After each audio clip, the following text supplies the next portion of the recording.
This is the entrance exam for the Awakeners Academy. 18 people are locked inside an arena, filled with monsters, where they'll fight for 3 admission tickets.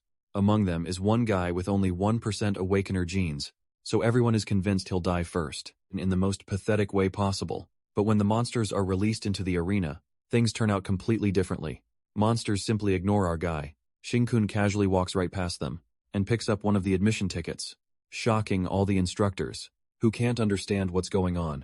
But then another Awakener appears, and tries to take the ticket from him. Yet, a single glance from Kun is enough to terrify the guy, so badly that he nearly wets his pants. Because it doesn't feel like a human is staring at him. It feels like the Lord of Monsters himself is standing before him, radiating an overwhelming aura. Meanwhile, the monsters notice the guy's fear, and charge straight toward him. But Shinken decides to save the poor soul, and grab a little snack at the same time. Using only his left hand, he casually crushes the monsters one after another, while absorbing their power in the process. Everyone watching is left stunned, unable to believe someone can handle monsters so easily. With bare hands, one bald, tough guy decides, it probably can't be that difficult. But the moment he tries to block a monster's attack, his arm snaps instantly and the monster sends him, flying straight into the wall. Other participants can't even fight properly, and quickly become prey, desperately running around the arena, trying to save their own lives. So what makes Shinken different from everyone else? And why is he so insanely strong? 10 years ago, monster genes started turning people into mindless creatures, driven by hunger, and our boy, Shinkun, became one of them. But not just any monster, he became the Lord, and leading entire armies of monsters, he destroyed cities one by one, until suddenly, one brave girl stepped in right in front of him. Instead of attacking, she calls out his name with tears in her eyes, begging him not to let the mutation take over his mind completely. And then something shocking happens. Shin-chan doesn't attack her, and actually hesitates.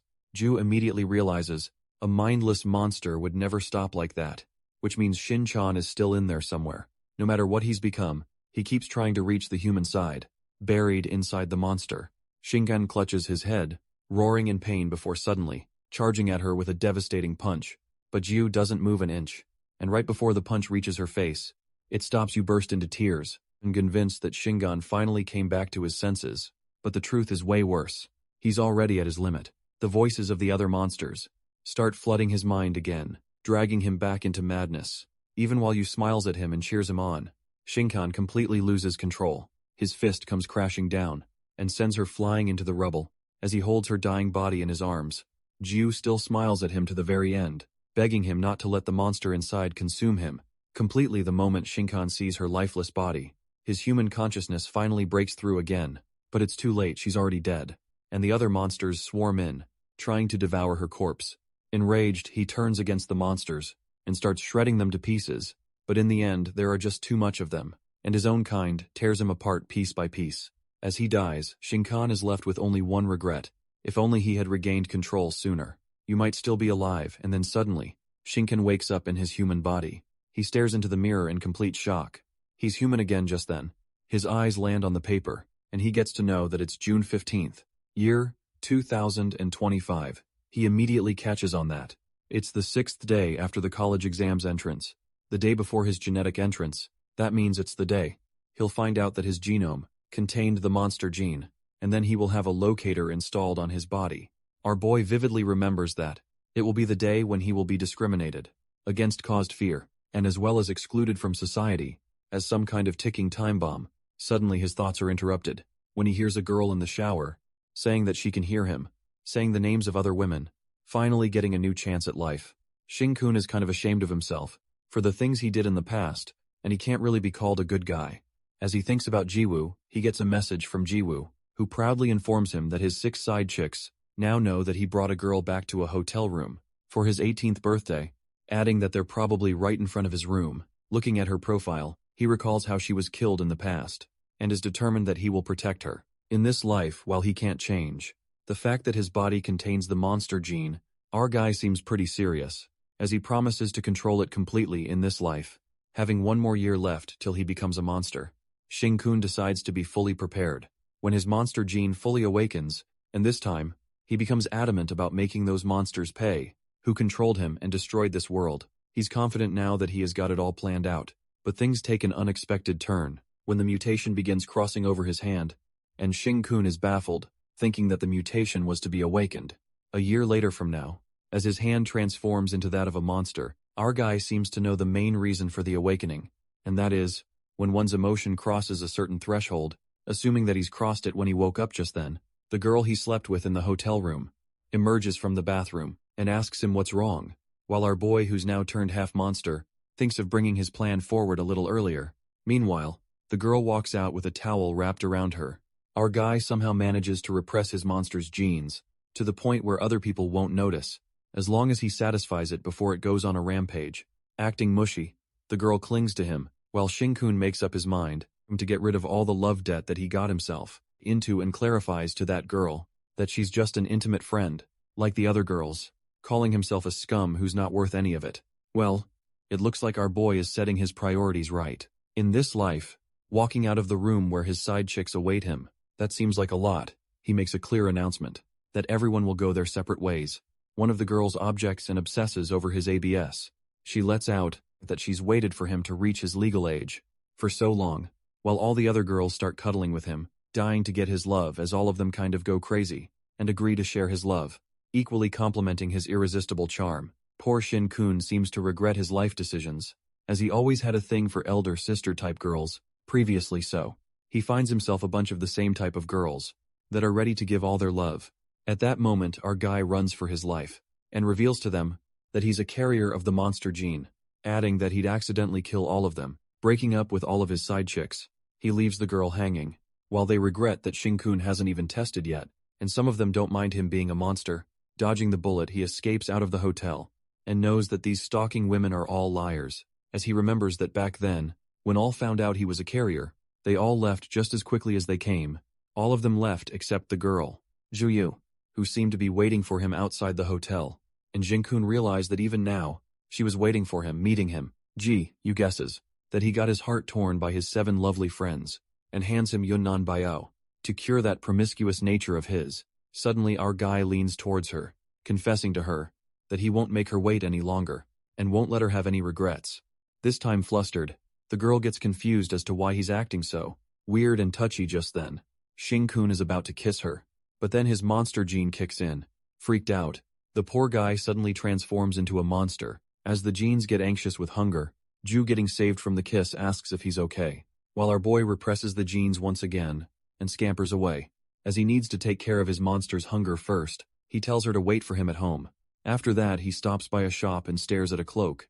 The guy then narrates that according to statistics, 5% of the population are carriers of the monster gene. That was also one of the reasons why the society didn't descend into chaos, because only those who carried that gene would be able to mutate into monsters. Walking around in a crimson robe, look-alike from City of Dead, Sorcerer Shinken ponders that it's just the morality talk, like how people would always say, as long as they can control those who would become monsters one day, such as restraining them or even killing them. Once they mutate, society will remain peaceful as usual. But he knows that almost every normal human wouldn't hesitate to kill anyone who carries those genes just then. Xing-kun finds himself some food as he witnesses a mutant attack on the cinema. In the commercial district, that's happening again. The monsters seem to be chasing the civilians as they rush in Xing-kun's direction, begging not to eat them at that time. A guy peeks at Xing-kun, who's not escaping the monsters, and wonders why this guy is standing here thinking. If that's the case, the guy forcefully nudges our fellow with his hand in front of the monster, asking Xing-kun to die instead of him. The craziest thing happens, and the monsters ignore Xing-kun as they proceed to attack the guy who pushed him, while our guy guesses that the monster thought that he's one of them. Meanwhile, the poor guy nearly shit his pants as the monster follow him, and he couldn't help but wonder why it didn't eat the guy in the crimson cloak. It seems like Xing-kun can just eat the monsters without worrying, as they don't give a damn about him. Our guy then mentions another reason why the society hasn't crumbled yet, and that it is the extermination department, those people who had awakened powers from within, the transcended ones, who had established a department of their own. It appears that the fighters appear just in time, as they strike a stone wall to stop the monsters, and Xing-kun leaves the monsters for them to take care of. On the other hand, one of the guys in the extermination department asks his team member if the people in the district safely evacuated, but the other member informs him that Lynchie is still in there. Seeing the level of damage, the guy deduces that it's a ranked 2 monster, but he believes that Lynchie is a gifted fighter. so there shouldn't be much of a problem for him. On the contrary, the guy Lynchy seems to have lost his arm, in exchange for the lives of 3 children. Thinking that it's a huge loss for him, Lynchy's way is again blocked by the monsters. With the child in one hand, he strikes metal flame power with his lost arm, and burns one of the monsters.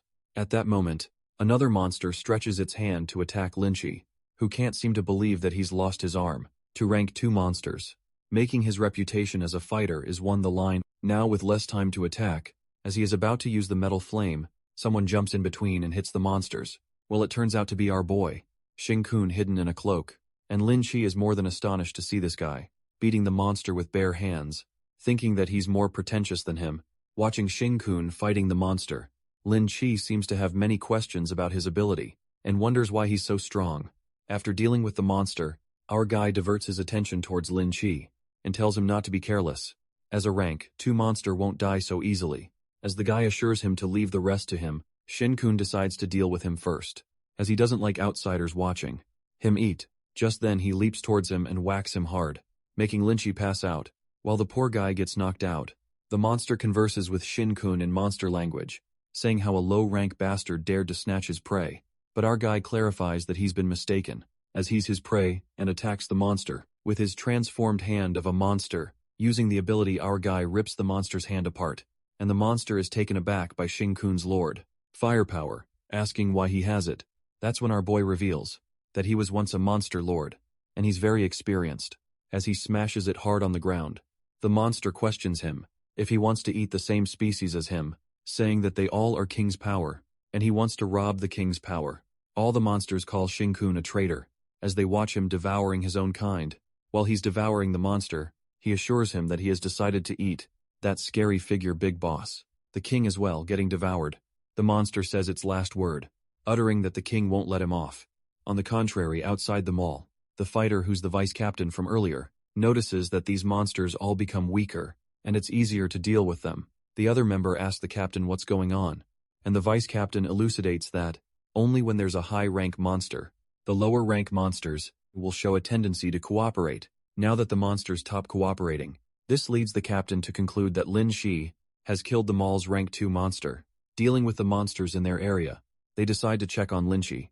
Reaching inside to their expectations, the rank 2 monster is killed, and they see Lin Shi lying there with 3 children, with his one arm ripped off. Rushing to him, the guy compliments Lin Shi for saving 3 children, fighting the monsters and defeating rank 2 monsters. Holding his arm, he reveals that he didn't do it, and with a pissed-off face, he informs them that, after a dumb idiot defeated the rank 2 monster, he knocked him out. Fortunately, Lin-chi vaguely watched that guy eating the monsters, when he woke up and his left arm had blue fire. While the guy is certain that he remembers the face he saw under the hood, and assures his members that he can definitely recognize him, but his team member doesn't seem to care about that, as he gets terrified after hearing that he eats monsters, which makes him wonder if that guy is a monster. That's when the vice captain states that there have been cases where monsters eat monsters, but he finds it strange as if that person a monster Lin-chi would have been eaten. Seeing that it's a serious matter, the vice captain orders to issue a warrant, and describes Jin-kun as an unregistered, metal-type user suspected of having bone strengthening, might also have special fire ability, has Pika, and a suspected antisocial personality. Meanwhile, our boy roams around the city. After throwing his cloak and fulfilling his hunger, the vice captain thinks that he's arrogant, and thinks being a knight hero is better than helping the officials. If they don't arrest him and educate the people, it will be too late. When that person gets out of control, taking a sigh of relief, Shin-kun is surprised to defeat a 2-rank monster in an initial evolution, and heads home, happy to see that the building he lives in still exists, traveling into his past life. After comforting those sisters, referring to his side chicks, he returns home at 3 at night, when suddenly there's a power outage in the building, and the surrounding area. The lightning became energy, and was absorbed by Ji-yu. Thus she awakened a superpower gene, and her ability went out of control. The lightning destroyed many buildings, and all 136 people in the building, including the parents of Ji-yu, died. The poor girl was heartbroken, and was severely wounded after this incident, leaving indelible scars on her face. Coming to the present scene, our guy peeks at his phone, and thinks that it's 4 hours left till the incident happens. However, he wonders if the light only extinguishes after 4 hours, leaving him baffled as to why this happened. Next scene takes us to Ju, where she seems to be in trouble. She tries not to move, as the electricity will come out from her body. With her body being trapped, she calls her parents for help, but she can't make loud noises, as there's a threat of electricity emission, assuming that it could be the rumored ability, going out of control. The electricity keeps entering her body, and the girl can't seem to take it anymore, because if it goes out of control, her parents will be implicated by her.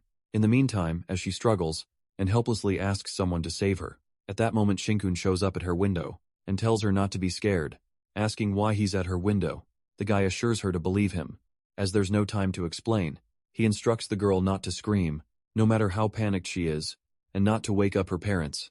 With that he grabs Yu's hand, charged with electricity while she gets low-key, shocked to see his black hand, and witnesses the electricity in her, being entered into his arm, saying that he has no time to explain to her. He informs her that they are going to the rooftop, and throws her outside of the window, panicking. Zhu falls in the air and tries not to scream. As she is about to fall, however, Shinkun grabs her at the time, and asks her to hug him tightly.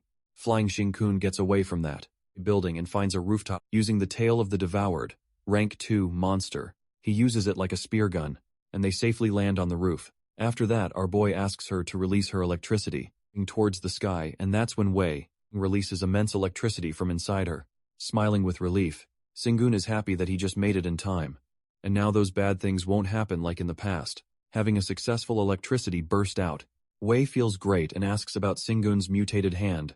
Without hesitating, he expresses that he mutated and became a monster, but luckily he can control them with his left hand. As his left hand recovers again, the girl gets mad at her for saying this out loud, and covers his mouth, warning him that he's not allowed to tell anyone. Worried, the girl knows many people hate monsters, and if he's discovered he will be in danger. Seeing Shinken laugh about this, she makes him understand that it's a serious matter, and tells him not to be foolish all the time. But Zingun holds her and confesses that in this world, she's the only one who can make him trust, unconditionally listening to such cheesy stuff. Zuo asks him if he told this to his 7 sisters, joking that no one would have believed him.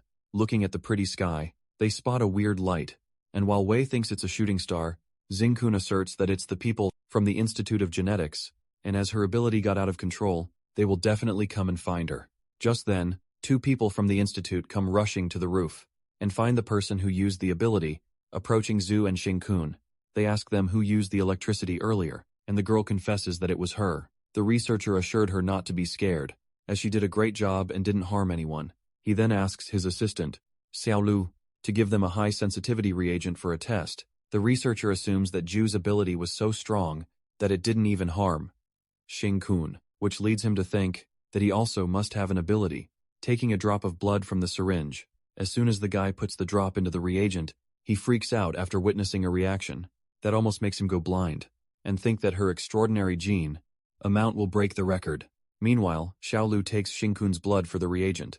He surprisingly looks at the reagent, and informs her member that this guy has a weak, extraordinary ability reaction, adding that she's never seen something so weak before. As the guy is struggling with Wei's reagent reaction, he tells Xiaolu to bring that guy to check up. Upon hearing this, Xingkun himself is taken aback, knowing that he is detected for extraordinary ability reactions. Thinking that the detection might have gone wrong, he wonders why he has the extraordinary gene, when he's only supposed to have the monster gene. At that moment he gets reminded that person, Lynchie, also got arm eaten by that monster, and he devoured that monster, admitting that he might have that ability. The next scene takes us to Nanyue Genetic Research Facility, Transcender Detection Chamber 13, where the nurse Xiaolu is detecting Xingkun's transcender genes and thinks that he's so special, since he has the lowest amount of transcender genes in history, which is 1%. Looking at his ABS, the nurse Xiao can't help but wonder that he has such a low amount of genes, yet such a strong body. Well, it looks like after his mutation, his body strengthened as a result, getting some transcendent genes. He gets confused about whether it's because now he has a half-monster body, or it's because he devoured a monster who consumed some transcender's flesh. Nonetheless, he doesn't care about that, and focuses on obtaining more transcendent genes to enter the Nanyu institution, which is way better than being tested for having the monster gene and under constant surveillance. After that, he asks the nurse if he will be able to enter the institution with only 1%, and Xiaolu assures him that the dean did say that he's allowed to enroll, as long as he has transcendent genes, adding that from now on she will be his senior sister. Jingkun thinks that all the big sister types are still so caring and nice, while Xiao tells him to rest, and she will help him with the enrollment registration. As soon as she opens the door, the crowd stampede towards the detection chamber, and create a tumultuous, after hearing that someone broke the world record, with around 95% of genes being transcended, which is more than the last world record by 2%. They seem to be exhilarated to see the world's number 1, as the attribute test is happening right now. Our guy is stunned as before. He was so caught off guard by his 99% monster genes that he never really noticed the chaos that Jiwoo's results caused at the Transcender detection chamber. The researchers test Jiwoo and charge 500 volts of electricity at her. As expected of the prodigy, she's completely immune to any amount of industrial electricity. For people like Ju, the amount of resistance they can have is the same amount. They can attack guessing how much she can take. One of them lets out that earlier, someone had the same attribute, with 85% of transcended genes, and he could only take 1000 volts. Back when he awakened, while the researchers seem certain that this will be the case. With Jia, the guy keeps increasing the number of volts, which doesn't seem to have any effect on Jia, as she remains unbothered, taking 1000 volts of electricity. She astonishes all the people, and makes them wonder if she's even a human. As it reaches 2000 volts, the researcher who's increasing the volts asks Jiyu if she's okay, and the girl confidently responds that she doesn't feel anything. Meanwhile, Shinkun watches her with a proud face. The researchers jaw-droppingly watch her, and are left awestruck to know that she just awakened, believing that, once a person has more than 90% of the genes, their power increases exponentially for each 1%. Taking in 3000 volts, Ju tells the guy to stop, who asks her if she has reached the limit, but the girl discloses that she has not fully released all the electricity from back then, and now that she's absorbed all of this, she feels like she could lose control if they continue, adding that she might accidentally destroy the place. The guy stops immediately, and records the data that shows 3000 volts, with no upper limit after that. Shinken asks the worker to let him in the chamber, but the guy refuses, and says that he can't enter right now. As Yi, you still has a large amount of electricity with her, so she might hurt him, asking him to wait until she releases most of it. Abruptly, two people barge in from behind, and order the workers to let them through. They turn out to be Dean Fan and his third nephew, Shizai Fan, as the worker informs the dean that there is some insulation, a tire on the side of the observatory. The dean brags that he won't be affected by that bit of electricity, adding that Shizai is here to help her release some of the electricity. Later, Shizai meets with Ju, and she warns him not to get too close, as her electricity might harm him, saying that she needs to find a way to release some of it. Shizai lets out that he's here just in time, as his fire would be able to block some of the electricity. That way she wouldn't accidentally harm anyone. Introducing himself as Fan Shizai, he reveals that he will be her future classmate at the Non-Yu Institution. As Jinkun watches that guy being close to Zhu, he is pissed and jealous as he watches across the glass, and predicts that guy definitely has his sights on her. On the other side, Ju greets Shizai, and tells him that he can't shake his hand due to the electricity, while the guy laughs it off, saying they have enough to get to know each other. With that, Shizai elucidates that when they start school, they will be in different groups, and the result of their assignments will determine how much resources they will receive. Being the third young master of the Fan family, he was tested with 90% of high-quality, transcended genes, and hopes to form the strongest team in the institute, proposing Zuo to join his team. Listening to this, Ji Yu expresses her gratitude for inviting her, but she respectfully refuses, uttering that she already has a group mate, while Shizai guesses that she's talking about Xing Kun. During this, our boy finally enters the chamber. Shizai reminds her that his test results were too weak, reducing that the strong will remain strong, and the weak will remain weak. He hopes for Jiho to reconsider his offer later, while she excitedly meets with Shinkun, and looks forward to being classmates and teammates in the future. In the meantime, Assistant Dean Fan calls his nephew, as they still have to do other things. At the institution, Shizai waves Jui goodbye, and hopes that she'll think about the proposal later. The nephew informs his uncle that Jui is a genius, who has transcended 95% genes, insisting that he has to take her into the family. However, Shizai clarifies to his uncle that he won't be able to succeed in taking her into the family, no matter how hard he tries. That's when the Assistant Dean Fan lets out if there's an obstacle they should remove, and shortly, he receives a call from a guy, who informs him of Shingkun's test results, revealing that he has 1% of transcended genes, lowest in recorded history. Listening to this, Assistant Dean makes it clear that a person with 1% genes is the same as the normal person, adding that it would be a waste of their resources to enroll him in the institution. As the guy on the phone responds, the headmaster has this rule, that as long as one has the genes, they can enroll assistant. Fan gets pissed and asks if his words mean nothing, manipulating the guy to agree to his commands. Hanging up the phone call, he assures his nephew Shizai that he doesn't need to worry about that obstacle. Shinkun and his nephew appreciate him for knowing his stuff. Later in the nursing room, Jiwoo gets to know that Shinkun needs to constantly feed his hunger to stop the monster gene from rampaging, which is the effect of his mutated left hand, while our guy adds that it will make him crave human flesh sometimes. The girl doesn't seem surprised, and with a sneaky grin, she tells Shinkun that there are plenty of bad guys around here, so it's nothing to worry about. Flustered, our boy calms her down and says that sort of thinking of hers is too dangerous. At that moment, Xiaolu enters the room and informs Jiyu that her parents are here. At the reception, Jiyu immediately whispers to him that she's good at catching people, so they won't get caught easily, while Shinkun doesn't think that's the problem here, as he is kind of creeped out by her. After that, she leaves to give the good news to her parents, and turns back to Shinkun, saying that she's glad to be in the same school as him, leaving after thanking the big sis Yao. Our guy notices that the senior sister seems down, and asks her if something happened. That's when Xiaolu reveals that his enrollment has declined, as according to them, a person with 1% transcendent genes is no different than a normal human. Shinkun reminds her that she told him anyone with any amount would be able to enroll. Xiaolu loses her cool and blames the higher UPS for this.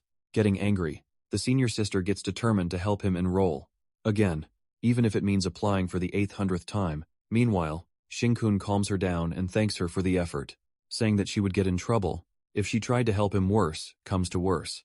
Our guy ponders that he has no choice but to use his monster's gene to get into that institute, as Nanyu Institute has all the resources he needs to be stronger, getting adamant to get in at all cost. At that moment, Xiaolu's phone rings, and she receives the message about giving Shinkun another chance for enrollment. Considering that he has the required gene, enraged, he wonders why the institute is letting someone who isn't a student, supposing that those who are unable to awaken their powers within a year at Nanyu are encouraged to drop out, and so the last test was created as a chance for them to remain in the institute, burning the moths to ashes with his fire. Shizai thinks that no matter how much he tries, that guy is still no better than a moth. Shortly, he is called by his uncle, who informs him that the last test was Ching Chai's idea. Knowing that Ching Chai is the dean of the Genetic Research Institute, Shizai questions him why that is. That's when his uncle unveils that was his warning to him to not cross the line, as he's already pissed that they broke the rules. He adds if that brat Shinkun passes the test, it'll be a slap on their faces, but if he doesn't pass, he will be seen as protecting the honor as the actual dean, while Shizai gives the idea of just preventing Shinkun from passing, or else their family's reputation will be on the line. The uncle is certain and assures him that he won't pass. Having an evil plan in mind, Uncle Fan is determined that 1% of the gene of his won't allow him to enter their world, and they won't either, adding that Ching Chai's actions, it will only prove that he's wasting resources and not worthy of the title of the dean. The next scene takes us to the testing area, where the workers fulfill their duty of testing and making sure all the equipment is safe. Within these 5 days, one of the workers asks Worker Lee if he's all right. As he's not acting himself, it turns out that Worker Lee seems to have hit the jackpot, as he drops his phone after getting a 1 million deposit, thinking that it's more than worth it. If he loses his job, it appears that Lee helps one of the researchers by doing a full background check on Shin Kun, ensuring that he doesn't have any strong backing. Researcher looks at Shinkan's data and wonders if he's the one who stabs the butt of the Fan family, given that he possesses only 1% of the gene, and being a participant, he hasn't even entered the institute. Nonetheless, he gets 10 million for the deposit, and a total of 20 million. If they succeed in failing him in the test, seeing a lot of the money, they decide to get this job done successfully. 5 days later, the bribed researcher notices the participant, Shinkun, who looks sucked to the bone, as if he hasn't eaten for days. Peeking at that unlucky bastard, the researcher smirks and thinks, if this guy faces the monsters like this, it only results in his death. Feeling relieved, as it looks like he doesn't even need to do anything for him to fail the test. Meanwhile, our guy Shinkun is starving to death, acting like a zombie. All of his stored energy is completely depleted. Getting out of his mind, the guy feels hungry, as it feels like his chest could touch his back, and he literally wants to eat all the people here. Wanting to eat them all, Shinken thinks, their bodies still have some unawakened genes lying dormant within them. Later, Lee announces that there will be 3 hours for the test, and they have to collect 3 tickets. For continuation in the study, He then intentionally points out Xing-kun and lets out that the dean has specially allowed one extra participant, clearing that he's not a student. Lee says that it's a fair competition. 3 tickets are still 3 tickets. However, this doesn't settle with the other participants, as they begin to Xing-kun, assuming that his rich family bribed their way through, while all of them are intimidated by Xing-kun. They think that he has a special privilege, and this test is definitely rigged, as they plan to use him as bait later. Our boy just made some enemies drooling. He thinks now there's more food, but he snaps out his intrusive thoughts, as he can't just simply eat people. After that, worker Lee takes Xing-kun to his testing chamber. Entering the chamber, our guy asks Lee if he did that on purpose, and tells him to cut it out, as he can sense that sarcasm all the way from here. Noticing the blood on this gate, Xing-kun realizes that this blood's from a high-ranking transcender, so it'll definitely attract the monster's attraction. That's when Lee cuts to the chase, and tells him that he's offended the fan family. He adds that when the test begins, all the monsters will be rushing to his chamber. With a devilish look on his face, Lee spills that the metal lock of the 18th chamber is broken and reminds Xing-kun that those monsters are 5 times stronger than humans. Not to mention, the monsters released this time are tough as metal, so it'll be bad if they come rushing in. They will shred him to pieces and turn him into a meat delicacy. Lie clarifies that his only chance of survival is the gate behind him. If Shingen goes through it, he'll be safe, but it will also mean that he gave up on the test. He asked Shingen to just give up. He'll be safe, and the fan family will get what they want, so this way everyone wins. Lee leaves the chamber and gives him 10 seconds to forfeit. Getting into the control room, he knocks on the door of the bribed researcher and reports to him that everything is going smoothly, assuming that Xing-kun is scared shitless, hearing that he'll only survive if he gives up. Given that the time taken from the monster's release to them reaching his chamber should only take 10 seconds, the guy bets $100 that Xing-kun will give up by 5 seconds. While they're busy betting, at that moment the last test begins. As the monsters start appearing in the chamber, as they begin the countdown of Xing-kun leaving, to their surprise, our boy bursts the gate open of his chamber and walks into the sea of monsters. Freaked out, Lee and Director Chen wonder if he's trying to die, but they don't seem to care, as the monsters will rip him apart, and it will be a good thing, since he can't blame anyone if he dies. On the other hand, Xing-kun is delighted to see his food. However they get past him, a realization hits them that the monsters still see him as one of them. Witnessing this, Lee is left in disbelief to see the monsters ignoring him, while the researcher concludes that the blood on the gate is more attractive to them. Compared to him, panicked, the worker thinks that he unintentionally helped Xing-kun by smearing blood, but he wonders how bad his genes have to be, that even the monsters don't want him. With that, Xing-kun picks up the first ticket, but the researcher smirks and lets out that there's more than just monsters in there. He reveals that there's a guy among the participants, Wu Yin from Class 2, who got lucky and awakened his genes during the panic, and his powers are mainly focused on the mental state of his targets, concluding that he will be the strongest competitor this round. As soon as Xing-kun is about to take that ticket, that guy, Wu Yin, appears from behind and snatches the ticket from him. Just then, the guy uses his powers of mental intimidation to see if his powers scare Shinken Shitzel. However, Wu Yan himself is freaked out when he witnesses Shinken's mental state. That is a terrifying monster, nearly shitting his pants. Wu Yan is scared to death and wonders what's wrong with his mind. Freaked out by Shinken's abnormal mental state, Yuan's nose starts bleeding, as Shingon's mental fortitude is actually stronger than him, and he can't handle the backlash of his powers. Thinking about what the hell he is, Wu Yin feels like he looks more like a monster than a human. Just then, the monsters divert their attention towards Wenyu, as they don't consider Xing-kun as a human. Our guy speaks to the monsters in their language, affirming that he knows they want to eat that person behind him, but he's getting really hungry here, begging the monster to let him feed on him first. Looking all gaunt and absolutely deprived, Xing-kun assures his fellow monster that he will be careful, and transforms his left hand a little, inserting the tentacle from his mutated hand into the monster.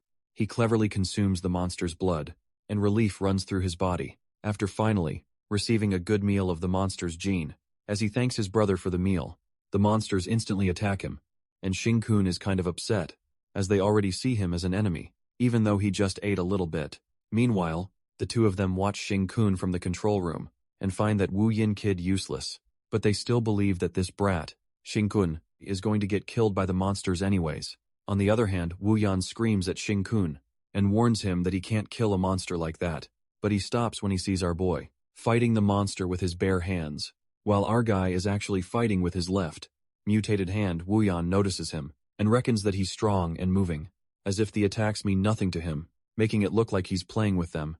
Watching him with such astonishment, Xing-kun effortlessly attacks them, based on his instincts, like he knew them at the back of his mind. Wuyan analyzes that one hit from the monster, and he's done for yet. Our guy still had the mind to attack every weak spot of the monsters, wondering if he's really able to kill them. To his surprise, the guy gets his answer, when Xing-kun strikes one down, and goes on to kill another one. Witnessing him incredibly killing monsters, the guy realizes the reason why. His mental fortitude is so strong, which leads him to think that Xing-kun must have killed a lot of monsters in the past. The bribed guy Li watches him with his jaw dropped, disbelieved, as he didn't know one could kill monsters and seemed to be losing their mission. But the bribe director, putting on a smirk, tells him not to worry in the testing chamber. Aguai Zhaoxiang approaches Xing-kun and says that it's normal to be a little aggressive, since this is the last test for some of them. However, he makes it clear to our fella that he won't let him go that easily, as he bribed his way in here. When that guy, Zhao Xiang, asks him to hand over the ticket, Wu Yin interrupts and warns him not to anger Shang-kun, as he's a dangerous guy, but Zhao Xiang calls him useless trash, and thinks that Wu Yin is surrendering, even before he attacks him, adding that it's humiliating, that he even considered him as his strongest rival. Before this, as that poor guy tries to make him understand, Zhao Xiang cuts him off, and commands the other participants to surround Xing-kun as they'll be taking the ticket off his hands. But Wu Yan reminds him that he said to fight evenly for the tickets, but that guy doesn't give a damn, and instructs his baldy member to halt the monsters. Zhao Xiang clarifies not to let the monsters disturb them, while they take care of the one who bribed his way here. One of the participants suggests they just need to lure away the monsters. However, the baldy confidently confronts them, and lets out that there's no need, because if Xing-kun can kill 2 monsters easily, that means someone had rigged the test to be easier, thinking that they probably starved the poor fellows before releasing them in here. Being cocky, the baldy guy stops the monster's punch with his bare hands, but his hand gets crushed, and with that, he gets smashed by the monster, in the most gruesome way. Looking at Baldy getting his ass kicked, Zhao Sheng calls him a stupid fool, and asks if his muscles grew into his brains, while he assumes that the 2 monsters Xing-kun killed had something wrong with them. During this, our guy leaps toward him to strike a punch with his left hand. As he's moving in for the punch, Xing-kun realizes that it's the wrong hand, as he could kill him if he uses his left hand for the punch, with his left hand being completely mutated, and after devouring the rank 2 monsters, Xing-kun's hand also evolved to rank 2 as well. Now, he can release a tentacle that is around 8 meters long, with which he sucked the monster's blood earlier, and his strength is 10 times stronger than a normal human, given that, even if he's not in a monster state right now, it has at least the strength of a rank 1 monster. His one punch could free his brain from his skull, and he can't really kill someone right now. Deciding that he should be gentle with that, our boy forcefully punches Xiao Shang, and he instantly regrets his decision, as he overestimated himself, while the other people freak out. Watching Xiao Shang getting beaten, Xing-chun panics and immediately checks on him, after beating the crap out of him, pleading not to die on him. After being relieved that Zhao Sheng is still breathing, our guy asks everyone if they still want that ticket from him. In the meantime, the guy carrying Baldy in his arm rushes to brother Zhao, who's already in a weak shape, and asks for help, saying that Baldy has been broken by that monster, and he can't hold it back much longer. Watching his mates in trouble, Xiao pleads with Xing-kun to help them, and gets ready to pay 50,000 for it, apologizing to him for saying that he bribed his way in. Here as Zhao gives up on the ticket as well, and our guy agrees to help him. The real bribed guys in the control room realize that all the participants have backed down, calling them useless. The researcher guy immediately calls the control center and asks them to pressure the participants a little bit more, commanding them to throw in monsters 21 to 23. Listening to this, the guy on the phone hesitates, but the researcher commands him to release them, knowing that the monsters above no 20 are peak rank 8 monsters, and stronger than regular rank 1.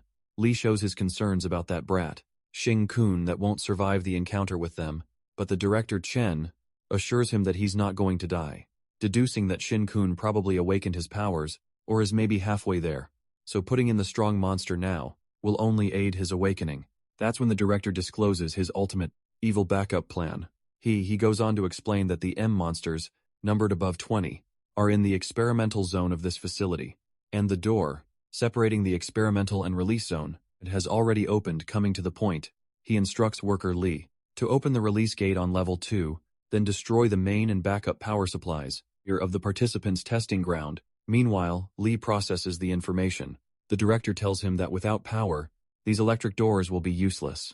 And if the release gate is opened, there will be a total of 15 rank 1 monsters in the release zone, within the upper levels, and 18 peak monsters in the experimental zone. Summing it all up, he anticipates that all of the monsters will rush into the testing ground in no time, and the people won't be able to quit by using the emergency button, as all of them would have been devoured by the monsters. He tries to make Lee understand that all the participants had already prepared for their death the moment they entered in this test, so it's normal for them to expect death. However, this plan strikes terror into worker Lee, as he imagines a huge massacre it's going to create, and back out of the plan, refusing to carry it out, as he'd get a death sentence if they get exposed, suggesting that they should give up on the task. With a death glare, director Chen clarifies that this task is assigned by the infamous fan family and warns him about the consequences if they don't succeed in this task. After taking all that money, he assures Lee that he will make sure he won't get a death sentence, and plans to give him 10 million for the trouble, even offering to send him out of the city if he'd like. Not having a way to escape, Lee unwillingly agrees to do the job. On the contrary, in the testing ground, Xing-kun annihilates the monsters, while Wen Yu cheers for him, and promises to pay 50,000, even if he and his sister have to work their butts off to pay his money at that moment. Joe's sister smacks him from behind, and asks him why he's bringing her into this, breaking the poor guy's neck that was half hanging. She then apologizes to Xing-kun for the trouble they caused them, and thanks him for saving them. Meanwhile, Broken Jaw treats them to supper together later. Suddenly our guy yells at them to watch out. It appears that a monster unexpectedly lands on them from the upper zone, and to save his sister, Jaw pushes her and gets crushed by the monster himself. As his sister witnesses Jaw being killed, the guy Wuyan gets confused, as it hasn't even been half an hour, and they're releasing the second round already. The participants complain that they would have given a heads up if they changed the rule, and the loads of monsters keep bursting into the testing ground that seem like rank 2 monsters. That's when a realization hits Xing-kun that they're going all out to prevent him from passing the test. The monster grabs Xiao Shang from the leg, while his sister, Xiao Tao, can't seem to leave his brother. The other guy tells her to get it together, or else they will be in the same shape as him. Apologizing, the guy has no other choice but to run away, leaving Xiao Tao alone, and she rushes to the monster to release his brother. Weeping, she gets hit by the monster and loses hope. Xiao confesses that she thought they would always be together, but they could still die together. However, her moment of emotional, suicidal speech is interrupted by Xing-kun, who pulls her out at the right time, and asks her to at least die with someone good-looking, if that's what she wants. As her brother doesn't fit the bill, he assures her that he won't let her brother get eaten, and throws her like a sling, asking Wuyan to catch her. While poor Wuyan is busy escaping, and wonders if he's talking to him, Shu Tao falls right onto him. Given that the monsters will evolve to rank 2 once they eat Zhaosheng, our guy feels the need to mutate his left arm in order to kill them, but it's troublesome to use it in front of everyone. He then jumps in to just take Jiao from them, while Xiao Tao is surprised yet flattered by Xing-kun, as he takes on 3 monsters at once. To save her brother surrounded by 3 monsters, our boy greets his comrades, and notices that they don't see him as their enemy, as long as he doesn't eat them. Using the tentacle, he tries to release Xiao from the monster's grip, and succeeds, while the poor guy, Xiao, is hanging like a thread, and just a second away from being ripped apart. Xing-kun makes the monsters angry by snatching their food, but to save Xiao, he flings him away from the monsters, and offers his hand to them, saying they won't be hungry after they've taken a bite out of him.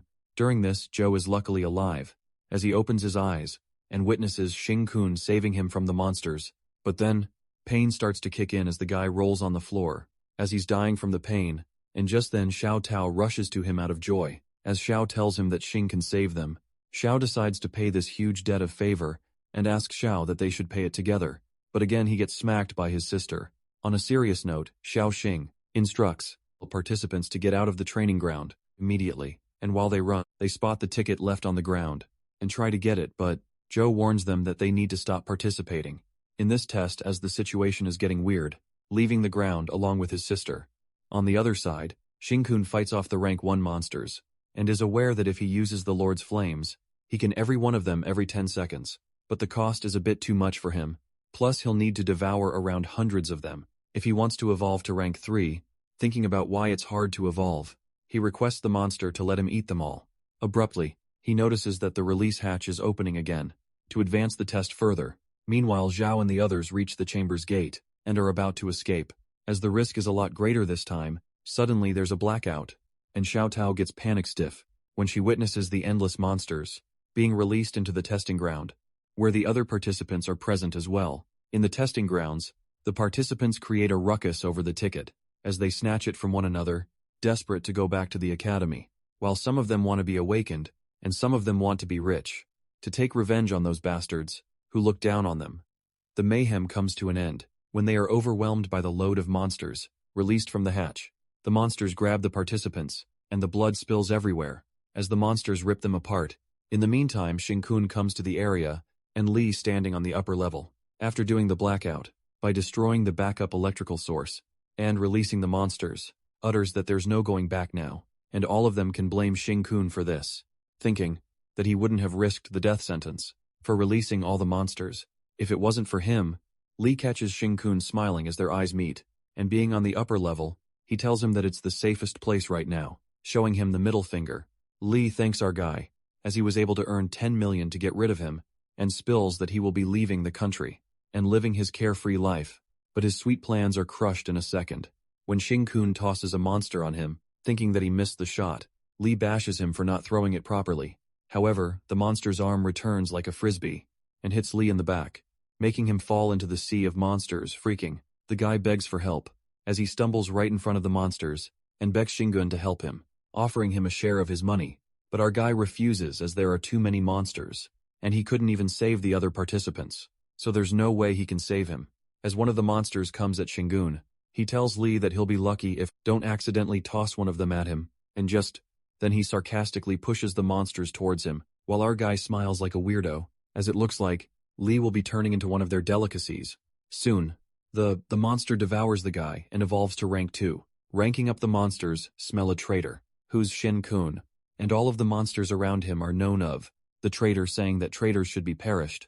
As expected of rank 2 monsters, our guy knows that they are smart enough to sniff out that he's devoured their kind before, and asks them not to gang up on them. Meanwhile, Director Chen watches Li being murdered in the process, and realizes that the task given by the Fan family wasn't truly easy to accomplish. Putting things to an end, Ken ascertains that those monsters, who are able to evolve, have already eaten more than 30 participants, and is certain that not even a 3-star transcender would make it out alive. Getting out of the control room, he decides to close the final door, connecting the second level, and bring his plan to an end.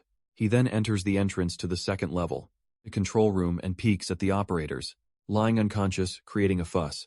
He wakes them up and puts on an act yelling. He asks what the hell happened, and why there's a blackout in the testing ground, not to mention the power source being cut, while the 2 operators in the second control room are clueless and reveal that it's not their fault. As worker, Li knocked them out earlier. They justify that he's the one to destroy all the main and back power sources, smashing his hand on the table. Chen lashes out at him and tells them to stop, shifting the blame to someone else, ordering them to restore the power, otherwise they won't be able to save the participants. If something were to happen, panicked, the guy lets out that it'll take at least half an hour to restore it. Meanwhile, Chen, still putting on the act, wonders what the hell worker Li was doing just now. A girl researcher anticipates that Li might have released some monsters into the training grounds. She insists on notifying this matter to the headquarters of the extermination department to clean the grounds first by force. But the director interrupts and says that they'll need to pay at least 100 million, referring that they take it from her pocket, not taking her idea into account. He tells her to stop fooling around and quickly restore the power. Smirking, Chen is delighted, as he ponders that half an hour will be enough, as by then all that will be left will be the monsters. On the contrary, with no operable surveillance and all the doors locked, Xingkun can finally transform without any worries, and says goodbye to his comrades, after seeing them all off one final time, sincerely praying that they won't be born with monster genes. In the next life, he uses the Flames Lord to kill the monsters. Suddenly he feels like throwing up as he burps, and thinks that he ate too much of the monsters, as the energy is a lot more than he expected, wondering if it's because the monsters ate a lot of unawakened participants. Our guy indirectly consumes those transcendent genes from carriers, deciding not to feel bad for those people. Now Xingkun gets determined to cultivate enough strength to enter hell and defeat the demon god. Regardless of monster or transcender genes, they are still human genes to him, so he plans to eat it, even if it tastes like shit. While the monsters call him a traitor, our boy tells them to shut up, as when he mentioned comrades, he was referring to the original owner of their bodies, calling them foreign intruders, who stole the bodies of his comrades. Our guy smirks and utters that he will destroy them and their demon god at that moment. His left hand starts evolving again, and realizes that he does have enough energy from all the monsters and transcendent genes from his past life experiences. Evolving into rank 3 involves the brain first. Every single monster is connected like the internet. Evolving into rank 3 now is like upgrading 100 UN phone to 1000 UN phone, and being able to control all the 100 UN phones. Evolving Shinken needs to cut off the connections to the other monsters, because being able to search them only means that they will also be able to find them, losing control. Our guy thinks that he needs to sever the connections now, but it's too late. On the other hand, the survivors fight for the ticket, and, while Zhao Shang tries to protect Xing Chun's ticket, one of the guys, Tian, lets out that they only got together because they shared a common interest, and kicks Zhao in the gut. Tian cajoles the other members to take this chance, as there are only 3 tickets, for the continuation of study, and in the end, they would just kill each other for it. Meanwhile, Zhao is bleeding. Tian makes it clear that he wasn't the one who asked Xingkun to kill those monsters. He got hurt because he thought he could handle it all by himself, telling Zhou to blame him for wanting to be a hero. Approaching Shinkun, who's numbed by the pain, Tian calls him a kid and asks him to hand over the ticket if he doesn't want to get killed, accusing him that he must have taken all 3 tickets. Gravely injured, Zhao tells Xiao Tao not to move and goes to deal with them, as he can't let them hurt their savior. As he is about to go, Wu Yin, with a fearful look on his face, warns him not to go near him, or else he'll definitely die. While Zhao asks him if his senses pick something, just as Tian asks Xing Kun to hand over the ticket, and proceeds to smack him to take it himself. Suddenly, a colossal tail emerges from the ground, and shreds Tian to pieces, leaving the other member traumatized, as the blood splatters everywhere, thinking that something is wrong with his eyes. The guy witnesses an earth dragon, and at that moment, the dragon lets out a deafening roar that makes all of them bleed, and Xiao Tao and Wu Yin lie unconscious, participants standing near the dragon. The roar makes his nose and ears bleed, making him remember this dragon, appearing in a town in the south that he once saw on the news. It is then revealed to us that this earth dragon caused massive destruction, along with the Extermination Bureau. Everything was annihilated by the dragon. When the local 4-star Transcendent were out of town, when the local Transcenders from other regions arrived for support, they could only just barely manage to drive the dragon away. Coming to the present scene, the guy thinks they're screwed, regretting why they even cared about those tickets. Knowing that everyone is going to die, that guy is crushed to death by the dragon's tail. Witnessing the earth dragon, Shinken realizes that he caught the attention of something formidable. After connecting to the monster's network, his desire to take out their leader seems like a truly daunting task, with a long road ahead. As the dragon comes towards him to attack him, Xing Kun stops it with his mutated hand. However, his hand is damaged, due to the vast difference in the level of muscle strength that he can't withstand. He tries to figure out a way to gain something of advantage, and notices that this earth dragon is just a tentacle. 2 minutes ago at the Guardian's waiting area, Xiao Tao's mother prays for her to pass the trial. Father seems to be regretting their son, letting him retake the exam, as this trial has a mortality trait, knowing that it's not the same era as 20 years ago, when they didn't have monsters roaming around. The father concludes that the people will be in danger if they don't have supernatural abilities nowadays. Meanwhile, Ju also seems to be in the waiting area. She immediately senses something, aware that the power inside suddenly went out, and it's been more than 10 minutes, but the power hasn't returned. Feeling dubious, she approaches the guard, standing at the gate of the testing ground, and lets out that she's an upcoming student, and at the Academy for the Transcendent, expressing that she sensed there's something abnormal with the power. Inside the trial, ground panicked. The guard wonders how she knows, while a wave of terror strikes among the parents as they get to know about this, while the guards assure her that everything is operating as usual, and threaten her to be removed from the waiting area if she doesn't get seated. Ju reveals that electricity is her transcendent ability, so she can sense something is wrong there, as the guards suspect her, if she even is a family member. Suddenly a roar reverberates through the place, making everyone tremble with pain except Jiyu. Witnessing everyone around her feeling uneasy, that's when Ju gets certain that there's definitely something wrong in there, so she takes the chance and enters the gate. While the guards struggle with the terrifying energy and try to stop her, she immediately searches for entrance to the trial grounds. On the other side, the workers are working to restore the power. as the kids, inside them, are waiting for them to open the gate.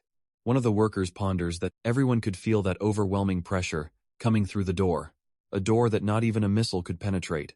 He assumes that a terrifying monster must have appeared in there, but they're a bit safe with this door as a barrier, thinking that the extermination department must have been notified. With this much ruckus going on, he decides to take enough time to restore the power until the exterminators arrive. Just then, Ju barges in and declares that she'll handle this. She introduces herself as a freshman with 95% transcended genes and confesses that she has the electricity attribute so she can restore the power. Listening to this, the worker freaks out and tells her to get the hell out of here, as she hasn't reached the first level, transcendent status, so there's no way she has enough electrical energy stored. Agreeing that she doesn't have enough stored, she clarifies that as long as she is in the city, then she'll have an unlimited supply of it. And with that, she gathers the electricity using her attribute. Witnessing the visible electric particle, the worker tries to touch it and gets hurt. He reckons that the electricity is exposed directly into her body, and she can't even feel any of it. At that moment, he remembers the rumors circulating about an upcoming prodigy with 95% transcended genes, and realizes that it's Yu worried. The worker panics as Ji-Yu with her powers will be able to recover the power in this facility, and she manages to do so. She'll try to open the entrance gate, and the thought scares the hell out of him, to think what kind of dangerous monsters must have appeared in the trial ground. Not risking his life, the worker asks her to stop this immediately, coming up with an excuse that her power is unstable, and she will destroy the equipment here, that is the government's property, and refuses to accept her recklessness, accusing her of hindering their work and trying to damage the equipment. The worker commands the maintenance team to remove this pest instantly and makes it clear to Zhu that she won't get away with this. Just because she's some kind of prodigy, the team aims the guns at her and threatens to shoot her if she takes one step ahead. The scene then switches to Xing-kun, who's fighting the Earth Dragon, and it seems those teeth of the dragon aren't even weak against the Lord's flame. While the teeth damage his hand, Xing-kun realizes that the teeth are so sharp, which makes him wonder what kind of black tooth is that. Has high offense and high defense.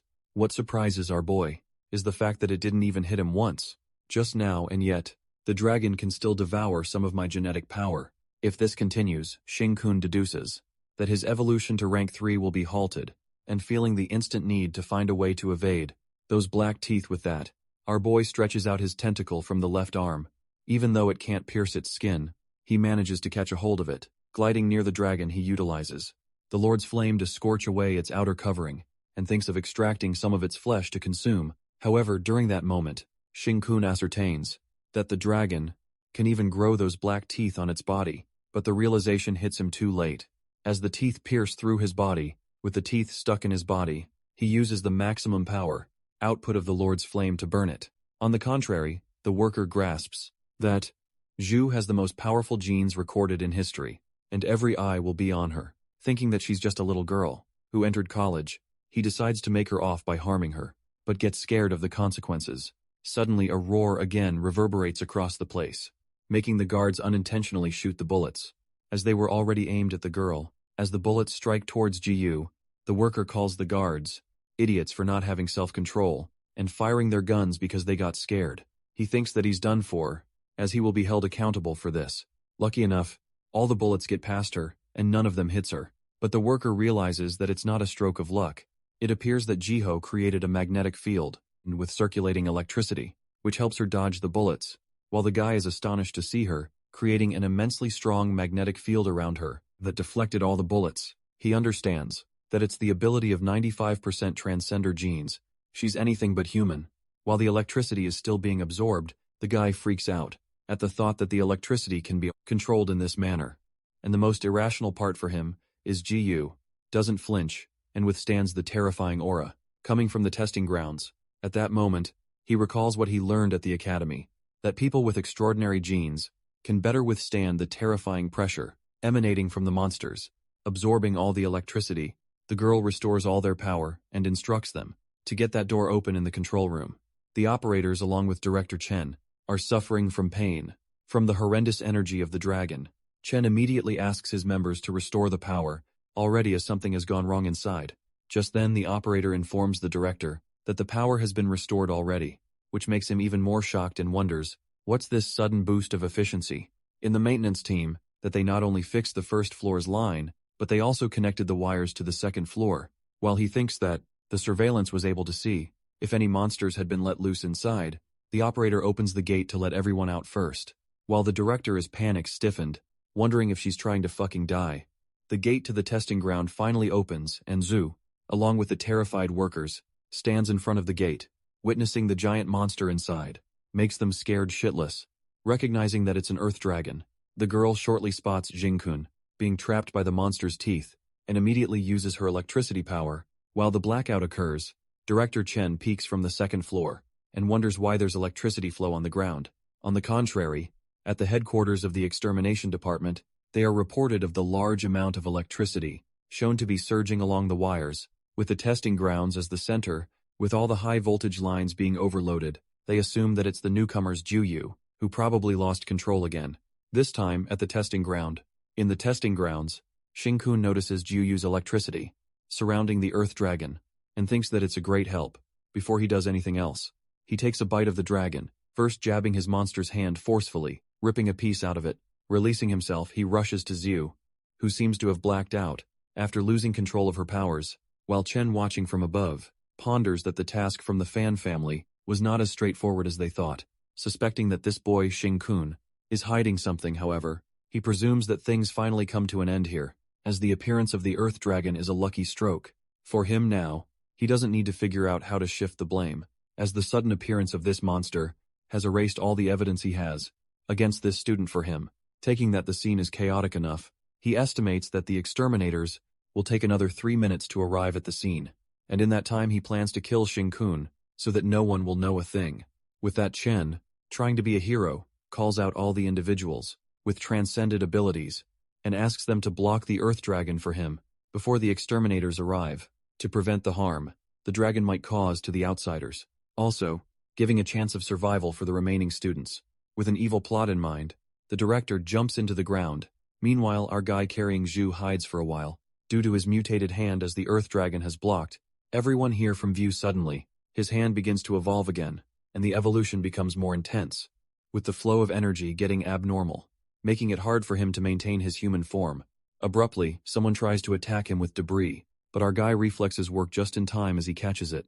While it turns out to be Director Chen who attacks him, he is stunned to see Shingun's mutated monster hand, as he doesn't appear like a human to him. Recalling the 5 major attributes: metal, wood, fire, earth, and metal, he becomes certain that none of the transcended powers from these attributes wouldn't cause such a transformation of the arm. Asking if he's really a transcender, Chen doesn't give a damn, and with his powers, he strikes the metal rods at him to kill him. However, the metal rods pierces through Shinkun's mutated hand, making Chen deduce that a human arm cannot do something like this. Flabbergasted, he looks at the metal rods he flung at him, and getting melted by the blue flames erupting from Shinkun's hand. He analyzes that maybe our fella is a fire-based transcender, but then thinks of a possibility where a monster possesses an attribute, concluding that it only applies to monsters ranked 4 or above. While he's stuck in the thought, our boy attacks him with his colossal, mutated hand that cracks up the ground, but Chen manages to get back. Unable to identify if he's a monster or a human, Chen realizes that he can't kill him quickly, and it doesn't matter, because he's a monster through and through. With that appearance, rampaging, Shinken seems to be going wild, while the director waits for the exterminator to arrive, so that they can kill him. When they see him in this form, meanwhile, our guy tries to return to his human form, but evolving into a 3rd rank is harder than he thought, as he even ate the part of the Earth Dragon.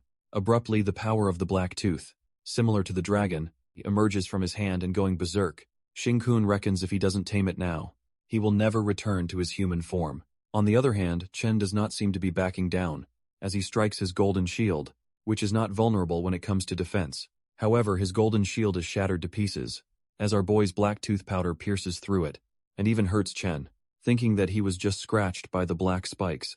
Earlier, to his surprise, the blood begins to drip, as it also manages to rip his skin, wondering what kind of monster he is that can do that much damage. His shield is not enough to block those black spikes, and Chen can't even seem to hold for a minute, thinking he'll die here after that. He gives Shinkun heart-to-heart advice, and asks him to stay here. Given his current condition, if he goes out now, everyone will hunt him since he's a monster, not to mention the exterminators arriving soon. Manipulating him, he goes on to blabber that he's still a monster, an enemy to the race, and no one will help him out here, adding, every human out there will be pleased to kill him. As Chen is about to eliminate him, Zhu appears at the right time and strikes her electric powers at him. While the director tells her to take a closer look at Xingkun, Zhu clarifies that he's not a monster and attacks him. Screaming, Chen utters that she's betraying her own species. At that moment, Xingkun smashes him with his mutated arm, saying if this world doesn't tolerate the existence of monsters, then he will carve a bloody path himself. Finally, he devours that guy. But shortly the exterminators arrive, and Xingkun instantly instructs Gyu to stay further away from him and pretend not to know him. He doesn't know if he will be able to revert his left arm, however. The girl holds his monster arm and lets out that she's going to stay by his side, while our boy smiles at her and realizes that, in the end, she's the one who's by his side. While they wonder if he's going to get exposed, the exterminators rescue all the survivors. They can find the next scene takes us to the workers, who are using 3-star Earth attribute transcenders as shields to buy them time. Following the instruction of the director, who told them to protect the civilians outside, the lead worker decides to escape as soon as the shields are destroyed. Meanwhile, the Earth Dragon is annihilating the maintenance chief and the other guys. The researchers from the control room are scared, stiff, witnessing that the defense, formed by a 3-star ranked transcender, couldn't even withstand a single blow, with no way of being able to stand a chance against the dragon. They decide to get out of here immediately, as even the director has disappeared, as they all are about to die. With the dragon's terrifying aura, with no way to escape at that moment, the exterminators arrive. The girl researcher notices a pipe in the exterminator's hand, and Loki begs to come save them. The exterminator, a blue-haired girl, is annoyed to see the earth monster, interrupting her blind date, and attacks with a pipe as water bursts out of it. While the girl thinks she's planning to kill them, the water blade goes through them, and the exterminator's power manages to sever the earth dragon.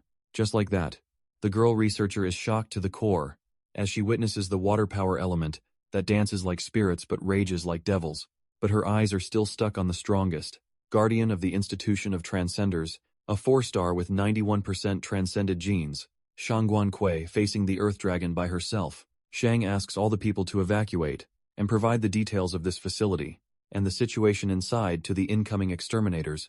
Meanwhile, inside the testing ground, Zhu asks Xingkun if he's able to revert his arm, needing some time to go back to normal. Xiao helps buy him some time and tells him to hide, just as our boy goes inside the chamber to hide. The exterminators show up, and Xiao distracts them, saying that she heard some panting noise over there. In the chamber, Xingkun's mutated hand is getting berserk, making him ponder that the power of the 3rd rank is 10 times stronger than the power of the 2nd rank. The main reason the size of a 3rd ranked monster is exceptionally large is to accommodate the raging monster genes, and our guy tries hard to compress his power to regain his full human form as he lets his bones evolve even stronger. Suddenly, he peaks at the 1% transcended genes he received on the first day of his reincarnation, wondering if they are absorbing transcended genes from that guy he devoured earlier, and they're both of the metal element. Our guy plans to stabilize the monster gene with the help of those transcended genes and direct their development in a controlled manner, evolving his bones. Suddenly, the earth dragon's black tooth loses control as it penetrates across the roof, as the exterminators find 3 survivors, Wu Yin, Xiao Tao, and Xiao Shen. They thank Ji, who seems to be trying too hard to distract them, but then they hear a noise from the chamber and think that it's a monster. Panicked Ju becomes certain that Xing-kun is about to be discovered. Now she makes a noise as the exterminators make their way to the chamber and tells her to keep quiet, as any sound will attract the monster's attention, while the girl is determined to accompany Xing-kun, even if he's discovered and forced out of the society. The exterminators reach the chamber, from where they heard the noise, and find Xing-kun. Fortunately, our guy appears to be in his full human form, and lets out that he just woke up.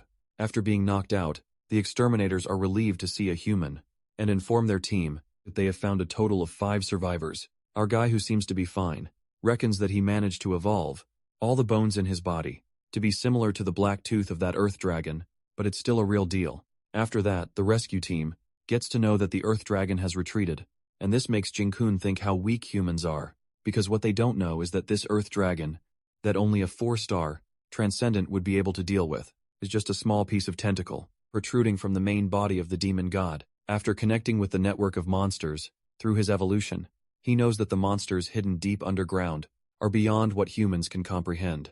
That's when our guy gets adamant about acquiring more strength as soon as possible, but he must save himself before saving others, planning to get into the institution.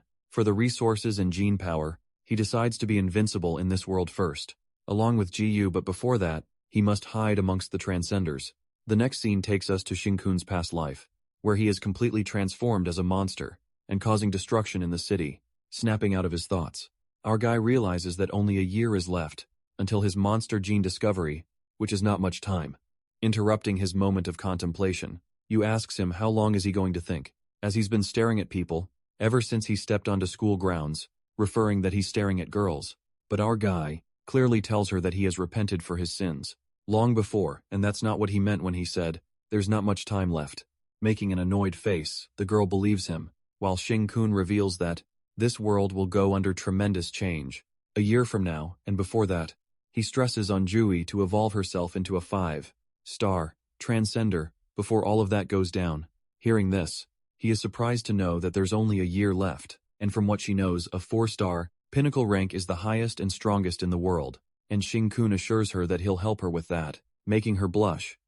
Ju trusts him for this, except that he has repented for his promiscuous ways.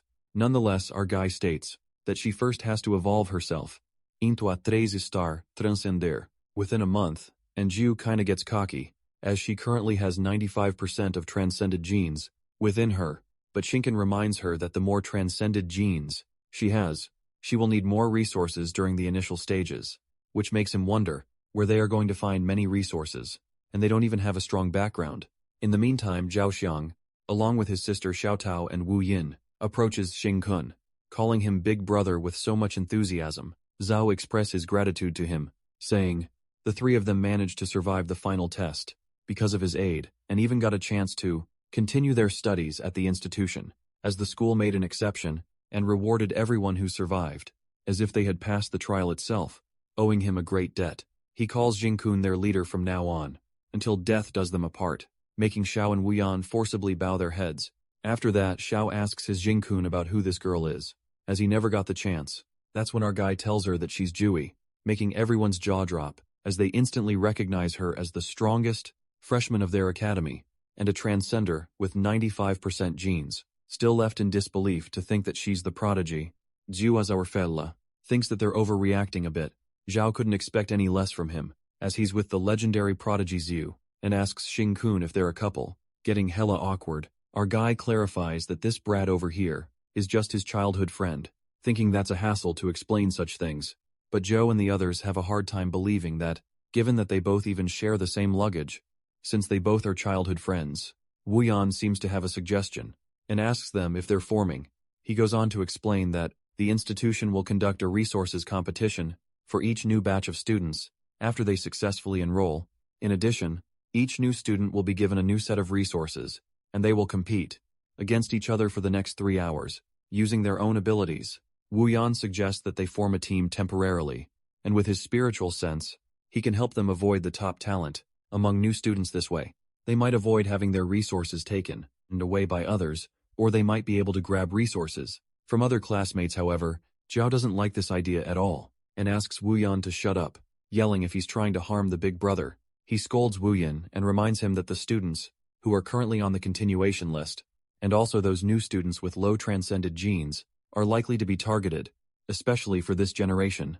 Xiao further reveals that the prodigy, who was tested to have 88% of the transcended genes during this high school graduation, is already the leader of the newcomers, and they aim to steal all the resources from those who have less than 50% of genes. That's because it's hard for those who have less than 50% transcended genes to become awakened. They are certain that they hold no chance. Because Xiao himself has 39% transcended genes, Xiao Tao has 41%, and Wuyan passed the bar with 50%. Coming to a conclusion, he decides not to burden big brother Shin-kun. On the other hand, Zuo and Sing-kun seem to love the idea of their first batch of resources, that even comes with little cuties, referring to Zhao Xiao and Wu Yin, while the girl thinks that they can nurture them into capable assistants, which will save them a lot of effort. Our boy agrees to help them become powerhouses. That way, they can also reach the pinnacle of their lives, and be all so willing to help them, remove any obstacles using them for their cause. Ju calls this motive as binding them, using the chains of friendship, while Shinkan asks him to team up with them, Shocked Xiao clarifies that he doesn't need to pity them like this. But our guy clarifies that he's willing to team up with them because they're loyal. He says that they are all top-notch, and mistakenly spills how useful they are, immediately, covering it up by calling them reliable partners. Meanwhile, Xiao cries tears of joy, and Xing-kun informs them that their goals have changed a bit since they joined them.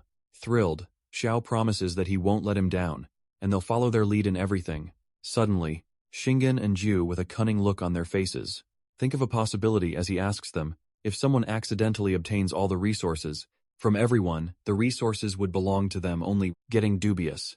This doesn't feel right to Wu Yan as he responds to them, laughing it off. Our guy justifies that they were just curious, and tells them to head to the dorm, as their first class is tonight. As they're going, Wu Yan curiously asks Xing-kun about how many transcended genes he has, and our guy affirms that he's going to find out soon, adding that it might just surprise him. Meanwhile, this doesn't settle with Wu Yan. Xiao excitedly predicts that Big Brother's transcended gene percentage must be really high. The next scene takes us to class, where the teacher introduces himself as Bo Liang, the foundational teacher, getting straight to the point. He announces that if the students can't awaken their transcendent powers within this year, then they should get out of the transcendent institution. He further points out the students who are back from the final trial, and calls out Wu Yin by his transcended percentage. He asks if he awakened his mental attribute, transcended powers, and thinks that it's well matched for his weak ass 50% genes. He then calls out Xiao Sheng and Xiao Tao by their percentage. While Xiao Tao seems embarrassed, Xiao energetically greets Teacher Bo, and the teacher clarifies to him, if he fails to awaken his abilities within this year, he should get out of here and live as ordinary people for the rest of their lives. Confused, Xing-kun asks Xiao what is wrong with Teacher Bao, and he responds that as long as student is unawakened and transcended genes are less than 50%, he would only call them by their percentage. After that, Bo proceeds to speak about their generation being quite special and discloses that the individual with the highest amount of transcended genes in human history is among their batch. Referring to Ju, he lets out that her future is unimaginable for all of them here, including himself as the teacher. However, what surprises him the most is the fact that there's someone in this class with the transcended gene percentage of only 1%. Elaborating, Teacher Bo declares that students are no different from ordinary people, and asks that person to stand up. Meanwhile, the students are curious who it might be with that low percentage, and Xiao gets worried about that person, bound to be targeted by all the students. At that moment, our guy, confident as ever, stands up and informs Teacher Bo that he has already awakened with the transcendent power of the metal element. Upon hearing this, Zhao is left in disbelief, to think that Big Brother is the one with the 1% gene, while the teacher is amazed, as he wonders if even a 1% transcended gene holder awakens. In that case, the teacher calls Xing-kun to come up on stage and assist him in a lesson. Getting to the stage, our guy confirms if there are rewards for assisting the teacher, and Bo assures him that he'll get an extra share of resources during the post-class resource competition. After that, Xing-kun begins explaining about the transcended powers that refer to elemental abilities, and as long as they are awakened, they can harness the power of the elements through their transcended genes. While one of the students lets out, these elements temporarily reside within their transcended genes. Teacher Bo elucidates that they just need to control their extraordinary genes and store elements that are external from their body within them. When they can prevent elements from dissipating and mold their transcended genes into a perfect battery, he'll successfully become a one-star transcender.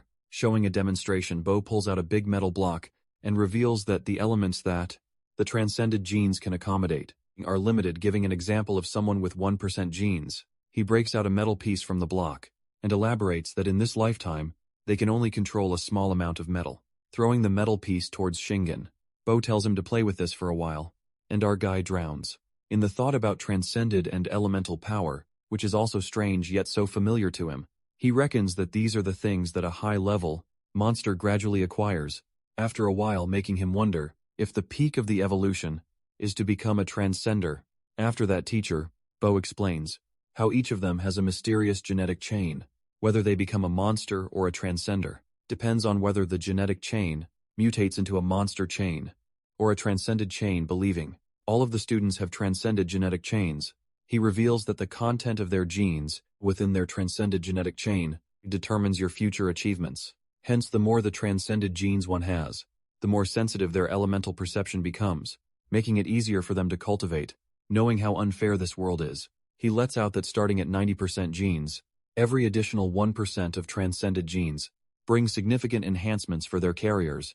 For instance, Shang Guanqiu herself can breathe underwater with her 90% transcended gene, and you can withstand 3,000 volts of electricity without a problem. He declares that if a person with 100% gene carrier were to appear, they might as well be called God.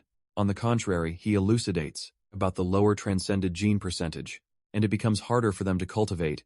Bo is surprised that there are no records of individuals who have less than 20% genes awakening before the appearance of Jing Kun. Just then, Jing Kun, using his metal attribute, shocks the teacher as he gets the energy in and out of his body like it's no problem. Astonished, Bo peeks at him succeeding with such proficiency and realizes that his awakening wasn't just an accidental miracle.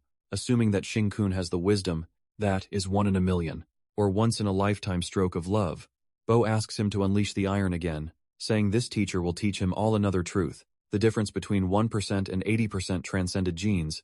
It's like 80 people ganging on one teacher. Bo unleashes his powers as many iron tentacles strike towards Jing Kun. He seems pretty confident, as his powers are like a crowd of transcended individuals, which makes our guy's power crushed, easily striking his power. Bo warns the people with fewer genes to hide behind the strong ones. Meanwhile, our guy smirks and recalls how Bo was killed by his hands in his past life, and at that critical moment of life and death, he really did sacrifice his life for the students, buying them enough time to escape, concluding that he's indeed an admirable teacher. Suddenly Bo begins to sweat profusely and sing. Hun feels a bit of pressure, noticing that he's trying to pressure him into submission, with his transcended genes having no effect. Our guy reckons that his transcended genes, that devoured that dead fatty's genes before, have already become the big fatty now, not to mention that it also has his 99% big brother monster genes behind it. Certain that Bo can't pressure him into submission, our guy decides to go low-key, and being a dramatic ass, he starts acting as if he loses on purpose, and tells the teacher he can't hold it any longer. As he acts a bit too much, the teacher himself is flabbergasted, knowing that Jing Kun lost on purpose, as he couldn't pressure him. At that moment, the students cheer for Teacher Bao, and call Jing Kun a weakling, while Bo dodges a bullet with him, for nearly loses his reputation, concluding that this child has some secrets, and it's interesting that he knows what he's doing. He thanks Jing Kun for demonstrating, and the lesson ends abruptly. A blue-haired guy speaks up about survival of the fittest, revealing the philosophy of the school, that the winner takes it all. Commencing the freshman resource competition, the blue-haired guy, looking cocky, gets curious about where that 1% carrier gene guy got his confidence from, as he says he wants to knock them all down, and sees all their resources, thinking it's truly audacious. What surprises him even more is that Jing Kun managed to awaken with only 1% of genes, and it appears that he has put in tremendous effort. Just then, the blue-haired guy introduces himself as Yu Shang, and reveals that he has 85% genes, a water attribute transcender. Mocking Jing Kun, Yu utters that he truly admires his persistence to bear the burden of carrying such inferior genes, but still being able to break through and awaken. He makes an exception and invites him to join his team, adding that they're currently gathering students with 60% gene levels or above, and forming an alliance of the strong. However, Yu seems to have something else in mind, as he presumes that, if he makes Jing Kun join their team, his girlfriend Ju, with the most transcended genes in history, will surely join them, stretching out his hand to ally. Yu lets out that they can fulfill an insane plan, and seize all the resources from the weak, to make the most of the resources, instead of wasting them on them. To his surprise, Jing Kun giggles and thinks that it's hilarious, how he only dares to bully the weak with his strength. Pissed, Yu asks who the fuck he thinks he is, and calls him trash with only percent genes, mocking him that he doesn't even have the qualifications to enter the Transcendence Institution to begin with. He goes on to expose Jing Kun that he was only able to pass the final test because Jiwoo saved him, and confesses his true intentions of inviting him solely so that he could bring Jiwoo along with her, calling him trash who doesn't know his place. Chilling out, our guy seems to have hit the sore spot, which makes you even more pissed. Losing his nerve, Yu makes it clear that their alliance will seize all the resources from the weaklings, and our guy wishes him luck. Pissed off, Yu stomps back to his seat, while Teacher Bo asks Jing Kun if it was aimed to trigger him, but our guy ensures that he was just sincerely encouraging him. After that, the freshman resource competition begins, and Teacher Bo calls the students to receive their resource exchange tokens, and instructs them to gather in the forest. Outside school for further instructions, Jinkin gets 2 tokens as he assists in the lesson. The scene then takes us to the forest, and outside the school where the teacher informs them that they have 1 hour to do whatever they'd like, and everything will be up to their abilities. From here later, Zhao waits to meet with big brother Xing Chun, but Wu Yin refuses to go with them, saying that he still has to think for himself. While Zhao Sheng lashes out at him, Wu Yin expresses his concerns and lets out that, even with his 49% of genes, they made an exception and let him into the alliance. Since he's awakened curious, Jia tries to convince him that Big Brother will bring them further in life, but Wu Yan still refuses. Given that Jing Kun is indeed very strong, but he's only at 1% plus, he's up against the entire alliance, and provoked them right from the start, which makes him even more scared, as Xiao calls him a traitor. Xiao Tao calms him down and tells him not to force him, as everyone has their own ambitions. Being watched by 10 transcended powerhouses, Xiao gets why Willian backed down. On the other side, Shu and Jing Kun arrive in the forest, when one of the guys approaches them and tells them to laugh for now. Keeping a close eye on him, the guy threatens Xing Kun that there's nowhere he can go, adding that brother Xiong will be back soon. To turn his laugh into a cry, smiling, our guy responds that bullying weak people doesn't take much time, after all, and the guy gets pissed, justifying bullying by saying that it's utilizing resources efficiently. On the other hand, we see a girl running into the forest and hiding under a tree. Thinking that she ran far enough to be safe, it turns out that Yu Shang seems to be chasing her and is certain that no one can escape. His detection skills, since about 70% of the human body consists of water, he finds the girl and threatens to hand over her token, trapping her with his water attribute. The girl refuses and clarifies that the token belongs to her, but Yu tells her to blame herself for not having genes strong enough to join their alliance. Eventually the girl gives up and hands her token to him. With that, Yu goes on to snatch the token from all the weak students, and the people from his alliance do the same, bullying the weak into handing over their token.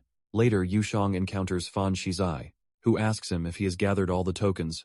He thinks he deserves getting his hopes up high. Yu assumes that Shizai came looking for him, and challenges him to test whether the young master of the Fan family, who didn't go through any genetic testing, and enrolled in the school through the back door, has the qualifications to join their alliance, calling it a coincidence.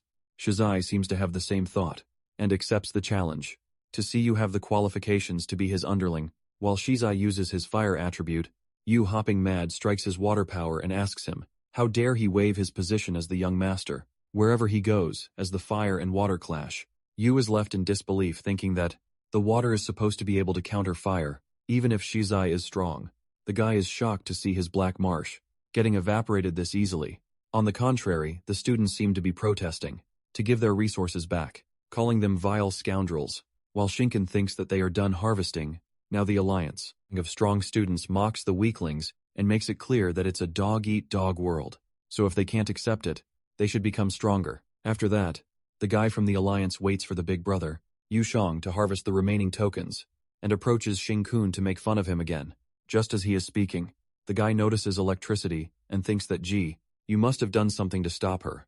Immediately he rushes towards her, but his punch is blocked by Xing Kun's hand, as our boy sarcastically tells Yu that they have been found out, and she needs to control her power.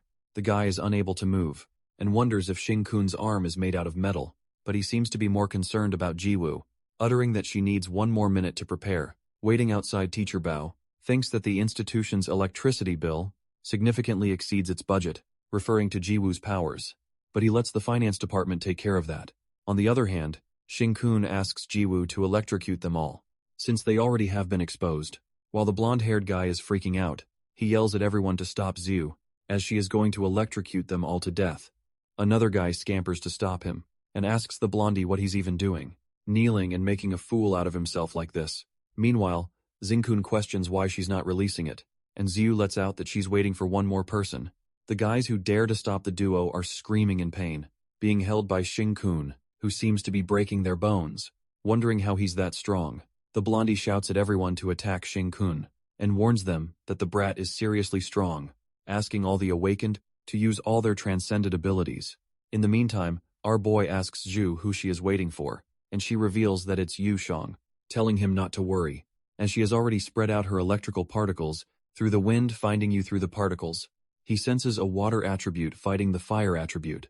Transcender after that, Xing Kun, after beating the crap out of the Alliance gang, calls out those who have less than 60% transcended genes and tells them not to eat their bullshit, as he'll help them avenge all of them. He assures them that he has taken all the resource tokens from their hands, and that all of their starting points will be the same as before, getting terrified as all of them try to run away. Jinquan ensures that they already have Juyu's signature, static electricity on their body, and they're going to get electrocuted in the end. No matter what, that's when we get to know that it's not really electrocution. It's a technique that Juyu had developed during the previous timeline, back then targeted Thunderstrike. On the contrary, Yu seems to be struggling with Shizai's flames, as he forms a layer to block it. Sounding confident, Yu utters that he can't beat him with those flames, and Shizai strikes a flaming palm that looks 10 times stronger than Yu's power. With the flaming palm grabbing him, Yu can't seem to wiggle his way out, even with his water elemental powers watching him. All helpless, Shizai asks him if he can withstand the flame. For a minute, and Yu can't seem to do anything, as their power gap is too wide, as he's from the Fan family thinking it's not fair. Eventually, Yushin gets smashed on the ground, and Shizai informs him that he's passed the test, making him and his alliance qualified to come under him, while Yu doesn't even consider this a fight, as he can't even fight back. Shizai unveils that he's already reached a 3-star Transcender, and could easily graduate from the Institute. In terms of strength, he praises Yu that he could use his water attribute abilities under his flame hands without getting disfigured, which is a pretty impressive thing. Listening to this, the guy asks him why he's here, if he's a 3-star already. That's when the young master approaches Yu and spills that what they are all fighting over now are resources, but these things are already within his grasp. Approaching his hand, Shizai reveals that he's here to recruit young talents, like him, to help the Fan family, convincing him that they will enable his growth quicker than on his own, and hits the spot by saying that such fairness is not easy to come by in this unjust world. Yu then accepts his offer as he shakes his hand, as everyone seems to be having electric shocks. Due to Zyu's targeting Thunderstrike, the electricity travels to Yu and strikes the poor guy. Witnessing him trembling in shock, Shizai gets the hint that it's Zyu, while Yu can't even move, as he struggles on the ground, screaming that the electricity is too strong. In the meantime, Ju and Shinkun, along with their team, arrive at the stop, while our guy greets Fan Shizai and tells him that he's not easy to disarm. As expected after that, Ju approaches him and clarifies that they don't need to talk, as she is never going to join his group, but Shizai seems to have something to say, and affirms that he respects her decision, and decides to wait until she makes the correct decision herself. With that, he strikes his flaming palm towards them, and Shinkun asks Ji-Yu to rest for a while, as he's not an opponent she can defeat. Right now, our guy plans to test out his transcended abilities. While they are at it, in the blink of an eye, Shinkun emerges from the flames and asks the young master if he's feeling nervous, guessing that no one has ever had the chance to get this close to him, while Shizai calls him an arrogant fool and creates another flaming palm. Our boy witnesses him conjuring 2 massive and energy-consuming flames, and it doesn't surprise him, as he expected. This from someone who possesses 90% of genes, blocking him with 2 flaming palms. He makes sure that Shinkun has nowhere to run, as he merges the flame, trapping him into a palm of flames.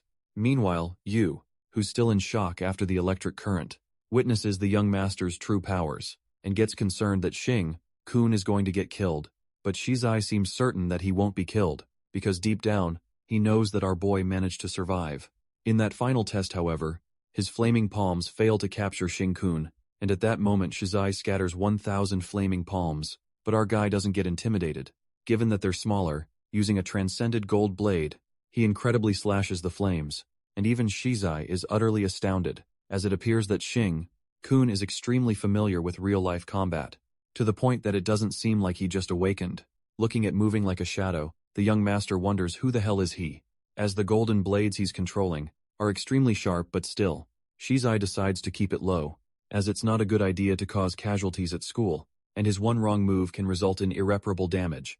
As Shinkun's golden blades strike his flames, Shizai sees the clash between the 2 transcended powers, and plans to use his power to directly attack him, to overpower his transcended genes, thus destroying Shinkun's genes from within. Planning all in his head, he manifests that, once Shinkun's transcended genes are ruptured within, it'll take a year or more to recover. Then he won't be a thorn in his path, thinking to destroy him. Shizai halts for a second, as he senses that his genes are unbelievably strong, and he even resembles his 4-star ranked transcender. Uncle, meanwhile, Our guy gives a weird-ass look to Shizai, and kind of reads his expressions abruptly.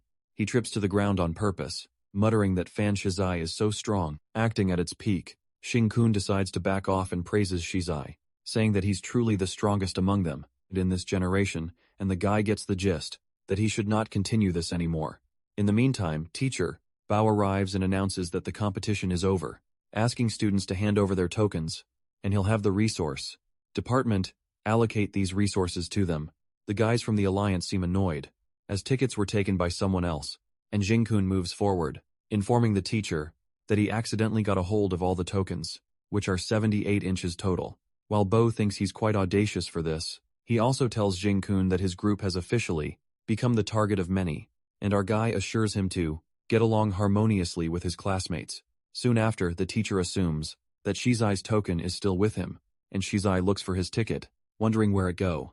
That's when our fella, making a freaky face, lets out that when Shizai defeated him just now, he saw a resource token left on the ground, and picked it up, giving him a death stare. Shizai asks him to shut up and gets mad, presuming that he'll get back at hing for this. Returning to the resource department, Shin-kun and Jui carry the resources they have, and decide to give 6 portions to Shang and Tao. Falling, Zhaoxing is already overwhelmed by the 6 portions, which is a total of 42 vials of life essence fluid. He promises to cherish it and strive to awaken. Just then Xiao Tao seems to have a question for Shin-kun, and asks him why he didn't defeat Fan Shizai when he could actually do it. This our guy answers that he's the young master of the formidable Fan family, and since they already got the resources they needed, he just let it go. As Zhao praises his amazing big brother, they shortly arrive at the dorms, and Zhao tells Shin-kun that he's going the wrong way, informing him it's the women's dormitory, and his dorm is the same as his. But our guy insists on going into the women's dormitory, along with Ju, as the school provides specially designed the individual dorms for people with exceptionally high, transcended genes to prevent them from accidentally harming their classmates still clueless. Xiao lets out that it's Ji's dorm, and that's when Xiao Tao smacks his head, uttering how he can be so slow. Xiao then grasps the situation and finally gets it, that he's going into Big Sister's dorm, referring to the girlfriend of Big Brother. While they excitedly wave them goodbye, Shin-kun seems to be done, as he already told them they're just childhood friends. Nonetheless, it appears that our guy is going into the same room as her, to teach you how to quickly absorb these resources, which might take the whole night. Come to think of it, Shin-kun hasn't spent a whole night in the same room with her since high school, and Ji-yu calling him a womanizer reminds him that he was always so chaotic in his relationships, so who would have wanted to stay with him? But our boy justifies that he has turned over a new leaf, and he's doing better now, which kind of makes you think that he really does seem a bit different than before. In the dorm, Shin-kun explains, after large numbers of transcenders started to appear in this world, the humans began to study their powers and attempt to replicate them, but as humans are still unable to artificially create those powers, they use biological sources such as animals, and extract a substance called life essence from them. The substance life essence is used to replace the consumption of elemental power in superhumans. While it sounds like man-eating monsters, Shingen lets out when they drink this essence, it's totally useless, and does not satisfy the hunger at all. According to people from the resource department, it's better to have 1 vial a day, as it aligns with the body, natural's absorption and repair rate. Offering the best usage, however, our guy assures you to take multiple vials, and go all out, assuring her not to worry about saving electricity bills. He asked her to drink them all, and advance herself to 1-star rank as quickly as possible. Just then, Shin-kun creeps closer to her, and asks her to give him a jolt, to know if there's any trace of electricity from back then being processed in her body, making her flustered. Ju couldn't help but think that he's really changed a lot, and has stopped seeing those girls anymore. Assuming he even deleted their contact information, she feels that Shin-kun hasn't been this focused on her like that since high school. Her contemplation gets interrupted when Shin-kun asks her to jolt him and pinches her cheeks, telling how violent she usually is. Meanwhile, the girl moves back, and our guy kind of leans onto her, asking what she's daydreaming about. Leaning closer, Shinken bends over, and as their lips are about to meet, Ju immediately turns her face away and wonders what this bastard is doing, making her think that the reason he doesn't see other girls is because he has found a closer target. She asked Shin-kun to get up already, as she's feeling weird instead. The guy tells her that she smells good, and he just wants to eat her up. Suddenly he begins transforming into a monster, and at that moment Jiwoo attacks him with electricity, saying she will send him to hell for trying to eat her. As the electricity jolt even moves out of the dorm, Xiao Tao understands that it's necessary to give people with high transcended genes their own rooms. Coming back to his human form, Dinkun is impressed to see that her abundance of transcended genes is truly overwhelming, and the scent she's emitting is a deadly temptation. For a mutant like him, while Ju finally gets it, that he was trying to trigger her powers, our guy could sense that her electricity is showing signs of being processed, ensuring that she's right back on track. After that, Xing-kun seems to be leaving, and Ju tosses him a mask, telling him it's essential to wear when he's doing something wrong. She tells him to take, and our guy assures her that he's just going out for some snack, and will buy some supper for her. Leaving Zhu blushing heading outside, Xing-kun goes into the forest, and now that he's currently a 3-rank monster, he thinks of using Lord's Flame to take on even a peaked rank 3 monster, being careful to hide the monster's transformed left hand. He makes sure that the others think that he's a fire, élément transcendé. Suddenly, he feels something underground, and quickly hides his flames. At that moment, his monster genes detect that it's the Earth Dragon, the same one he encountered on the training grounds. Even though he's come far into the Transcendence institution, he realizes that the school is not far enough from the testing grounds, so the dragon must have sensed him, and is still looking for him. Within this area, he feels threatened to even use his Lord's Flame too much, or else that thing will come knocking on his door. As he returns, it appears that Xing-kun won't be getting a tasty supper. We also get to know that there are not only earth dragons beneath the ground, but many undiscovered monsters that humans have yet to find. Apparently humans don't know that the monsters that were once human are still alive. Moreover, the death of these monsters will release their genetic energy in the form of smoke, which will flow continuously into the bodies of these underground monsters. After a year, when the monsters gather enough power, it will trigger an apocalypse. That's when we are revealed that Xing-kun, in his previous life, happened to stumble upon a clue about one of those underground monsters. The scene then takes us to a place. We see a masked man kidnapping a guy and tying him inside the car along with that guy. These masked people seem to have kidnapped many other people who are freaking inside the car. As to what they are planning to do with them, the masked man driving the car asks his partner Falcon if he used less medicine, as it looks like he did not control the dosage. Well, this time, while the guy tied down by ropes is panicking to let him go, and tells them that kidnapping is illegal, Falcon assures his partner that's not possible, as he administered the medicine with precision, assuming that the guy is different from the rest, perhaps stronger than others. Believing that they got a big one this time, the masked guy deduces that the guy has more monster genes in his body. That's why he woke up earlier, and asks Falcon how much more valuable he is compared to the regular stock. Well, it looks like these guys are kidnapping people with monster genes in order to get something out of them. Meanwhile, the poor guy is bawling his eyes out. Falcon guesses that his monster's gene is 80%, which means he's a stock. That's 7 times the amount of life essence fluid, compared to a normal D grade, concluding it's a huge profit. The guy mutters that it will be troublesome if that guy turns into a monster, and asks Falcon to shut him down, when abruptly someone blocks their way, punching their car screen, smashing the car from the front. The guy disappears after making the vehicle stop. The masked guys begin to panic, wondering who the hell is that guy, and now even the engine's busted. Just as the masked driver asks Falcon to keep an eye on the kidnapped people, and not let them transform prematurely, while he goes to find the guy. Panicked, Falcon informs him that the guy is standing behind him, and that's when he pulls the masked guy out of the car. Shattering the window, the guy smashes the driver away, and, while he guesses that the information has been leaked, he asks the guy who the hell he is. While that guy appears to be Xing-kun, the masked guy doesn't seem to care who he is, and is determined to kill him, as must not be left alive in the car. One of the kidnapped guys wakes up everyone, and Falcon panics as their monster genes are waking up.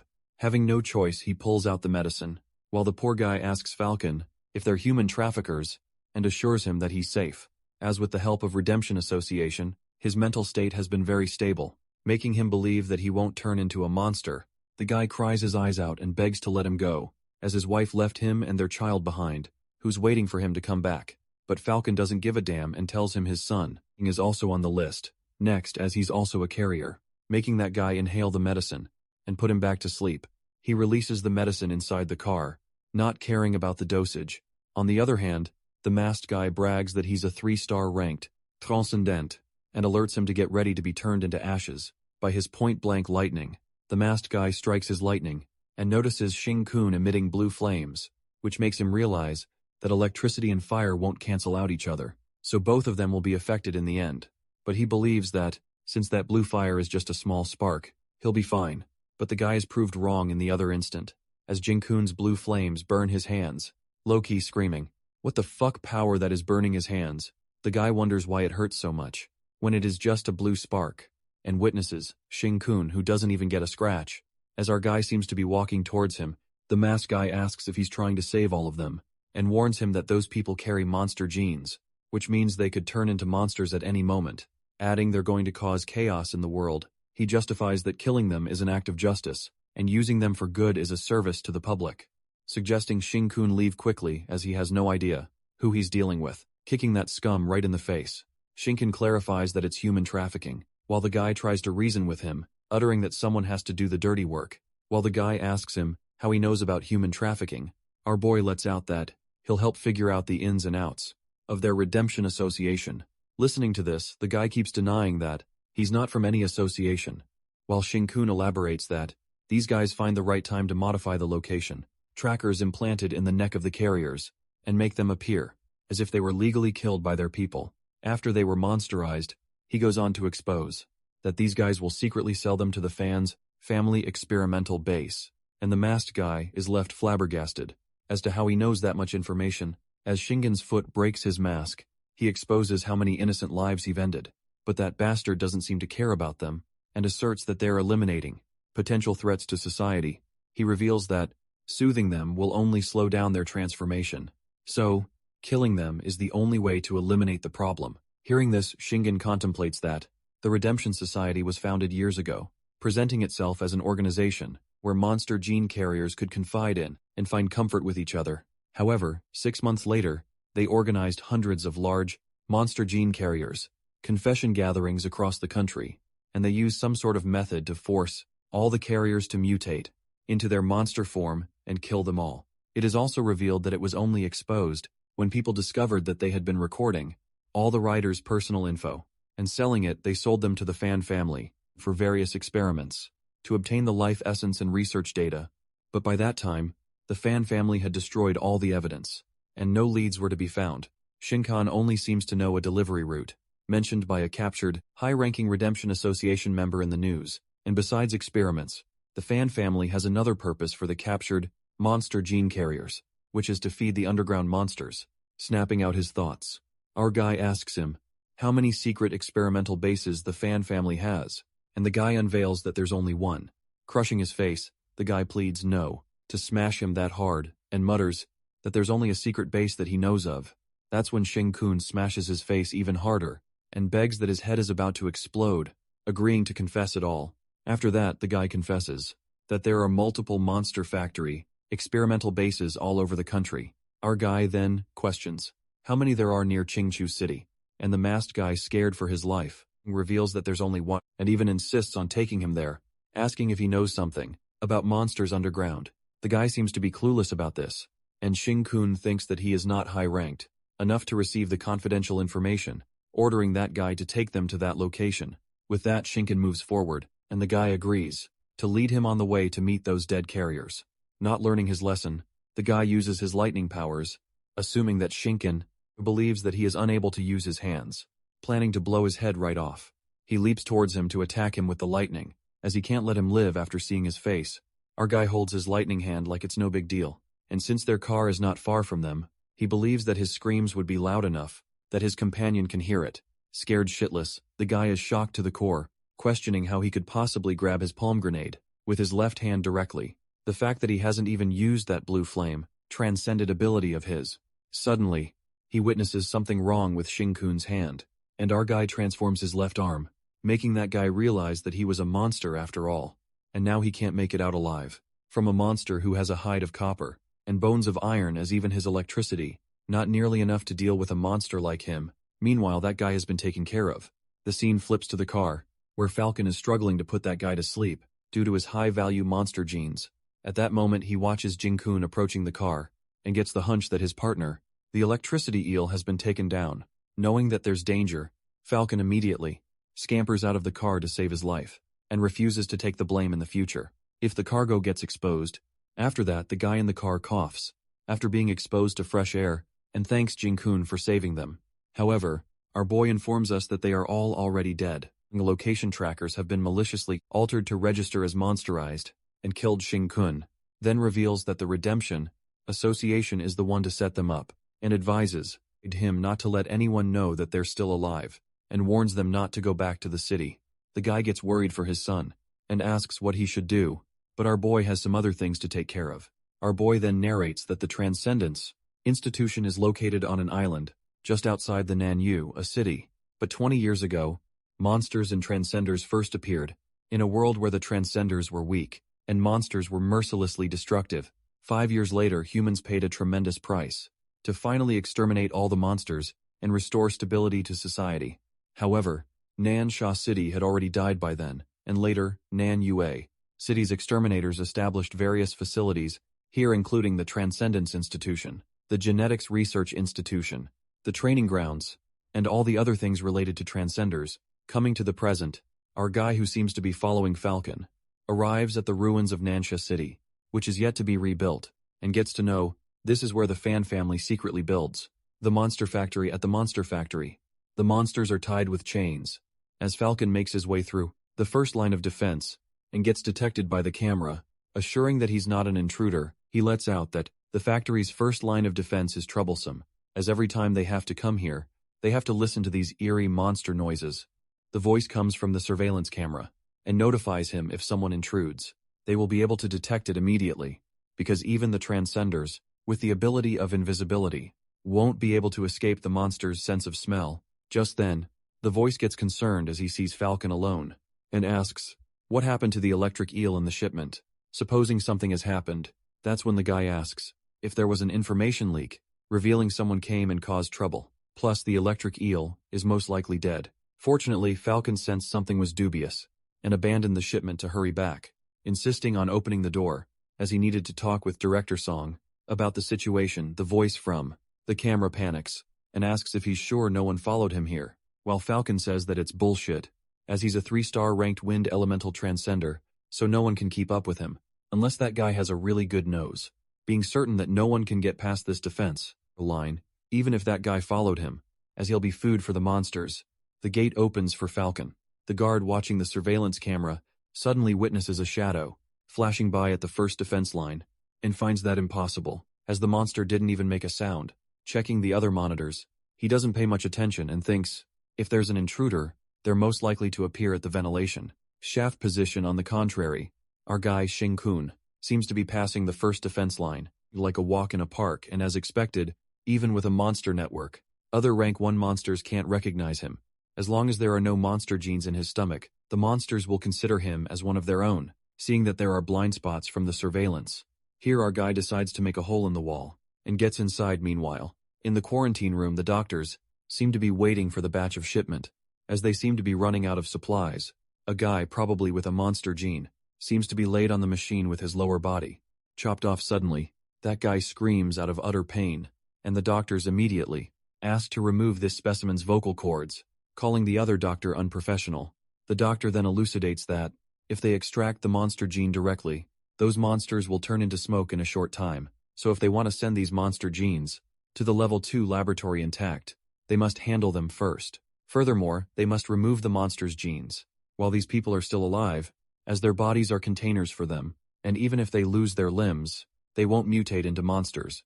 But having them make noise is still a hassle. The doctor then proceeds to cut off the vocal cords, while that helpless guy begs him, saying that he could do anything to him, but pleads to spare his wife, as the amount of monster gene in her body is extremely low. The poor guy screams to spare his wife, and that's when we witness numerous bodies brutally kept inside the containers, all containing monster genes, and with tears streaming down that guy's face, he shouts in despair and wishes that they never find peace in the afterlife, calling them wicked bastards. A heartless researcher teaches his fellow mate that, if other researchers face such a distracting situation, it will increase the likelihood of research failure, and if this happens to the most critical experiment, then they're essentially obstructing human progress, referring to the fact that it's important to cut the vocal cord of person who's alive. As the doctor is about to cut the vocal cord, suddenly a blackout occurs which hinders their work, and it turns out that the entire factory has lost its power.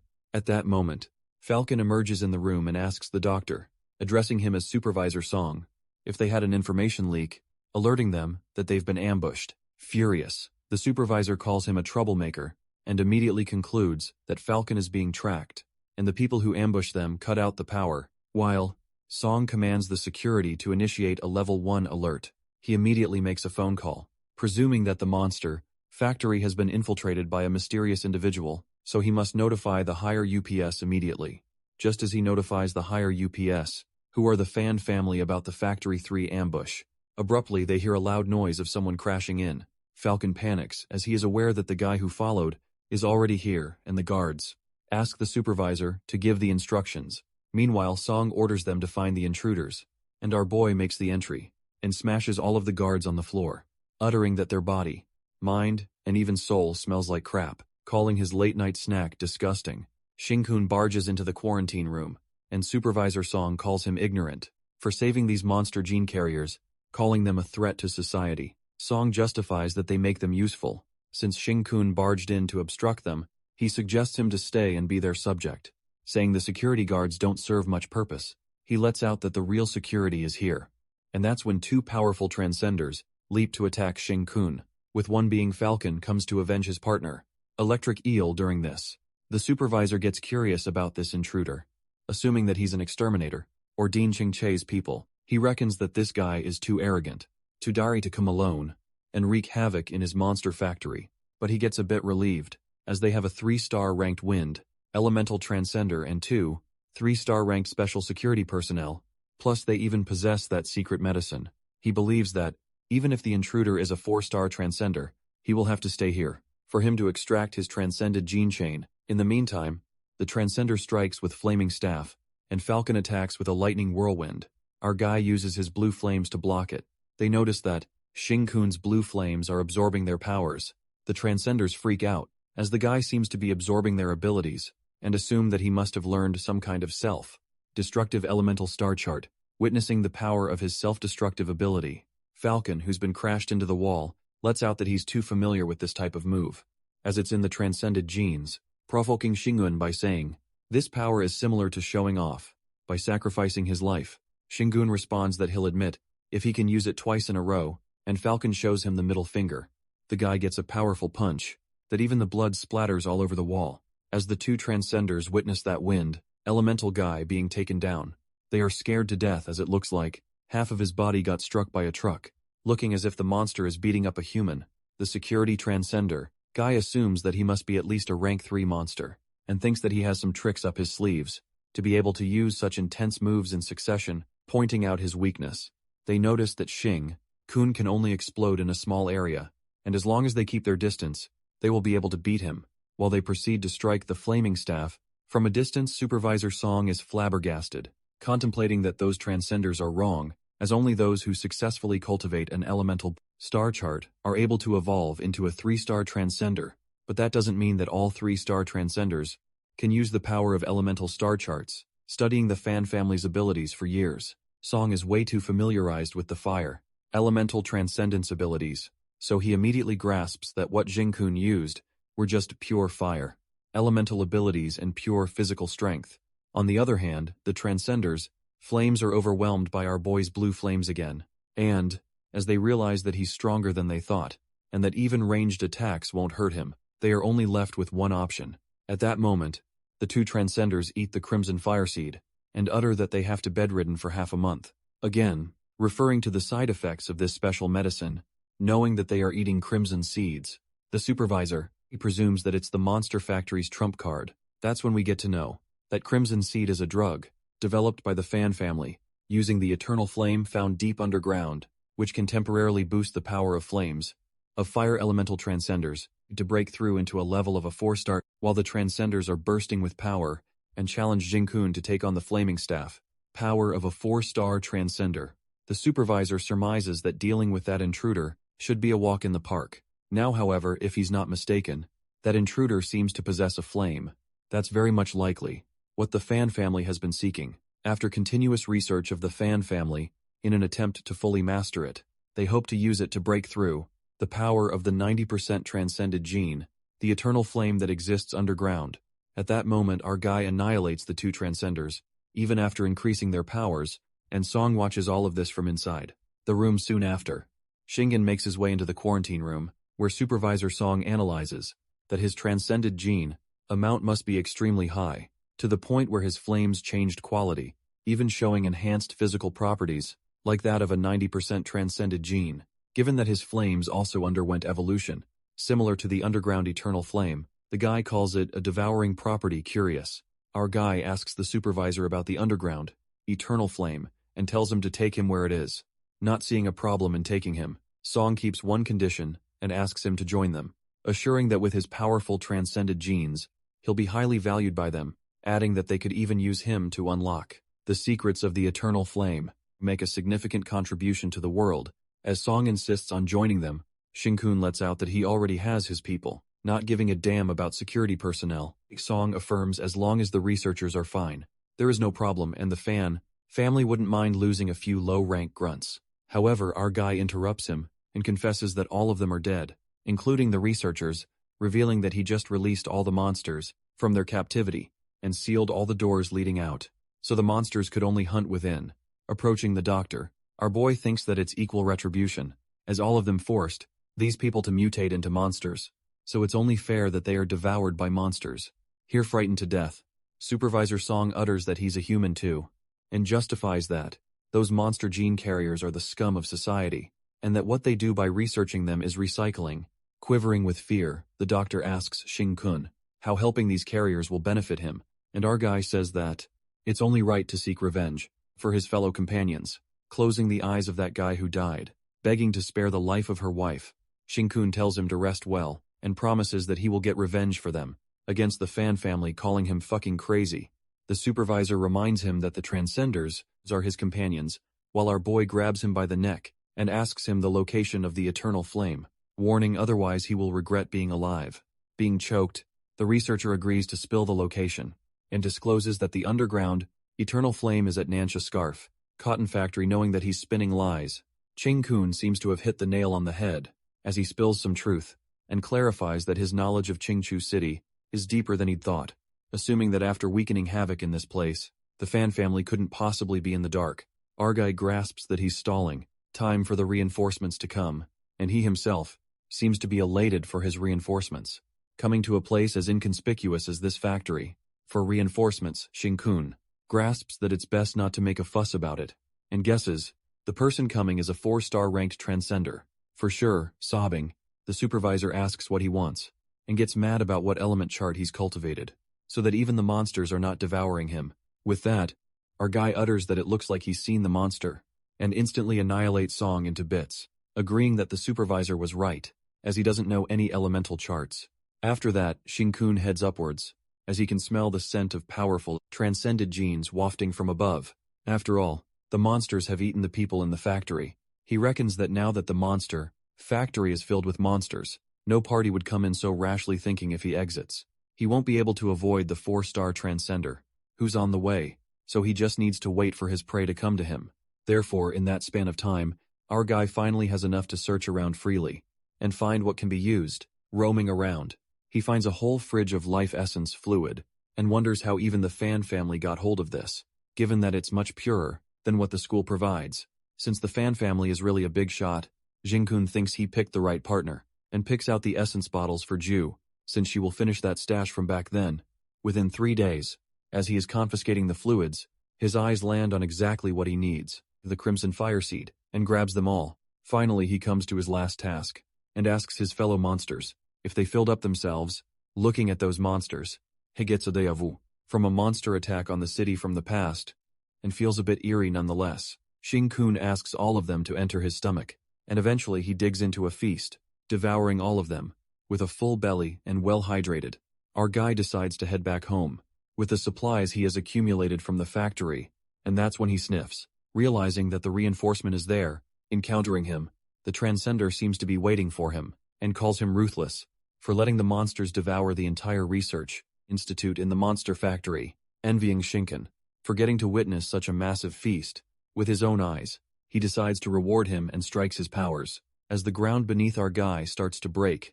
Meanwhile, our fella is surprised to see a 4-star transcender, as someone he's seen in the news before, a deceased one at that, he recognizes that he's an Earth elemental transcender, who awakened his gravitational ability.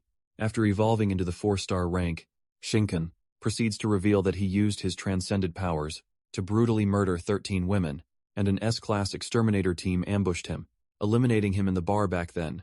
While he lets out the fan, family really plays dirty, recruiting someone like him. The 4-star ranked guy warns him that his nightmare has just begun, and in the next few hours, he's going to crush him with his gravity, planning to snap his tendons and ligaments, just like those women. That guy seems certain that Shinkun will be crying, to let him have a quick death.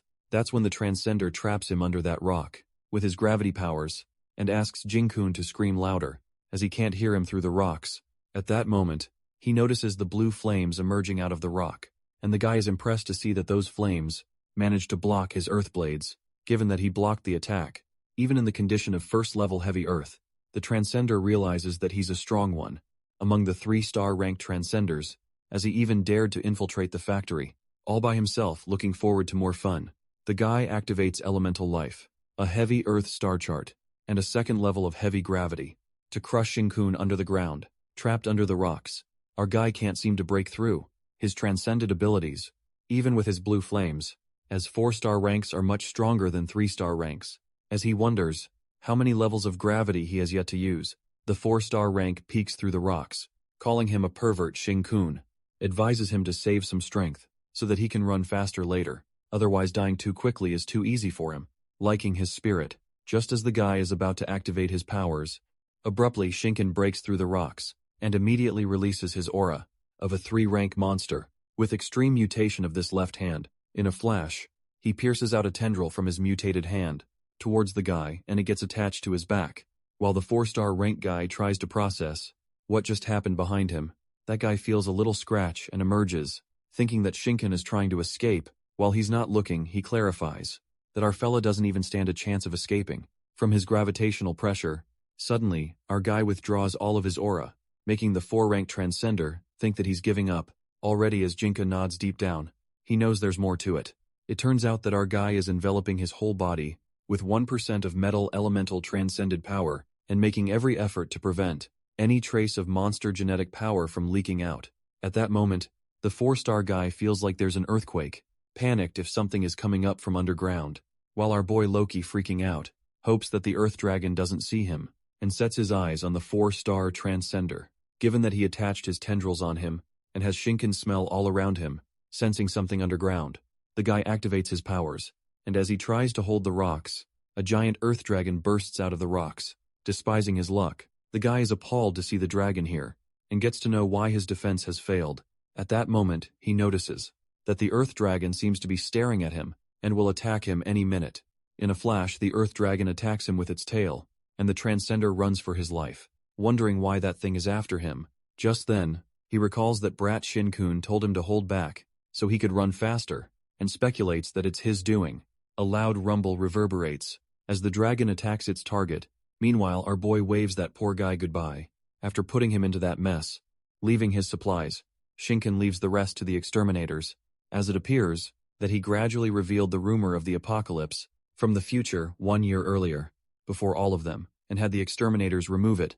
On the other hand, the exterminators arrive at the scene, and they ask Sister Kui for more information. Shangguan Kui then notifies that, in order to restrain the Earth Dragon, having their team is already sufficient. She then instructs them to prepare for the binding formation, and informs her fellow member that he will achieve the honor of being the first Ninwaxia to defeat the Earth Dragon. Team song prepares, as they activate their powers, and keep getting closer to the Earth Dragon. Meanwhile, Shang recalls, there were too many people last time, at the training grounds, too many obstacles, and the dragon even escaped. Infuriated, she has received orders from the higher UPS to guard the Qingchu city properly, so as long as the Earth Dragon doesn't die, she can't find a partner properly. Determined to cut it off this time, her team member interrupts and notifies her that there's someone in front of the Earth Dragon using sonic wave modeling. Song gets to know that he's the executed death row inmate who murdered 13 women. As soon as Shang hears this, she decides to kill both of them, and striking her water dragon, she leaps to slash both of them. As the 4-star Transcender is happy to see that someone is here to save him, he is hit by the sudden realization that these exterminators are here to kill him, using 5th level heavy defense. the Transcender bursts out of the rocks, while Shang leaps towards the dragon, and incredibly slashes it with her water dragon ability. Feeling lucky, the Transcender is lucky to meet. Who wants his life here otherwise? He wouldn't even know how to ditch this dragon escaping. He is baffled as to what is happening tonight, and he even fails to complete the mission, to kill the intruder. He knows that dealing with Old Dog Fan, John Wei won't be easy, just as he is running. Unexpectedly, another Earth Dragon emerges out of the ground.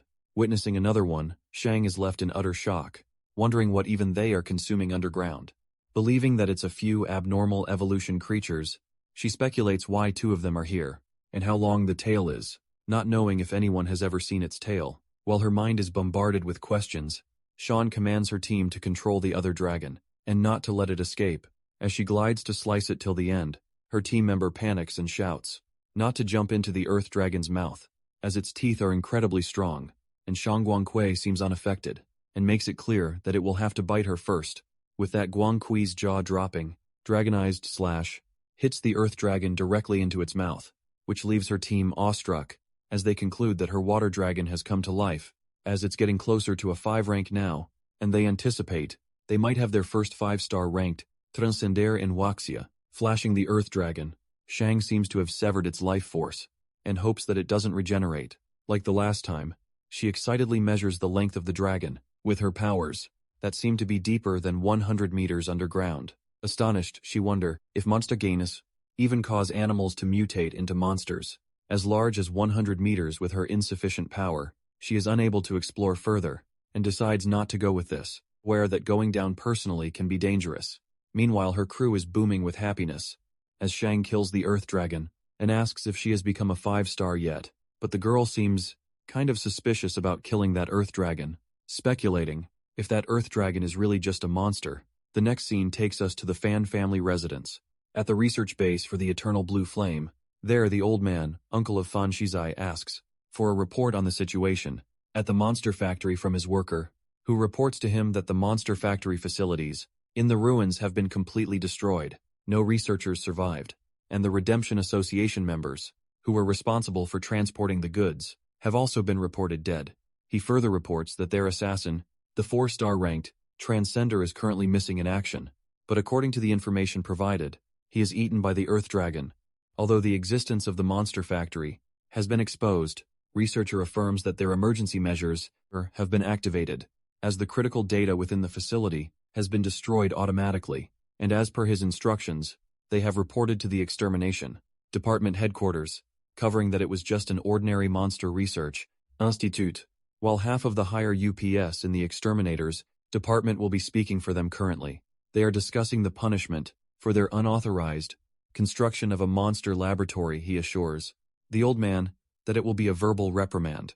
After that, Uncle Fan asks the researcher about who's behind all of this, and the guy opens up about the last message sent by the director of the monster factory before he was killed, which said he possesses blue flames, has a devouring characteristic, and suspected to be Transcender, with an extremely high-powered, fire-attributed transcended gene, to the point of approaching the level of eternal flame, releasing his flames toward the big everlasting blossom extracted with its root, instilled in the underground laboratory. Izai grasps that the blue flame guy is the key that would open the everlasting bloom, and allow them to obtain the key to the eternal blue flames. Feeling betrayed by the heavens, the fire-attributed transcended powers has been in their family for generations, and the family worked hard to research and obtain the most powerful fire element star chart. They even excavated the everlasting blossom containing the eternal flame, yet none of them have transcended above the 90% threshold, and for that reason, the Fan family has to strive for it themselves.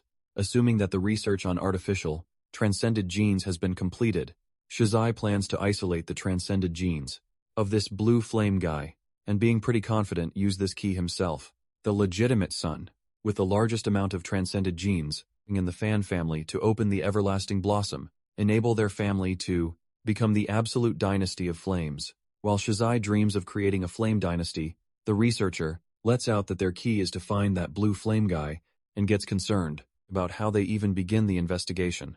That's when Uncle Fan utters that he's just a transcendent, so they should seek from the exterminators. He commands the researcher to report everything about that blue flame guy to the extermination headquarters, including their monster laboratory being destroyed by that guy that they were pursuing, with their valuable materials and resources being stolen. Plus, he might be the mastermind behind the appearance of the Earth Dragon. After that, Shizai touches the everlasting blossom. Nurturing it, he becomes adamant to open it one day and retrieve the eternal flames. At that very moment we are taken below the research base for the eternal flames, where the roots of the blossom seem to be extending 5,000 meters under the ground.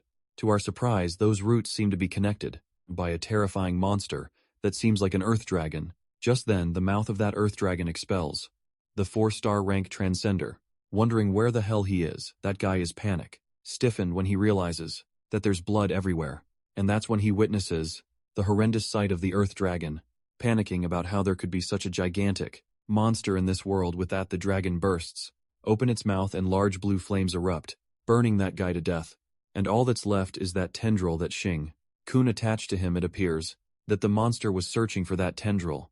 After all, as it consumed it, the scene then flips to the dorm, where Shing-kun returns after creating a mess.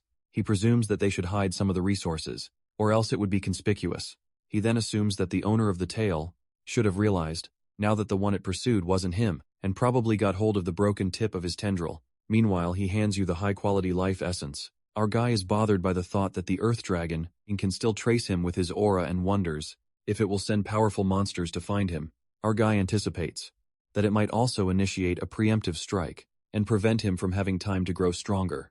This also means that it will surely attract the attention of all exterminators, and it will definitely alert the enemy after all. Shinken then concludes that if the world-ending apocalypse is a terminal cancer, then the tumor should manifest as early as possible. We are then taken to the research base for eternal flames, where the everlasting blossom begins to break apart like a flower blooming.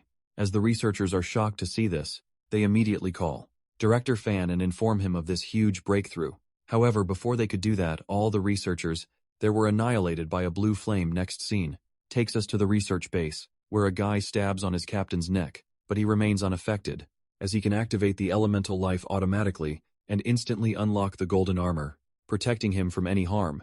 Alerting that the intruders are here, the captain thanks the Fan family for gathering them all, the dead criminals from all over the country, and they are now a team that even the exterminators are terrified of, gathering numerous 4-star rank Transcenders and 3-star rank Transcenders. They all move for the mission the Fan family has given him, and plan whoever the intruder may be.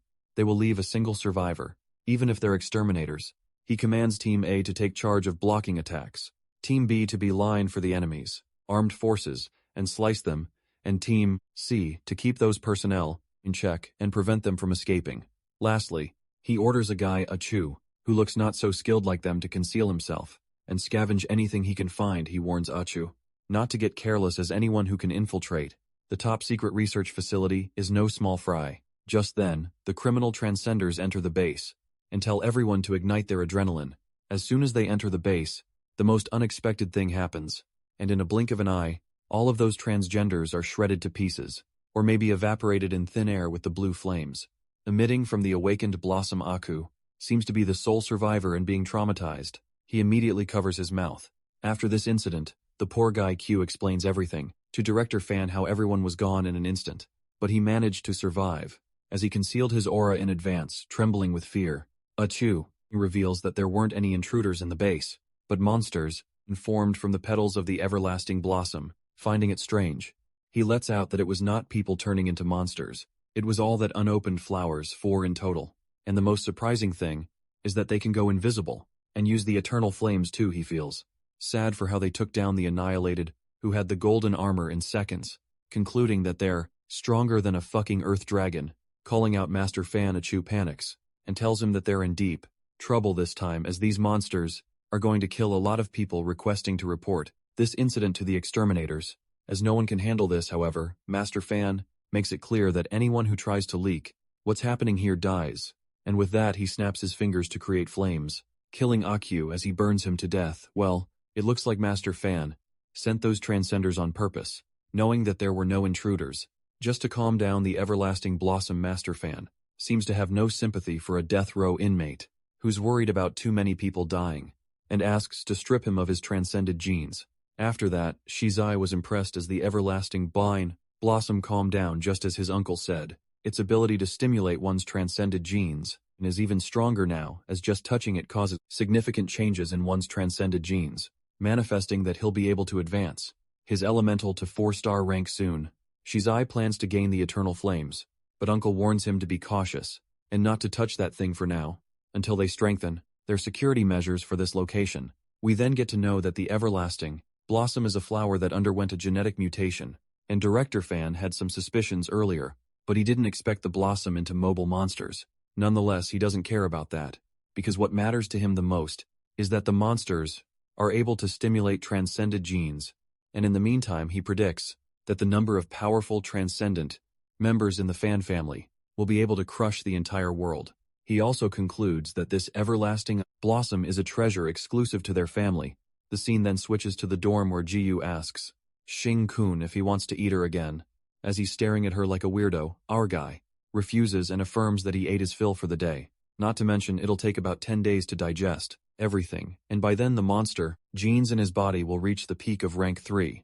Before evolving to rank 4, Shing-kun plans to advance his transcended genes, rank to 3 stars first, and then stabilize the monster genes with his transcended genes that will allow him to control his size within the human range. Knowing that he has fewer transcended genes, our guy believes that to reach the 3-star rank requires some special means. Just then, Shinken touches Jui's face and transforms his left hand, giving it a shot. A small tentacle emerges from his hand and Jui asks him to be gentle, alerting that it will hurt momentarily. The tentacle hits her neck and abruptly, her transcended genes become very active. Impressed to see the results real quick based on Shing-kun's experience, refining electricity, gathers energy, absorbs all the power from the transcended genes, and then refines them all. He asks GIE to keep absorbing and assures that the cost associated with a breakthrough from students, in terms of energy sources, is covered by the institution. He insists she keeps absorbing the electricity and affirms the institution will cover tonight electricity's bill. On the contrary, the assistant runs to Principal Ching Che and informs him that the institution's circuits are malfunctioning, adding that there's a power outage everywhere. Sipping the tea, the principal seems to be calm as ever, and after an awkward silence, the assistant again asks him to give instructions, but Chincha asks her to stay calm as they've got a most talented transcended genius in history within the institution, and is aware that she's likely undergoing a breakthrough. Impressed, the principal is amazed by the speed of her breakthrough, which is a bit beyond his expectations. Concluding that Gyu is more of a genius than he imagined. Concerned, the assistant lets out that the electricity bill will be quite high, but Principal Ching Chai laughs it off, saying, even if the electric bill costs a few million or more, talent is priceless after all. He believes that the exterminator headquarters will reimburse them later if the expenses are high, and at that moment, the phone rings despite the situation. As the phone lines are separated, it turns out to be the exterminator headquarters on the phone, and as Ching Chai answers it, he gets informed of the power outage in the city, and all the electricity is surging toward the institution. The principal then assuring them that it's just their student, Zhu, undergoing a breakthrough and requests for the electricity expense reimbursement. It is revealed to us that Nanwei Transcendence institution located in Qingchu City, which is in a special clearing zone of Nanwei City, spanning both sides of the main river Qingchu City, is the third largest city in Wuxia, with an electricity consumption of 200 million kilowatts per hour. Now with the Nanwei Transcendence Institute as the epicenter, extending to the entire city center, there's a major power outage as all the electricity flowed into Yu's body. Although the power plant is supplying at full capacity, 3 hours of that intense absorption is equivalent to half a day's electricity consumption in the city center of Nanwei City, and it's all equivalent to the energy reserves of a 4-star rank transcendent. The scene then switches to the exterminator headquarters, where the girl on the phone with Principal Ching Chai is impressed by Zhu Yue's ability to store such terrifying elemental energy within her body. Even though she hasn't awakened yet, the principal responds that Jiyu's elemental reserves are high as they are natural energy containers, and the higher the amount of one's transcended genes, the purer they are within the body. To sum it up, he affirms that there's nothing to be surprised about because the more energy she has, the greater her genes' probability of undergoing a qualitative change, adding there will be fewer bottlenecks she encounters in her future cultivation. The transcendence organizations worldwide are trying to artificially decipher the secret of these genes and try their best to break through the individual limits of transcended genes a seemingly visible yet unattainable path to ascension. After that he asked for the electricity bill, for these 3 hours, and the girl informs him that it's 56 million. Upon hearing this, Dean Ching nearly chokes on his tea, and the girl from the headquarters gets concerned. She agrees that Ju's cultivation won't encounter any bottlenecks, but there might be an unexpected situation that she encounters, and is unable to store the elemental power in her body, as she's not even a 1-star ranked transcender yet, concluding that it'd be like throwing 50 million into water. But the dean seems pretty confident, and thinks that it's impossible, as you even took all the life essence, fluid from the entire class, anticipating that advancing to a 1-star rank transcender will be a piece of cake, while he goes on to utter that if she hasn't transcended yet, she wouldn't let all of it go to waste, and instead be in a hurry to find help at that moment. Ju arrives at the principal's door. Ju, along with Jing-kun, greets the dean and apologizes for consuming enormous amounts of electricity, justifying that she only realized after finishing her cultivation practice, laughing it off. Ching-chi ensures that they're just nurturing talent, and proceeds to ask her if she has become a 1-star ranked transgender yet, as the girl refuses. The dean seems to be questioning his life decisions right now, and yet still believes in her. That's when Ju reveals that she's a 2-star ranked transgender, making the principal stand from his seat, as he is astonished to hear this. Based on his estimation, she should have advanced to 2 stars in a couple of weeks. He gets worried. Even though she might not encounter any bottlenecks, having too many transcendent genes requires time for elemental refinement. Checking her elemental refinement, Ching Chai uses his powers, and suddenly several branches appear around them. Surprised, Ju presumes these branches must be formidable, given that they were wholly invisible, not even a wisp of movement, let out as if they posed no threat with that.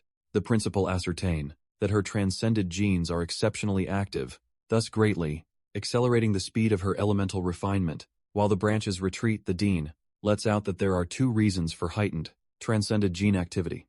The first one being battling monsters, and the second one being intense emotions. Making a weird-ass face, Ju confirms that her emotions are intense right now, and Jing-kun backs up the situation, uttering she has a mug, stiff as ice, but her chest houses a hearth nonetheless. Our guy clarifies that they just came here to express gratitude to him and the Institute, requesting a cultivation method star chart, and revealing their aim to advance Gyu to a 3-star transcender.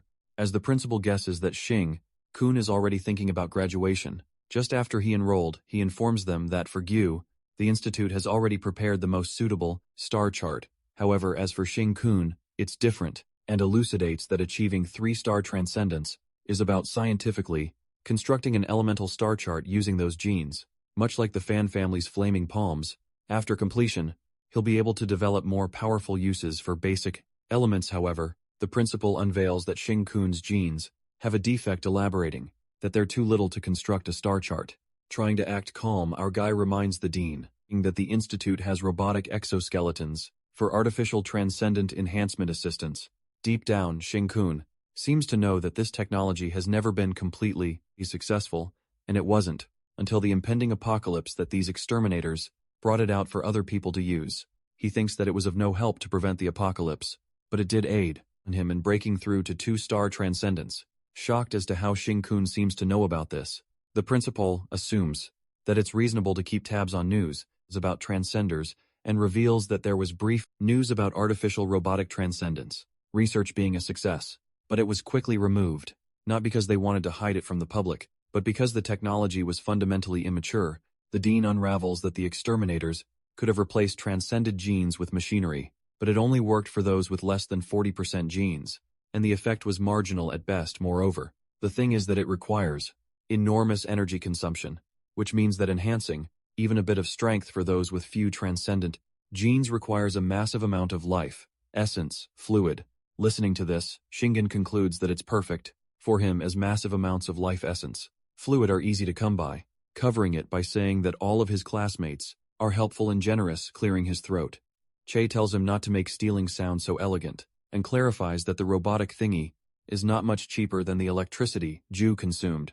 Tonight, meanwhile, the principal busts their hopes, and Ju plays, along with Kun, to strong-arm the old man. Ju threatens the principal by saying that she can't contain the electricity in her body anymore, and decides to release it later, so she can absorb it again tomorrow. As both play along surprisingly, they succeed in their drama as Chai calls them back and tells Xing Kun that he'll give him a chance. He informs them that the institution is about to hold selection for supernovas. So if Xing Kun's team can make it, he'll provide him with a robotic, transcendent enhancement armor, allocated to their academy by the exterminators. Exhilarated, our guy praises the headmaster and makes sure to lead his team to become supernovas, while the headmaster reminds them that there are only 3 days left until the registration. After they both leave, the assistant expresses her concerns and lets out that they can't achieve the supernova status as the National Transcendent Championship selects the strongest team from institutions across the country, and Xing Kun's team consists of first-year, freshmen, and even with the talented GU, they can't compete with other students, not to mention the 2 other members of this team have not even awakened yet, and they can't possibly win just because of GU's unparalleled talent. The principal Ching affirms that Xing Kun can make it possible. He reminds her assistant when old man Fan Junwei wanted to stop him from enrolling, citing his 1% almost negligible transcended genes. The assistant recalls that he still gave him a chance to participate in the last trial, and everyone was puzzled, due to his genes being practically indistinguishable from not, reminding her that Xing Kun passed the last trial. He agrees that his transcended genes are on the verge of existence, yet there were anomalies when he checked his high school physical data, believing that kid has secrets. And according to Dean's year of experience, he can tell that Xing Kun is not that simple. That's when the assistant recalls that the principal is researching monster genes, and is aware that he could always seek to address the issues related to abnormalities in those carrying monster genes. Changing the subject, Ching-Chi concludes whatsoever. He gave Xing Kun an impossible task, and if he succeeds, it is a win-win situation for them. After he sends off the assistant, he dials a phone to Director Ju of the Extermination Bureau, and the director is quite shocked to hear such a polite tone. The old man Ching cuts to chase and asks Ju to consider Ju's electricity bill as done by him, or else he'll resign from his position. The next day, at the Nanwei Transcendence Institution, the exterminators team seems to have arrived along with Sheng Guangkui, and they assume that there's a 90% chance the Blue Flame guy is this year's freshman. The team is instructed to investigate all the students and find out the Blue Flame, who not only implicated them but also stole important data from the fans' laboratory. In the dean's office, the exterminators Ni Yang and Lin Shi come to visit him for business reasons, while the headmaster is happy to see Ni Yang in quite a while and acknowledges Lin Shi's first return after graduation. Lin Shi makes a nice remark about the institution, saying that it hasn't changed in the past 10 years, but the headmaster is probably running low on funds. He is shocked to see how that's even possible, as the headmaster himself mentioned that if the institution were LED by Fan Zhanwei, it would be rolling in riches. Slamming Lin's face, Ni Yang laughs it off and clarifies that he must have heard it wrong, calling him a tactless idiot, affirming that they don't need to act nice. Ching-Chai tells them to get down to business, as that's the truth anyway. The atmosphere gets serious when Ni Yang informs him that besides serving as a judge for the supernova selection, they also bear the responsibility of investigating the Blue Flame. The headmaster questions what made the Extermination Bureau think that the Blue Flame is at their installation, and Ni points at Lin to explain the rest standing up. Linchi reveals that on the night of June 25th, around 10:30, while he was clearing monsters at the Shen market, he encountered the Blue Flame. Due to a sudden situation, his arm was bitten off by a monster, and it was then that guy appeared out of nowhere and helped him, but for some reason he knocked him unconscious, and when he woke up all the monsters were already dead. Surprisingly, in his haze he saw the Blue Flame, absorbing the black smoke left by the monsters, and as the lighting was dim, he couldn't see his face clearly, but based on his overall judgment, he's certain that guy is a young male.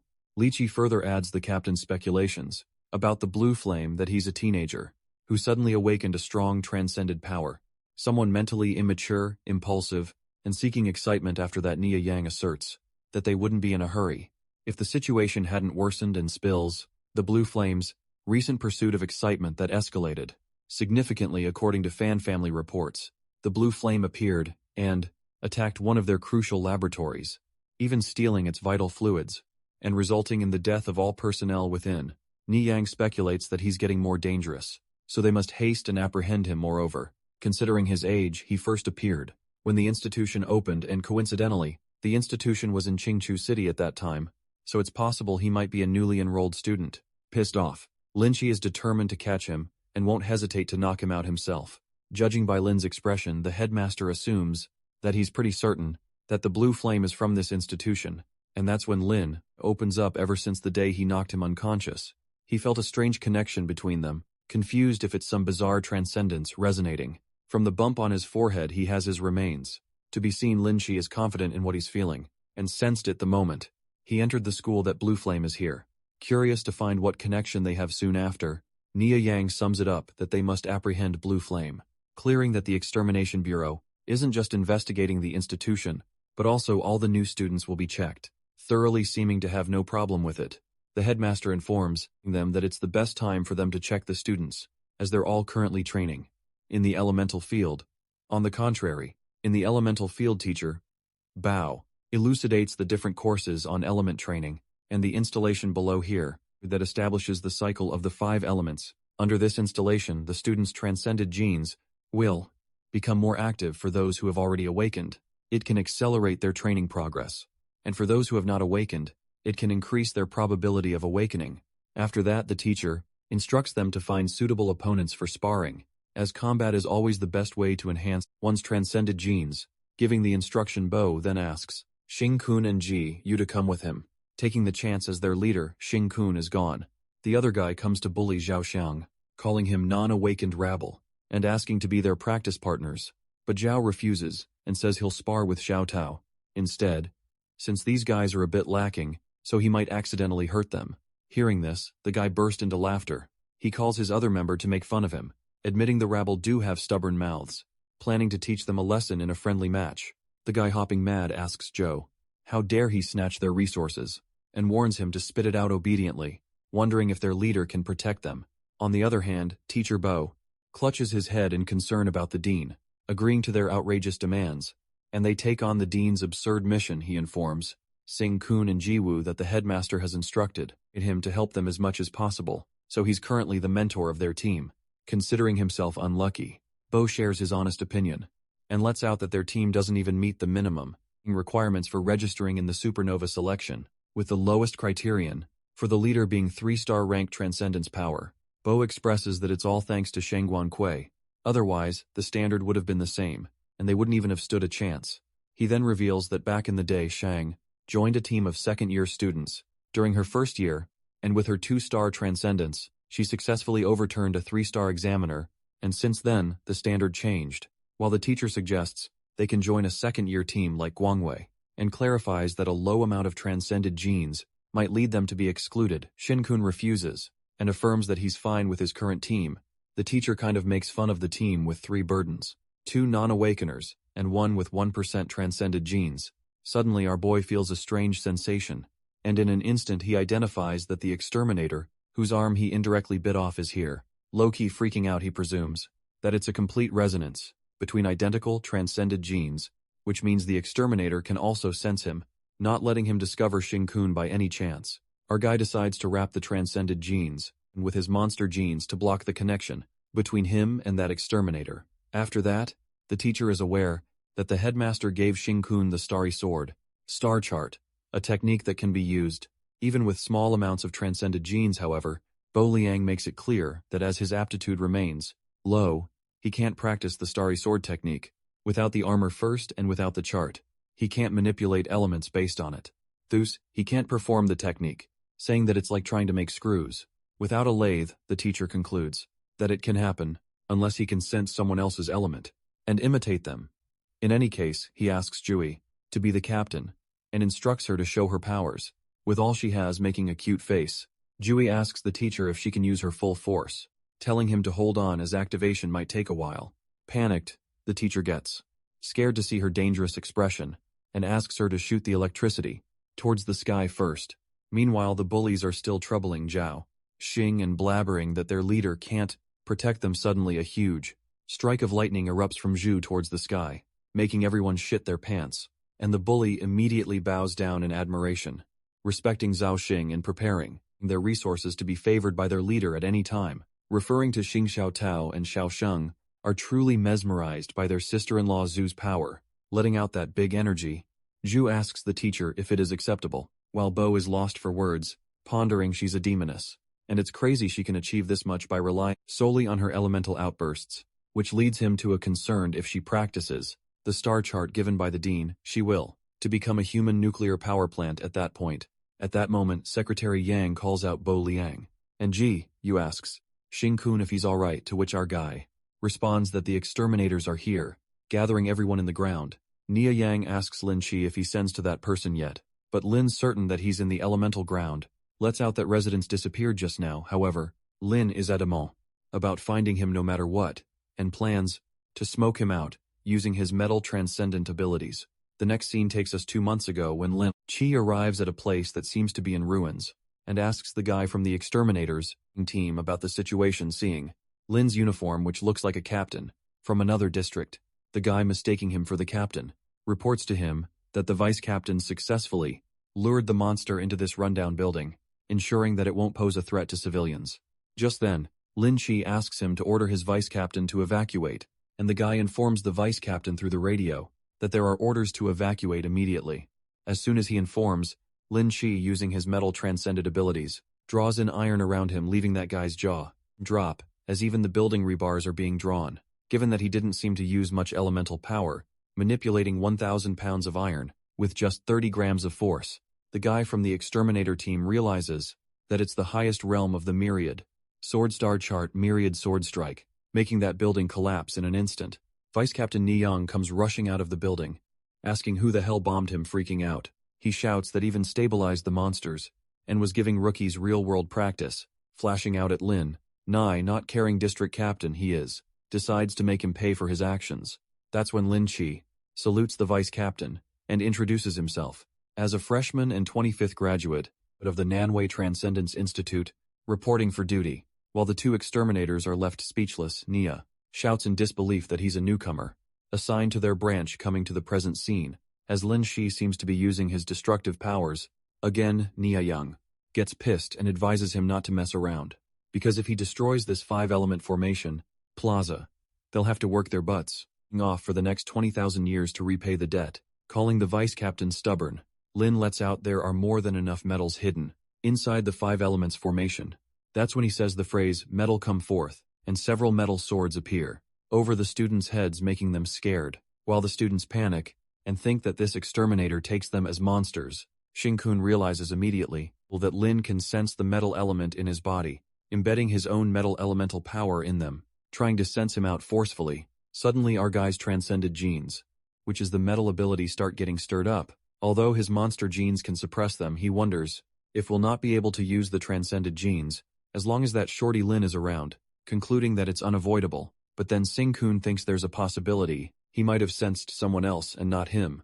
He then warns Gyu not to act recklessly and maintain distance from him. Shortly, his confusion evaporates when Lin finds the blue flame and the metal sword glides towards Xing-kun. Trying to panic our guy decides to test his acting skills, to act as an ordinary freshman who knows nothing. With several metal swords soaring in his direction, Lin leaps towards him, muttering that he attacked an exterminator at the cinema in UAPL Commercial District and sabotaged the Fan Family Laboratory. He then puts Blue Flame under arrest by orders of exterminators.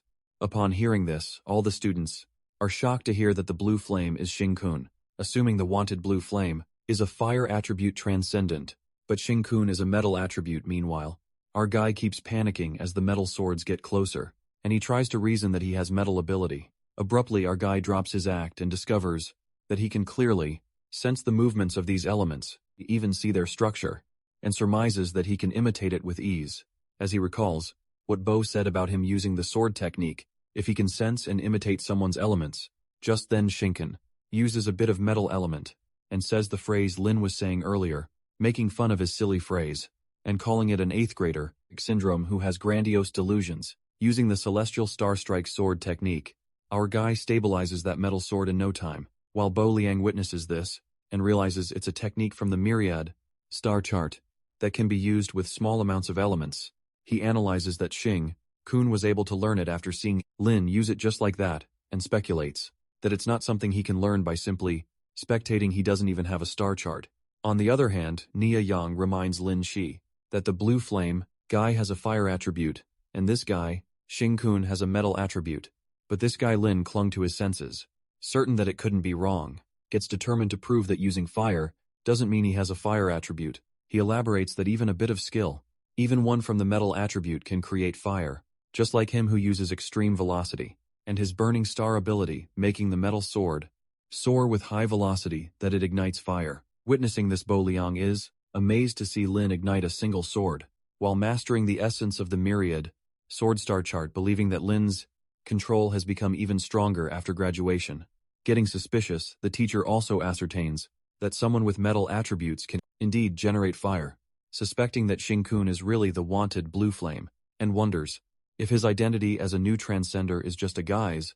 On the other hand, our guy is truly mesmerized by the thunderbolt ignition, sword, and dreams of learning it. Just as Lin is about to vanquish the blue flame, suddenly all the metal swords are shattered by the strong water elemental power that even instantly makes the essence of the myriad sword strike neutralized. And on top of that, all the students present within the myriad swords, including Xing-kun, were left unharmed. It turns out to be Shang Guangkui, who unintentionally comes to Xing-kun's rescue and lets out that she thought they came just for supernova selection. She then reminds the exterminators that Nan Wei's Transcendence Institution is under her protection, and with a fierce look in her eyes, she asks how dare they bully her students. Clearing she won't let them off easily, Shang instructs the exterminators to be the judges and inspect the field set up by the academy, making it clear not to cause trouble here. But Linchi loses his cool as he asks Shang to step aside, cause the blue flame is here, while Ni Yang reminds him that it's best to be polite when talking to sister. Shang, smirking, the girl utters if he's asking a lady to step aside, and scares the shit out of him when she creates a water dragon with her powers to teach Lin some manners, calling him an insolent brat. Knowing he can't win against her, Lin lets out that he wants to go back to the headquarters, and Ni is quite surprised to see him backing down quickly. Well, Ni himself freaks out when he sees Shang's elemental, her life, and the dragon that looks as if it's alive. Feeling envious, he wonders if she is about to step into the legendary 5-star transcendence, believing that a slap could smack him, a 3-star peak rank senior, to death, while Yang agrees with him to get back to the headquarters. Lin, looking pissed, lets her know that he'll request 18 colleagues from the headquarters to deal with her, which makes Shanghai go stark, raving mad as her water dragon nearly bites off Lin. Just in time she gets reminded of the headmaster, who requests to tone down her overly flamboyant personality, adding that it will save her from interpersonal setbacks, and including matters of the heart, calming her nerves. Shang asks Lin if the blue flame guy was actually a metal attribute, and why he didn't see it back then, providing evidence. She mentions that she even monitored the campus when the Fan family laboratory was destroyed, and that night no student left the school. As Xing-kun seems to be hearing everything, he gets a sudden shock. Meanwhile, Ni drags Lin and agrees they might have made a mistake, proceeding to prepare for the supernova selection. After that, Xing-kun calls out Senior Shang and acknowledges that monitoring students must be exhausting for her since the institute is vast. Yawn, she responds, who has the time to monitor all day, and tells Xing-kun that judging by her ability to read men, he seems like he's not a bad person, hitting him sarcastically. Meanwhile, Ju lets out a cough when sees them close. Shang moves on to junior sister Zhu and holds her hands out of joy, saying that she has high hopes for her, and hopes that she cultivates to 4-5 stars, so together they can eliminate all the scumbags in the world. As Shang Gui leaves, Zhao Xiang spills that according to a rumor, sister Shang has only encountered scumbags in her relationships, including her judgment of men is terrible. While Ji Yu thinks that it's pretty accurate, our guy seems low-key ticked off as he puts on a sinister smile and asks Zhao Xing to bring Xiao Tao to Ji Yu's dorm, as he has a special treat for them both soon after. Bo Liang watches Xing-kun's team joking around and reckons that they weren't joking when they said they wanted to participate in the supernova selection, apart from Xiao Tao and Sheng, who haven't awakened yet. With Ju's talent and that dark horse Xin Gun Liang believes that there's a real chance they would advance in the first round. However, winning the final victory is unlikely. He thinks of winning some money from his colleagues. The scene then switches to the group of teachers who are registering for the supernova selection and seem to be talking about leading them. One of the teachers gossips about the news that Bo Liang was personally requested by the principal to lead a first-year team to compete against them. While they wonder if the first years even qualified to register, Bo bursts open the door and asks them if they would like to make a bet. The scene then takes us to Joe's dorm, where his roommate, the bully guy, is praising him for his luck. Well, it looks like the Fan family wants to recruit him and his sister Xiao Tao to the 4th team of the Fan family. The guy goes on to reveal the benefits. They offer like 1,000 vials of life essence per year. That's twice as much as that bandit Xing-kun stole from them combined. Feeling jealous, it seems like that guy is cajoling Zhao Xian into accepting that offer, as he opens up about the amazing benefactor, something beyond his wildest dreams. He lets out that young master fan has a method of initiating awakening, and this is what Sheng needs the most, saying that it's good fortune earned by his ancestors, over generations. His roommate tries to point out every weak spot, and knows that her sister, Xiao Tao, is repeating the grade for the first time. Meanwhile, Sheng himself is repeating it twice. He feels bad for Zhou, and makes him believe that with his aptitude, awakening is precarious, and persuades him to go with the family's offer, so both of the siblings can awaken. Placing his hand on Shun's shoulder, the guy asks if he's excited to rewrite the fate of the Zhao family, but he doesn't seem to care about it, and asks to remove his dirty hands off him, laughing it off. The roommate tells him not to act superior. Now that he's allied himself with a powerful alliance, Chao Shang tells him to listen up, making it very clear that he won't leave Big Brother's side as long as he lives.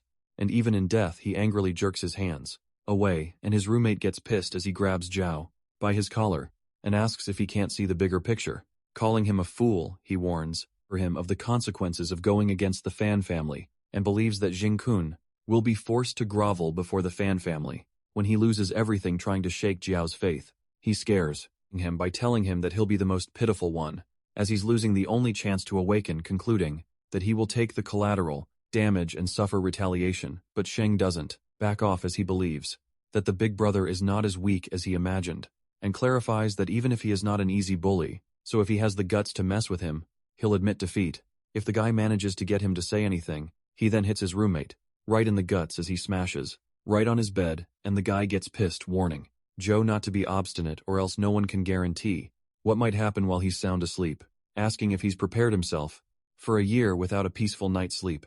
Calling him a mad dog, his roommate punches him as he activates his powers, and mocks him by saying he's trash with such aptitude, yet acting all protective. Getting that fiery punch, Xiao smiles and lets out that without his big brother, he would have died a long time ago, so he'll spend the rest of his life repaying him, informing that he has urgent matters. Tonight, Xiao utters that he'll be on his way if he can't beat him to death, while his roommate calls him a coward for running away, calling him a soft, worthless piece of garbage. The bully blabbers that he'll die along with his sister. On the other hand, Shizai, who seems to be walking with Yusheng, gets to know that Xiaosheng didn't accept the offer. Yu tells the young master that Gi Zhaosheng is a waste, who's nothing more than Xingkun's loyal dog, and it seems trying to approach anyone around Xingkun is not feasible. But Shizai responds that he has countless ways to deal with people, and will have to use a ruthless method, as the lenient approach is not working later. Xiao Dao and Sheng knock on Ju's door when suddenly Xingkun drags them inside, and our guy with a freaky look on his face asks little Sheng if little Dao is ready for the hellish special training, preparing a special training from hell. Our boy asks them to close their eyes, and suddenly Xiao takes off his stinky socks, making Xiao Tao question why he's doing that, moving that stinky sock towards Dao's face. Our guy Xiao takes his big brother's orders seriously. For this reason, he seems to be covering Xiao Tao's face, while the poor girl freaks out and asks if he's trying to murder his little sister. Meanwhile, Xing Kun is kind of confused. He tells them to forget it for now, because what's more important is their complete trust in him, asking to entrust their lives to him. It seems to be no problem for Xiao as he asks Tao to do the same, but Xiao Tao abruptly questions Xing Kun if he's the blue flame, and our guy agrees to her. While Zhao is totally in awe to hear this, he asks Dao how she knows, making her grasp her head as she looks done with his brother. Anyways, Dao was aware that the exterminators wouldn't come for Xing Kun without any reason. Plus, when the senior Lin Shi called him Blue Flame, she paid close attention to Xingkun's reaction, and noticed that exaggerated expression of his. Based on her past observations, she instantly grasps that he was faking it, given that she's never truly seen him panic in crisis. As for Ji Yu, her acting was subtle and delicate, but given their relationship, she speculated that they wouldn't be that restrained. Plus, she had never seen Ji Yu that detached before. Impressed than ever, Brother Zhao questions Tao if she's really his sister, and Xiao Tao gives an even more impressive answer, uttering that if both the kids from the same family are idiots, then the family is doomed after that. Xing Kun lets out that she can call her Blue Flame, but not that he lacks acting skills, because he's the one who took down the villains. At the Fan family lab, the Blue Flame, questioning if she's still willing to trust him. That's when Xiao Tao repeats her brother's words, that they would have died by now if it weren't for Xing Kun. Though, with hindsight, she ascertains that the final time from back then was special, because of the target the Fan family placed on his back, as this all makes sense to Xiao Tao, and believes that this proves that the family had something to hide, and that what they were researching in the lab was definitely not something ethical, not having any other choice. Since her idiot brother chose to follow Xing-kun, his decision will never change, he proceeds, to say that even if his opponent is a family as cunning as the fans, they will do everything in their power to help them. Xiao seems to be proud of his sister and Xiao seems prepared for the special training just then. Shinken hands them big bottles of life essence and fluid for each of them and asks them to drink this. Eventually Shun and Tao finish up their bottles, and Tao feels like her stomach is going to explode soon, assuring that it will be absorbed soon enough. Xiao Tao questions if this was all the life essence fluid, and Xing-kun, with an evil smirk, confesses that he snatched it from the fan lab and all the high-grade stuff, informing that they'd drink the half of what their classmates generously gifted to them before crying tears of joy. Shun can't seem to get over the fact how extravagant the big brother is, thinking what they could possibly do to deserve this. Meanwhile, Xiao Tao reckons and grasps the reason why Xing-kun asked to entrust their lives to him. Lost in the thought, she deduces that for those who haven't awakened, consuming such a large amount of fluid at once like his, and all of it will accumulate in their bodies. Realizing that's a risk to their lives, she wonders if this is some high-risk way to trigger their transcendent powers. Assuming that Xing-kun learned such a method by stealing from the lab, which leads her to speculate that there might even be some sort of device involved. Xing-kun suddenly approaches them to knock them out. While Xiao Tao saw this coming and can't seem to believe they're being knocked out, she falls to the floor thinking that this way is more effective compared to his foolish brother's method of covering her head with a stinky sock so that she won't open her eyes. Our guy, after knocking them out, butters that it was necessary because he has to keep his monster gene a secret from them for now, and guesses that the only way to stimulate their transcended genes now is from their dreams at that moment.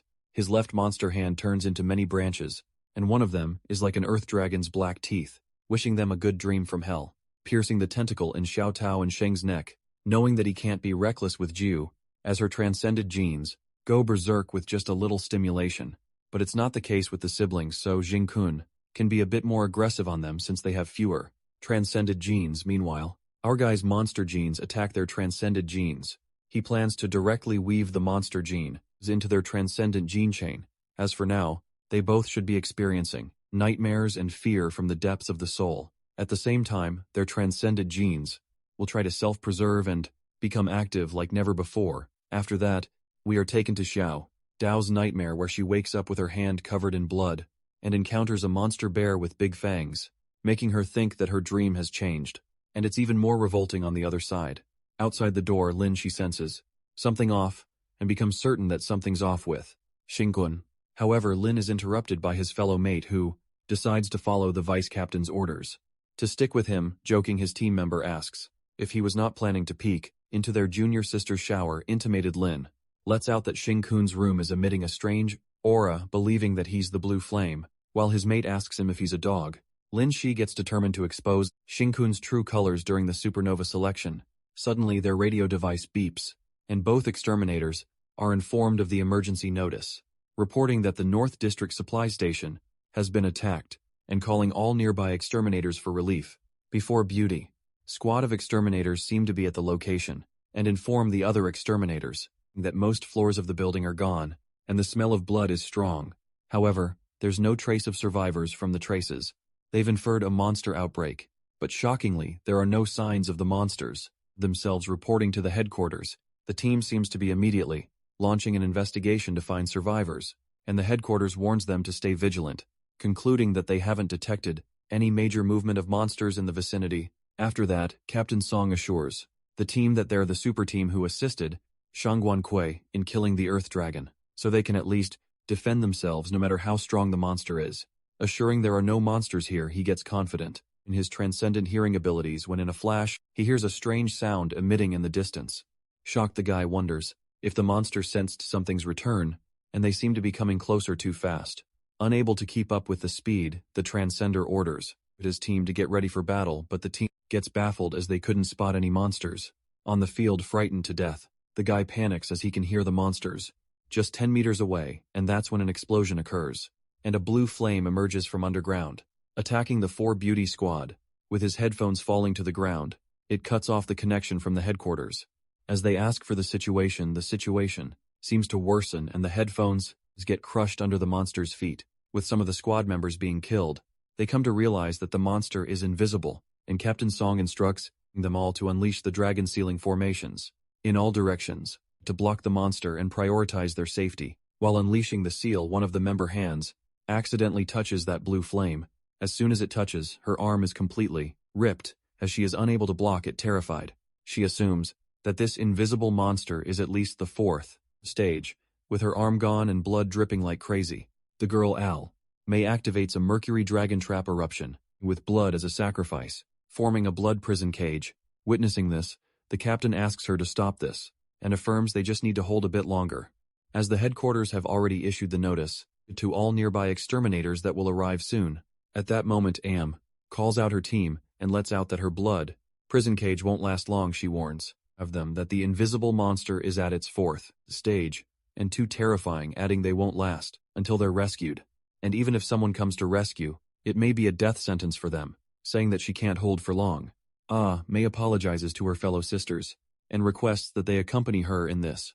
Since they've cultivated the same star chart, she then hopes for a possibility to save Captain Song if they share the blood prison cage with her, affirming that he's the one always protecting them, but now it's their time to protect him with that. The other members drag Captain Song out of the dragon seal and ask him to surrender, joking even in times of despair, saying he's completely powerless to their whims when the sisters join forces.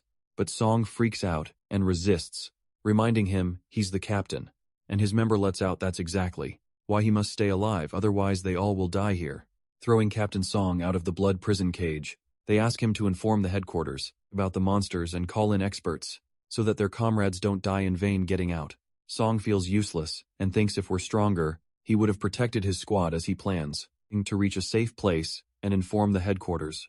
Suddenly, he starts hearing similar sounds in the distance, which leads him to conclude that there are more invisible monsters trailing behind. Cursing, Song Loki starts panicking as he speculates where the monsters came from. With so much going on this mission, he realizes that only a little time remains, and there's no way to find a safe place now, so he must report immediately. Scampering, he dials the phone, however, to make the matter worse.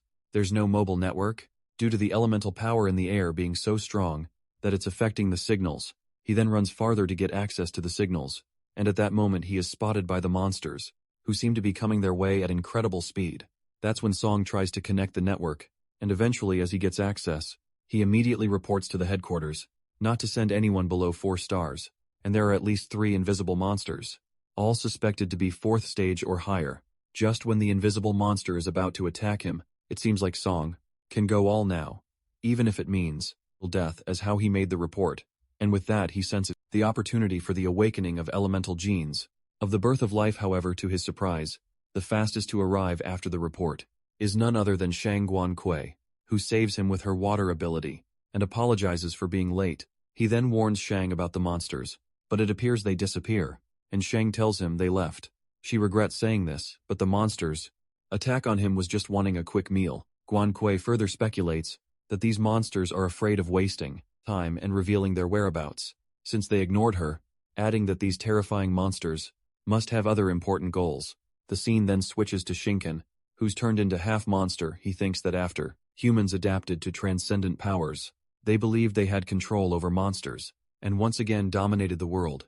Leaving these years have been too comfortable. He supposes that without excitement, transcended individuals won't have time to grow, and when the sudden disaster arrives a year later, they'll be completely defenseless. After that, our guy, looking terrifying, agitates Sheng and Tao as he starts licking them, finding it eerie. Ju asks him to resist the urge to eat them, and Shing Kun assures her that he will definitely eat her first as she is much tastier than them. Creeped out, Ju calls him a vile scum. Just then, Shinken lets out that he did not dare to implant any monster flesh or blood in Jui's body last time, since her transcended genes might have gone berserk, but for these two, since they don't have much transcended genes, this extreme method of cultivation becomes viable. Curious, the girl asks what kind of dream they are even experiencing, and our guy reveals that Xiao Tao's dream is quite normal. It's a normal response when someone is afraid. However, Sheng's condition is a bit strange, concluding that the guy's inner turmoil conceals immense anger. With that, Xiao Sheng's genes go berserk for a second, as he wakes up uttering that he'll kill this bitch, referring to someone in his dream, looking at them with weird expressions. Our guy congratulates them, muttering that they both have awakened. Left in disbelief, Zhao Xing begins sobbing out of sheer joy and promises to become Big Brother's shield and not forget his immense kindness, affirming that he's a long way off from that. Our fella tells him to work hard, leveling himself up, and informs them that he has left something in their bodies that placed their transcended genes in a berserk state, asking them to just imagine they're about to be eaten. Their adrenaline surges are placing them in a crazy mode of survival, while Xiao Tao assumes that it's activating the transcended gene to a higher rate. Xing Kun agrees and reminds them there's a week left until supernova selection. Within this week, he assigns the siblings that they must reach the threshold of a 3-star transcender. He assures them with their current state of the transcended genes, achieving 2 stars isn't difficult for them. Leaving the dorm along with Ji Yu, our guy informs them that they're going to the principal to get the star chart meant for a 3-star transcender. Xiaoxiang still couldn't believe that they awakened. He could feel the transcended genes in his body going crazy. He is quite shocked by Shinkan's awakening method and drinks life essence fluid like it's water, thinking that the big brother is both sentimental and righteous. He pats Xiao Tao's head and asks if his judgment of people is truly unparalleled. Just then, Xiao Tao confirms that Xingkun just mentioned the supernova selection and gets concerned that he wants them to participate in this. But Sheng tells her to do whatever the big brother says and takes it easy, as it's just a supernova. Plus, they now have the qualifications to participate as a supernova candidate. That's when Xiao Tao lets out that although he's low-key in this term's continuation of study, he should recall what he did in the last term. Hearing this, Zhao Xiang laughs and gets reminded that he beat up almost all of their classmates. The scene then takes us to 1 week later, when the supernova selection begins in the dorm. Zhao Xiang's obnoxious roommate seems to be drinking the life essence fluid. When one of the guys asks him where he got it from, it turns out that Xiao hid vials in his other pair of worn-out shoes, and he took them from there. While drinking, the fluid feels off to him. The other guy, if he stole it from Sheng, curious if he's not afraid of offending him, smirking. The roommate is not afraid of him, as Jaw is just a lackey for the Giyu gang, assuming he got the vials by licking their boots. Plus, he boasts that their boss is the Fan family, so they're not even in the same league. Calling him a useless coward, the roommate says that he didn't even dare to come to the dorm after he beat him up last time, and no one knows where Shang is now. Believing there's a possibility if Zhao reacts, he assumes that little bratty girl Jiawei will be controlled by the Master Fan in the future, and the fact that Zhao hasn't even awakened yet, he'll beat him up to death in a one-on-one. That's when the guy Wu Yin warns him not to underestimate Zhao Sheng too much, which makes the roommate pissed. He asks Wu Yan if he regrets betraying Jui after seeing Shun get so many life essence fluids, asking if he wants to lick their boots. He calls Wu Yan a fence-sitter and clarifies that he'll knock some sense into him after getting a few beatings from him, getting scared. William immediately changes the subject to the campus network and reminds the bully guy that supernova selection, knowing it's a big deal since the school installed cameras on the field. The roommate planned to head out to the auditorium to watch from the big screen. Watching it through the phone, the guys are pleased to see the host, who's the captain of the champion, her team. During the last selection, she is a trending wind attribute transcender with 1 million followers. Internet sensation, known for live broadcasting while floating in the air. Floating in the air, Slaughter Rabbit introduces Team 23, the Crimson Flames, with all of their members being fire attribute transcenders on top of being 3-star ranked. They have the highest star chart cultivation rate of 50%. Well, it appears to be Fan Shizai's team, the highly anticipated freshman with a star chart cultivation of 83%, with a whopping 90% transcended genes, a teenage prodigy. After the overpraise, the host introduces the next team, composed of entirely female warriors, the Rootbreakers. Their captain is John Ying, currently recognized as the strongest in-school student, possessing 80% of transcended genes. Well, it turns out that she's the senior sister of Extinction, cultivating a myriad sword star chart with her water attribute, and infamous for shattering the pants of Team 23 Captain Young Yu with a single slash. Finally, the host gives a treat to her female fans as she introduces the captain of the third team, Xiao Hei. With his amazing figure, the team named Shield and Sword is said to possess the strongest sword below 4 ranks, and the strongest shield. With that, she officially announces the start of the third round, and with the stage being a forest, she elucidates that there are a total of 16 teams. If a team captain loses their ability to combat, the team will be considered disqualified, adding that the renaming 6 teams advancing to the second round after this Jiaoxiang's roommate is impressed by the top 3 teams and wonders how badass that team could be. Described as the most arrogant, he then asks Wu Yin, who's been watching the live streaming from the beginning, how exactly that arrogant team shows off. That's when Wu Yin spills the beans and tells him that it's a team of first-year students with only 4 members and enough bravado to compete for the glory of Supernova at second and third-year students. So for this reason, the Slaughter Rabbit dubbed them the most arrogant small dogs. Processing this info, suddenly a realization hits the roommate as he guesses that it's the Shinkun's team, wondering how, in the 9 hells, they even qualify. The other guy speculates that it's understandable for Ju, who has 95% transcended genes, but Xiao Tao and Sheng are in the team too. Giving it a thought, a strike of fear runs through the roommate when he realizes that Zhao Sheng has awakened, wondering how he could all of a sudden. The roommate feels jealous and thinks with his 39% transcended genes, Jiao is still at his mercy, blabbering that everyone is awakener these days. After that, Wu Yin speaks in Sheng's favor, agreeing that he does have a low amount of genes, and he continued his studies for 2 years. While the roommate is left totally in shock, Wu Yin lets out that there's something he might not know, revealing that all the students from the previous years address Sheng as Brother Jiao.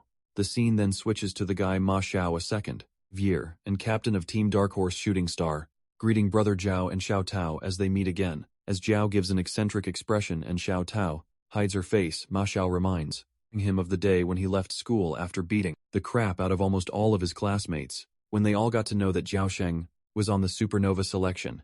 Every team from the 24th batch, who were not grouped with the third years, made their way to him, still looking pissed. Ma Xiao supposes that Jiao has awakened since he's participating here, adding their team even took on such an arrogant name. So after careful deliberation, they all agreed to settle the score with a beating, one-on-one battles, thinking it was fair. Just then, Xing Kun, patting his shoulder, is impressed to see Sheng attracting more hatred than him. Seeing all the people who want to beat Zhao, our guy asks if this is all the people they got, as it kind of seems lacking. Meanwhile, on the other hand, teacher Bo Liang is being questioned by his fellow teachers if he really wants to bet on his freshman team making it through the first round against their strongest teams. With 6 teams formed entirely by the second years, the teacher with the eye patch bet 100 vials of life essence fluid on Liang's team not making it through the first round, while both the teachers keep betting that it reaches the amount of 300 vials. The teachers of the second year ask if he can afford the consequences, and Liang assures them that he can. After that, the teacher gets curious about the meaning behind Bo's team, Doomsday Starlight, believing that it's not trendy to talk about the end in this apocalyptic world, thinking it's some curse, suggesting that the world is about to end and they're the saviors. The teacher concludes they're such arrogant youths and says that it's not entirely unjust to be labeled as the most arrogant small dogs by that Slaughter Rabbit kid. The scene flips to the forest, where Shinken Loki knows that Starlight kindles flames. He ponders that alone he cannot save the world. So before the apocalypse arrives, he must allow the sparks to ignite, and that's why he needs to add some fuel to the Starlight. Clever indeed. Soon after, our guy refuses to do the single battles and acknowledges Ma Xiao's team and others not to undervalue themselves too much, suggesting that only by going all out together will they stand a chance against his team, just as Xing Kun planned. These words spark anger amongst the opponents, and they look even more pissed than before, losing their nerves, calling Xing Kun an arrogant bastard. Ma Xiao freaks out for expecting the second years to gang up on them, thinking that it's despicable, as he's about to reveal the reason they came here. But before the guy could complete his sentence, he witnesses Zhao Xian, who's bracing himself for the fight and uttering that Big Brother has spoken the word already. With that, Xiao leaps towards him to see what progress Mao Xiao made, since they haven't seen each other in over a month. Using martial arts in a blink, Xing crashes him onto the ground after a good smacking, while the poor guy pleads with Brother Xiao to listen to him, confident than ever. Our fellow Sheng challenges them to just come at them, assuring them that it's not like before. They can use their transcendent powers. Now, on the other hand, as the betting finally comes to an end, after the teacher adds in the final bet, but before he can change his mind, Bo snatches the chip, saying it's too late for that nonetheless. The teacher then asks Liang about Zhao Sheng's background. Given that they're only interested in the news about Transcendence power, Bao Liang seems certain that if it were those martial arts teachers hired by the school, they wouldn't have betted against him. Although Zhao is a student with only 39% transcended genes, he is sedulous in his studies, having them continued twice, studying with zeal for 2 years. Teacher Bao mentions that while he was unable to learn any transcendence, he became a genius. In the eyes of their martial arts teachers, a prodigy. Even the fact that Zhou is also enthusiastic about teaching others. After mastering each move, Bao reveals that almost all his classmates have received his guidance, even considering Zhou as a mentor. He's truly trusted by everyone. Even before the semester ended, since Sheng was uncertain if he'd be able to return to the institute. Again, he gave the whole class a final lesson, except for some, and everyone got knocked out laughing. The eye patch guy thinks that it's just physical combat. Compared to transcendence powers, it's like hitting a rock with an egg.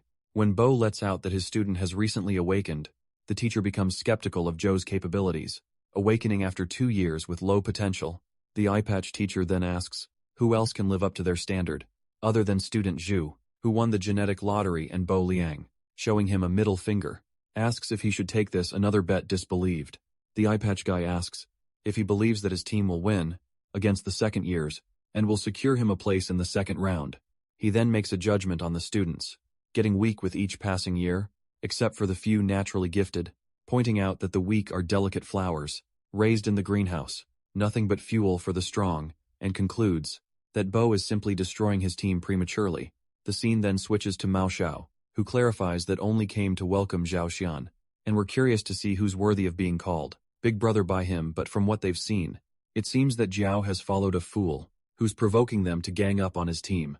Believing there's a limit to bravado, Mao Xiao gets furious, and thinks that they are all just beginners, who've recently transcended and called upon their self-destruction. Since Xing Kun insists they fight, he decides to grant his wish, and apologizes to brother Zhao in advance for giving him a crushing defeat, while all the opponents activate their transcendence abilities, and Xiao asks Xiao to be the captain.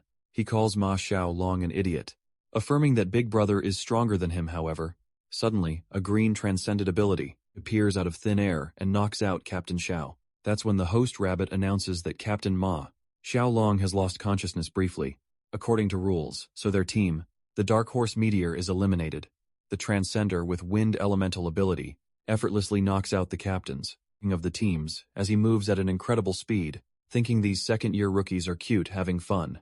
The Transcender knocks out Captain Xia Xiao Ran as she is fragile as a doll. The team flying high is eliminated, and the members of the team are amazed by the Transcender's speed, supposing they don't have the ability to resist at all, and assume that it's the third-year team that started mission training. During this, the host is elated, and announces that the second grade was completely crushed by the opponent. Well, the opponent emerges to be Chen Xia, a fourth grader, who uses wind-based transcender power like the host. Meanwhile, the guy Chengxia jaw-droppingly defeats the team as he glides with a light speed, knocking the captains out like a walk in a park. After being done with the second year, Chenxia moves towards the freshman Xingkun, and lets out that he loves dealing with rookies like him the most, while our guy stands his ground as Chen is leaping toward him. The slaughter rabbit comments that team's arrogant small dogs seem to be in danger. Getting an inch close, Xingkun moves aside, without a flinch, and uses his metal ability to gather metal pieces to create star swords like Lin Qi. As Chen processes that the step Xing Kun just did now was to inject his transcendence power into the ground, the guy Chen is hit right in the guts by that star sword directed towards him. With that, the wind-based transcender gets knocked out, and our boy comes up with his new movie name, calling it Kidney Ringer Star Sword. Taken aback, the host hops in excitement and lets the audience know that Captain Xingkun wasn't defeated at all, but it was Chen Xia who lost consciousness just then. Our guy senses another transcender and asks him to come out, clarifying that he's not the one who needs training. His team members do, agreeing with the host that the second years were really weak. Slaughter Rabbit calls the freshman team quite arrogant, as Xingkun just challenged the top 3 teams to win, the Wind and Sand team. The captain of the team, who's also a wind-based transcender, emerges from the team and is shocked by the arrogance of the first-year team, while Ma Xiao, lying on the ground, is left in awe by Brother Zhao's captain choice. The Wind and Sand team, creating a whirl, plans to work at the ultimate top time speed to eliminate these freshmen arrogant fools. Making a sneaky expression, Xingkun asks the other team to be their little punching bags, and the guy who seems to be coming to attack him presumes that this first year needs a beating. But the fact that he managed to defeat Chengxia, overlooking that thought, the guy believes that Chengxia was careless and kept on trash-talking. Before making a move on the kid, he conjectures that Xingkun is not simple, given that his sword condensation is incredibly fast, with being able to see through the battle situation. At a glance, the freshman kid accurately estimated the moment to attack Chen, which makes it look like his battle experience is richer than most of them on the field, who have been through actual combat. Wondering if it's talent, the guy decides to take action, whatsoever as ordered by the captain, and as he is about to attack Xing Kun, Zhao grabs his hand, addressing him as Luo Yin. Zhao Sheng repeats that the big brother has said they're the one who needs the practice, knowing that Sheng is playing instructor for the next batch of students. Luo Yin makes it clear that he's not one of those low-level, all rookies, so he can't stop him with that. Zhao uses his water transcendent ability to use dragon power. Smirking, Luo Yin strikes back and mocks him, saying with only 39% genes, where he got the courage to challenge him, someone who has cultivated the star chart. Like Shangguan Guai, he belittles Zhao and clarifies, no matter how much he refines his dragon, it will be a small insect compared to them, correcting that power is not about being bigger or longer. Zhao Shang leaps towards him as blood seems to be emerging with his water element, while Luo Yin challenges to fight him to show him the despair in the disparity of power. However, Luo gets hit by him, and his eyes are wide open in complete shock as he realizes that Zhao is using his own blood to replace the water elements needed, letting his transcended gene refine his own blood. The water dragon that should have roamed outside now lurks inside his body, all to gain a stronger power advantage over others. Being serious, Luo Yin seems to be not joking around, and tries to make him understand that using his blood can make that dragon stronger. However, he'll lose long-range combat power once that dragon is destroyed, and he will be severely injured at the same time. Smirking, Shun utters a proverb about the importance of effort over innate talent or quantity, admitting that his genes are inferior. Thus, he decides to use his life to fight, and uses the power dragon descent. On the other hand, the opponent girl Transcender confronts Xiao Tao, and lets out that she's seen a list of awakeners for her batch, but her name wasn't on it, mentioning that Xiao Tao already cultivated into a 3-star transcendent. The girl thinks it quite incredible, given that she just started learning the star chart, and asks her how she managed to do it. Remembering what Xing Kun taught her, Dao responds that she gets emotional easily, and the girl mocks her, saying that she must be a cultivation prodigy, but it's a pity her transcended genes do not exceed 50%. Getting cocky, she reminds Xiao Tao that she'll remain a small fry even with that talent, ever unable to step onto that stage just like that. The girl, using the star chart, strikes the vines toward Dao, and she impressively dodges them. Witnessing her good reaction, the girl assumes that she paid special attention to evasive techniques the past year, when suddenly she catches a glimpse of red peach blossoms. Wondering how this could be, the girl supposes that Xiao Tao's vines should have been severed as she just cultivated her star chart, meaning a completion rate of less than 5%. As those red blossoms begin to bloom, the girl ascertains that these vines, like rootless trees, flowers shouldn't be able to bloom, and at that moment, she grasps that these are blood peach blossoms. Nourished by her blood, appalled, the girl asks her if she's crazy and deduces that if she thinks she has infinite blood, she'll soon drain herself dry. That's when Xiao Tao responds that her brother was right and she will stake her life on this, since flying first isn't viable. Meanwhile, the captain of the team provokes Xing Kun, asking if he defeated Chen. Then why is he hiding behind a woman? Guessing that it was a stroke of luck, the captain tells him to take the chance. He's giving him to be a man. Deep down, the captain presumes that they'll get the victory because he's attracting Xing Kun's attention, just to let one of his members ambush from behind. Smiling, Argai calls the captain a noob and asks how he has the nerve to say that, adding that whoever wants to be righteous can act so, but he doesn't want to. With that, he directs the star sword on number 4, who is about to ambush him from behind, leaving the captain flabbergasted as to how he disarmed his ambush without even looking. While number 4 ambush fails as she is knocked out, the captain wonders if this guy is really a freshman, as his skills are incredibly seasoned. The fact that he seems more familiar with combat than any of the third years makes him look like a monster. The captain reckons that while they're struggling their hardest for the supernova selection, this guy is casually using this competition to train his team members. He's a freshman that the captain has never heard of, yet he's aiming higher than the goals set for third-year students. During this, Shinken pats Jui's head and asks if she's prepared to activate the star chart finding. The captain recalls there is no such star chart that needs activation. However, something strikes his mind as he gets reminded that there is a 1-star chart that needs activation, the one theoretically perfect. That's when we get to know that there's only a foreign, water, attributed transcender with a 94% transcendent gene rate who successfully cultivated it in this world. It is said that once this star chart is activated, successfully, it creates its realm-like domain expansion. The captain realizes that junior sister, Ju has 95% transcendent genes, the highest record in human history indeed, which also means she's capable of cultivating this true star chart. At that moment Ju activates the star chart, a magnetic star, and an immense energy is released that grasps the attention of the entire students. Present in the forest, it appears that Ju's magnetic star creates an automatic lighting circle that destroys foreign objects. The girl from the wind and sand team conjectures that it's just a simple barrier created, and is truly impressed to see that a newly trained star chart can have such an effect is enviable. Either way, Ju is just a first-year student, and a newly promoted 3-star transcendent after all. Underestimating her power, the girl uses a 44% star chart and strikes feather needles, but it doesn't seem to have any effect on Jui's lightning circle, as it destroys even the cluster of feathers. Thinking that it's an incredible passive defense, the girl confidently strikes countless clusters of feathers, believing that Ju cannot withstand these clusters, but once again Ju's lighting circle manages to block them all as she remains unscratched inside her shield. The girl can't seem to accept her fate, and decides to go on another attack, this time with the ice cicada, a large ice star sword.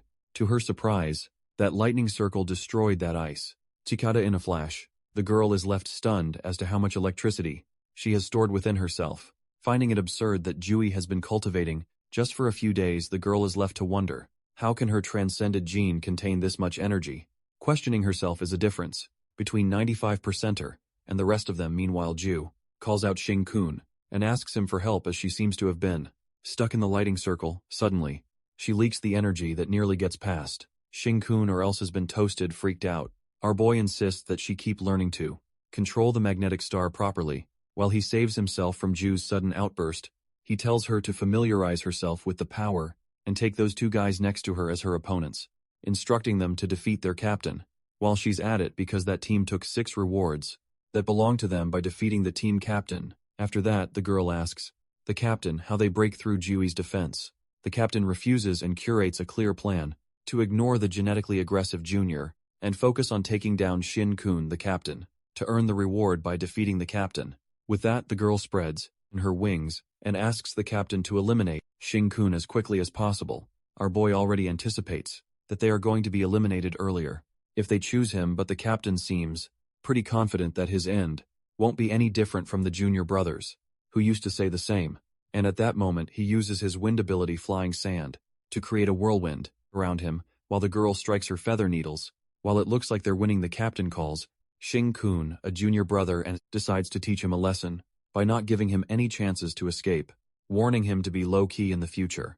As the tornado of the flying sand surrounds him, suddenly our boy's hand emerges from the storm as he grabs the captain's face, leaving him in a state of incredulity as he witnesses Xing Kun dodging all the feather needles and accurately assessing direction, even in the flying sand, asking the captain if he dislikes his triggering of fighting skills. Our boy throws him away with full force as he smashes on the ground, utterly that he should not be eliminated this quickly. Surprised to see what power it is, the captain curses him and stumbles near Zuo. On the contrary, the eye patch teacher Lei Yan seems to be suspecting Xing Kun for performance being too exceptional as a first year. He becomes dubious, as Xing Kun's transcended genes are only 1%, suggesting a thorough background check on him, and also investigating his genes. Listening to this, teacher Bo Liang strongly objects and makes it clear that Dean Qing hasn't said much in this regard, so they shouldn't pay heed to his suggestion. Throwing shades at Lei Yan, Bo asks him if he wishes to consult Vice Dean Fan, since he's closer to him, making him go hushed abruptly. The teachers get notified about monsters flooding into Qingchu City and ask them to activate a yellow monster alert, commanding them to contact all exterminators, peak rank 3 and above, for relief in the dean's office. Secretary Yang asks the headmaster about the supernova selection, if they should end it, but Qingchu responds that the headquarters had ordered not to terminate it. The headmaster affirms that despite the unexpected incidents, the situation is still under control. After taking out their 3-rank peak exterminators, the rest of them are sufficient to proceed with the competition normally. In addition, the dean lets out that supernova selection is aimed at helping students progress, so students shouldn't avoid challenges, for the reason that in case a real disaster strikes, one day, they shall be needed to head into the battlefield, at the tunnel where the monsters are reported to occur. Captain Song Yin asks about the situation, and the exterminator reports that the invisible monsters have been forced into the tunnel by their 4 strongest transcenders. From Nanyue, unexpectedly the high-level monsters that escaped and hid have come in droves to rescue the invisible monsters, here informing that all the peak transcenders in Chinchu City are en route, frustrated. Song Yun regrets not breaking through for stars earlier, or else he would have participated in this operation. After knowing that there are 3 invisible monsters in the tunnel, Song could confirm that through his sonic wave ability, there are no more than 3 monsters, since he has broken through to 4 stars, that he runs to the tunnel and warns everyone outside to be careful as the high-level monsters are likely summoned by the invisible monster. As Song is scampering, he can only sense 1 monster inside, and upon reaching Shangguan Kui, he is amazed that they have taken down 3 invisible monsters already. As expected of the top strongest in Nanyue, that's when Shang asks Yin if he's deaf, revealing that they've been grappling with 1 invisible monster, as the 2 others vanished as soon as they arrived. Shocked, Song Yin is certain that there were 4 of them, with 3 disappearing without a trace. Song panics as he speculates that even that 1 monster hasn't shown up at all, wondering what these monsters really want. The other exterminators hurriedly call out Shang and ask her to lend them a hand, needing to take out 1 invisible monster while the other 2 are away. They are certain that they've got a shot at this. Although the monster is as tough as the Earth Dragon and can turn invisible, the good thing is it does not regenerate. Jumping in to help, Guangwei instructs Song Yin to use his powers to locate the remaining cell 3 monsters, as they can't afford to be ambushed. Taking on the mission, Yin cultivates the heavenly star chart elemental life, and the sonic waves spread out through the entire area. Through the waves he listens to the surrounding area. Meanwhile he ponders that Shang and the others are locked in fierce combat, and the monsters' 2nd and 3rd stages are pouring in from all sides with mixed-in beasts, transformed into monsters of the unknown ranks. And the support forces are here too, trying his best. Yin keeps searching for the monsters through his waves to locate the remaining 3 invisible monsters. However, after a couple of minutes, he is taken aback as he cannot find the monsters near the area, and wonders where they possibly could be if they are not at this location. On the other hand, at the 9 UA Transcendence Institution, Zhao Shang seems to be holding up pretty well, which even makes his opponent think that he's incredibly resilient, because given the amount of blood he's lost and endured numerous attacks, Zhao Shang did not lose consciousness. He believes that defeating him is just a matter of time now. However, his opponent notices that Sheng's transcended genes are strengthening somehow. As both Xiao Tao and Sheng are fighting relentlessly, their opponents presume that even though they both are low-level transcenders, with fewer genes they seem to be progressing rapidly, leading them to think if they keep this up, there's a possibility both siblings will soon surpass them, the higher-level extraordinaires. The scene then flips to Ji, who's still effortlessly counterattacking Captain Chusha and his members' relentless attacks. While they keep attacking Ji's magnetic circle, half an hour seems to have passed, and they still keep striking her with all they've got. Assuming that she's a power plant, Captain Chu is curious if she has infinite electricity stored in her body, because it seems never-ending. During this, Ji Wu seems to familiarize herself with the magnetic star, and finally gets a hold of it. Watching her generate more power, the captain and his teammate are scared stiff and disappointed by the fact that they're scared to face a freshman. Just then, Ji Wu extends the electromagnet circle and accelerates at initial speed, soaring with a low-altitude flight as she bolts like a strike of lightning. Witnessing this, the opponents nearly shit their pants as she glides towards them like a cannonball. At that moment, Ju halts and is about to release more electricity, but the crisis occurs as she runs out of electricity. Ju ponders that she still has plenty of electricity inside, but it can only sustain the magnetic star, plus she cannot release it externally.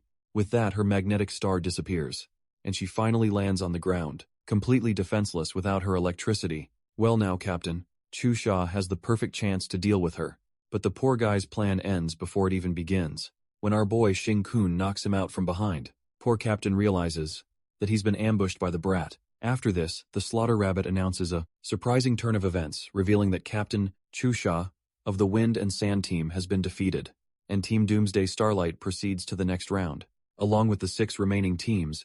As all the classmates seem to be watching this, the guy tells Zhao Sheng's roommate that Zhao has become popular, reminding him how he called him a useless and timid kid before even planning to beat him to death. Scared shitless, the roommate begs Wu Yin to help him plead to Zhao Sheng and tell him that he accidentally broke his bottle of life essence fluid and will make up for it in the future.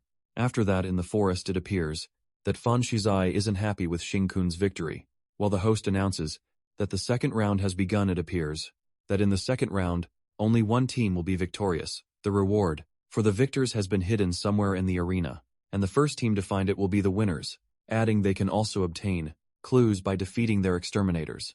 After that, in the forest, Jui reminds our boy that they need to secure the first place reward to get that artificial transcendent armor he wants. But Ju's electricity seems to be so depleted completely that it will take a while to replenish. Naturally, Ju then suggests that she absorbs all the electricity in the city, but still, the new electricity needs to be refined again, so it will take at least 2 hours to restart the magnetic star. In the meantime, Zhao Xing and Xiao Tao, battered and bruised, approaches them. Jing-kun affirms that their battle is over and asks Jiao to bring Jiao and the others to rest, assuring that he will handle the rest himself. On the other hand, Fan Shizai presumes that this match is already over. Once they've reached the second round, he instructs his team members to split up and tells them to get the clues, while he goes alone to try his luck. As he walks into the trees, a voice transmission pounds in his ears as someone reveals the location of the final reward to the young master Fan. Well, it looks like he won the second round without even starting, but by cheating. The scene then takes us to 12 hours ago, where Shizai seems to be having a conversation with his uncle at the research base. His uncle gives him a clear chance to gain the honor of the supernova selection, and Shizai assures him that he'll be Nanyui's supernova, become the strongest among the youngest generation. The fact that the Fan family is about to launch the 6th generation version of the life essence fluid, Shizai conjecture that the Fan family is about to take the first step to control the world. Uncle John interrupts him and clarifies that they're taking the first step toward the top of the world to control Nanyue. Pointing at the everlasting blossom, the uncle elucidates they don't need to wait anymore, as the everlasting blossom has accelerated their pace, and the day it drops its 4 leaves and reveals a crack, it will turn this place into a stronger cultivation land where everyone's transcended genes will evolve like crazy. Having a dark scheme in mind, the Fan family plans to gather hundreds of 4-star transcenders. Then John himself, his older brother, and Shizai's father, after continuously gaining the eternal flame transformed by Shizai, they will also become 5-star transcenders in Huaxia. After that, the uncle instructs him to become the supernova and MVP of this generation, motivating that with his abilities, combined with the eternal flame, he will certainly be the strongest rising star in Huaxia, or maybe in the world. As for troublesome Zuo and Jing-kun, he assures his nephew not to waste his efforts trying to win them anymore, and tells him to find an opportunity to crush them, adding that it's better to extract their genes. For experiments coming to the present scene, Shizai knows exactly where the rewards are under the ground, just a couple of steps away. Well, it looks like a quarter of exterminators secretly pledge allegiance to the Fan family, and even the rules for the second phase were tailored for him. It's like a walk in the park for him, but being the young master of Fan family, he decides to show a bit of honesty and play along in front of everyone, pretending to carefully search for hidden clues. Being the sly fox he is, Shizai is aware that not only the host is watching, but also the cameras broadcast live throughout the forest. After that, he spreads out tiny sparks of fire, and as long as he plays like this a few more times, he can smoothly find the reward. While Shizai decides to head to the next location in a roundabout, surprisingly, he spots Xing-kun going the exact same way, and assumes that he arrived here by chance. Thinking how lucky the guy is, the young master doubts that he couldn't possibly know the exact location of the reward, when suddenly Jing-kun starts sprinting straight towards the location of the reward. Left in disbelief, Shizai gets certain that it's not a coincidence, as the location is spot on. Annoyed, the young master loses his nerve as Xing-kun disrupts his plans once again. Xing-kun seems to be lucky, but that's not only because in this world, lowly people can't change their fate through luck. Smirking, Shizai ponders that there's still one guardian at the reward location, the one who also secretly sent him messages. It turns out that the guardian is the hidden 4-star mental attribute transcender that no one knows about. Not only he discreetly transmit information, but he can also attack other transcenders' minds without them even realizing it. He is assured that the guardian won't let Xing-kun claim the reward, as he's the only one who can get it. On the other hand, our boy sniffs the exterminators, finding them enticing. Well, it appears that our boy has seen this supernova selection in his previous life, so that's how he knows the location, and recalls that in the end, 2 exterminators were guarding the reward. Drooling by such a tempting scent, our guy could easily find the exterminators, but to his disappointment he couldn't eat them. Once he gets his hands on the reward, Shinken will achieve his goal for this time, and it will also allow his transcended genes to advance to rank 3, plus his monster genes may also begin to break through to the 4th stage at the same time. As soon as he opens the route to the underground, he is welcomed by the one and only exterminator, Lin Chi, who is not so happy to encounter Blue Flame. As Lin strikes the metal star swords at him, our guy tries to clear himself that he's not the Blue Flame. Meanwhile, they're bickering. The hidden exterminator wonders why this guy is here instead of young master fan Shuzai. Watching from afar is surprised that the exterminator calls Xing Kun Blue Flame after that. Lin Shi makes it clear that Xing Kun has to go through them if he wants the reward. He determined to expose his disguise, striking multiple star swords at once creates nearly an explosion as they stumble on the ground. However, our boy jumps into the underground place. And, thanks, senior brother Lin, for showing mercy. As our guy gets past him, Lin gets certain that he sensed him last time and can feel him similarly. Xing Kun can feel him as well. The fact that the guy knows every move on the sword path makes Lin convinced that he's the Blue Flame, but he can't do anything to him. Meanwhile, Shizai loses his cool, thinking if the exterminator is throwing the match. He gets curious about the relationship between Xing Kun and the exterminator. Just then, the young master commands his exterminator to stop Xing Kun. With all the peak exterminators leaving the institution because of the yellow monster alert, the exterminator helping Shizai. His outward identity is 3-star rank, but in reality, his rank is 4 stars, making him the strongest in the institution, and planning to stun until the young master arrives. The exterminator releases psychic shock, but our guy doesn't seem to be affected by the shock and walks past the senior brother, Loki, freaking out. The exterminator couldn't stop him at all. He contemplates that this selection is crucial for the young master, so he can't absolutely fail in stopping Xing Kun.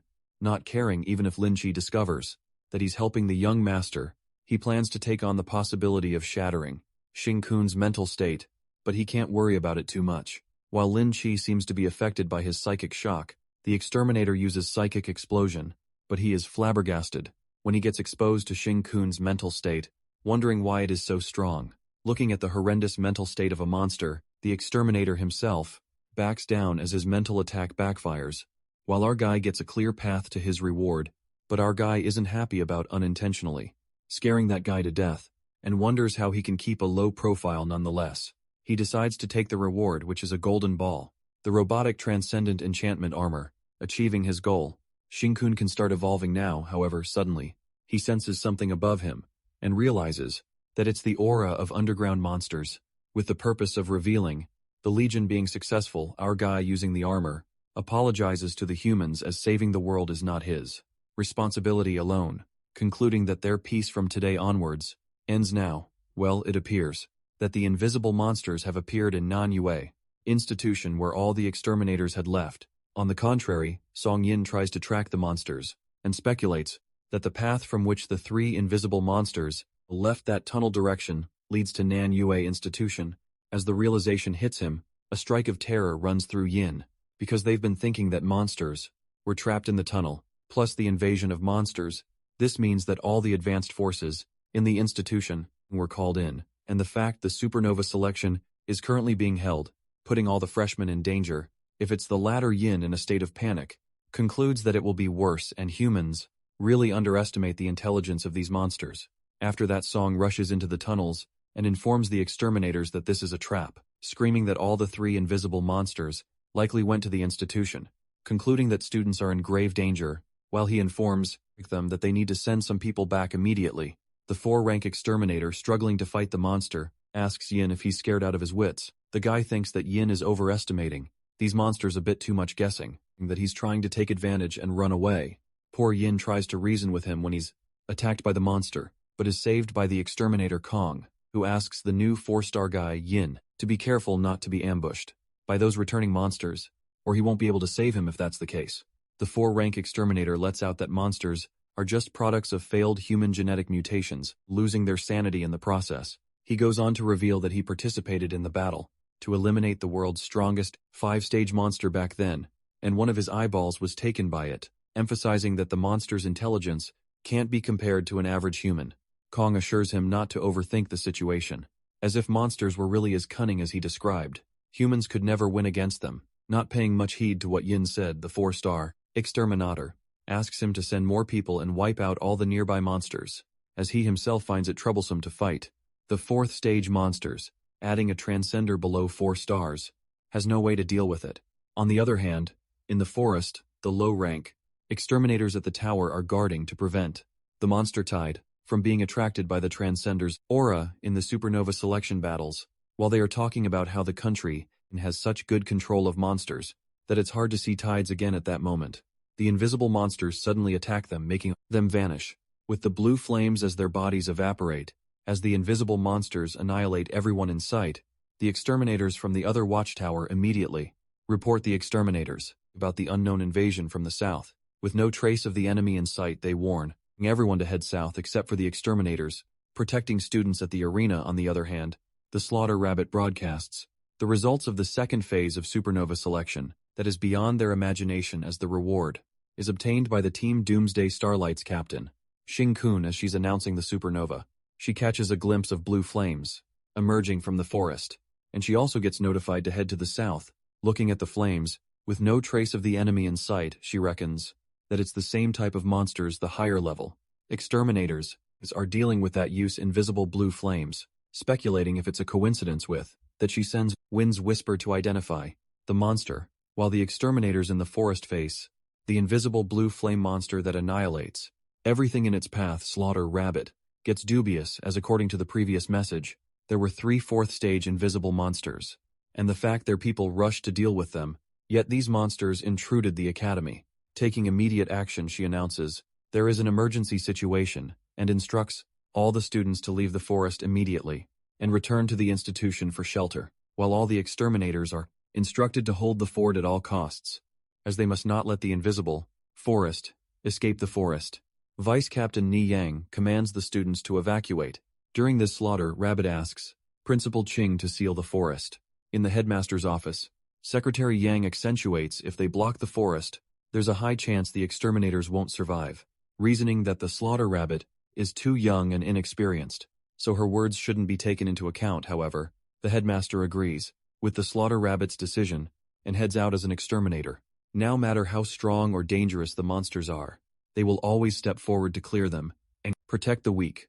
Rationalizing his decision, Ching Che is aware if they allow the invisible monsters to leave the arena, this will not only put the kids in the institution, but a large number of civilians outside the institution in great danger, but also the teachers who are still in the institution.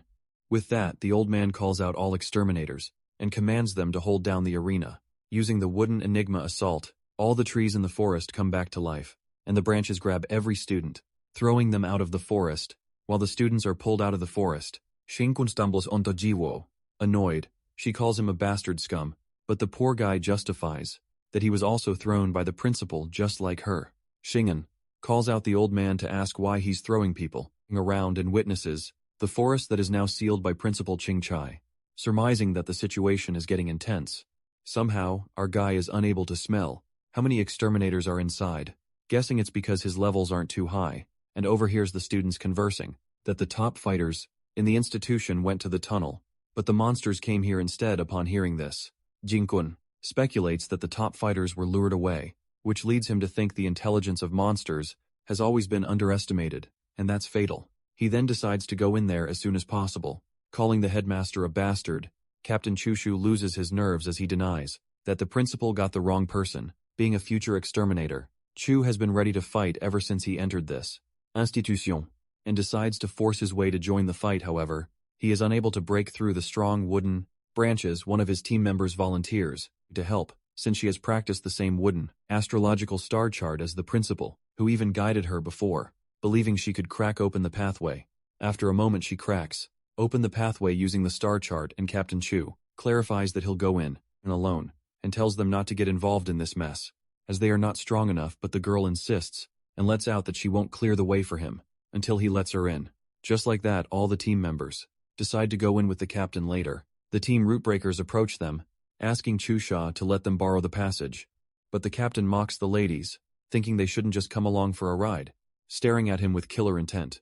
The girls' team captain is intimidated by his arrogance and threatens to cut off his roots if he's not careful. Well, we all know what she's referring to. The captain then agrees to let them in if they're not afraid, and that's when more teams arrive, asking Chusha to let them borrow the passage eventually. All the teams go inside the forest together, and Chusha hopes that they can all come out together in the end.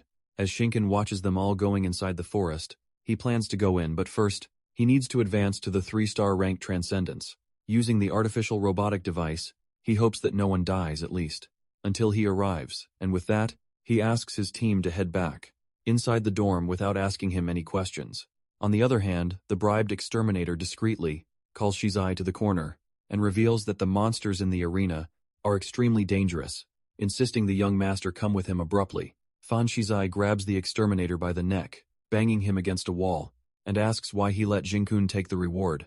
As the blue flame nearly touches his face, the exterminator, Loki feeling great trepidation, feels like he is about to be consumed, just by being close to that flame, presuming that Shizai is really going to master the elemental life and ascend to 4-star Transcendence realm that quickly. Panic-stricken, the exterminator defends himself, that he's innocent, and explains that he really went all out, but he suffered a backlash from the mental attack, to the point his head still hurts, concluding that there's something suspicious about that guy, Shing-kun. Well, Shizai seems to have the same doubts about him, given that the exterminator, Lin, she was calling him Blue Flame.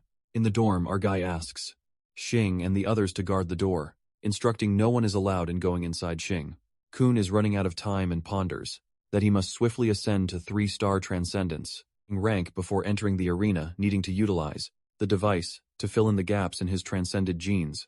He then plans to construct a star chart, however, after the robotic device turned into a bracelet and turned silver gray. It lost its power. Knowing that activating it once would take a vial of life essence fluid, he decides to replenish the bracelet's energy and directly drinks the fluid, using his transcended genes to channel its energy into the bracelet. Our guy is fucked up as it takes at least 30 vials of fluid to fill up the bracelet with energy. Apart from that, the main problem is that his transcended genes cannot simply grapple with his monster genes for energy. Realizing that it's a monster, our guy freaks out as he's unable to inject energy into the bracelet. Panicking about what should do now, the scene then flips to the arena, where the Slaughter Rabbit is recording how she is going to face an extremely terrifying, invisible monster, and hopes that she makes it through the day alive.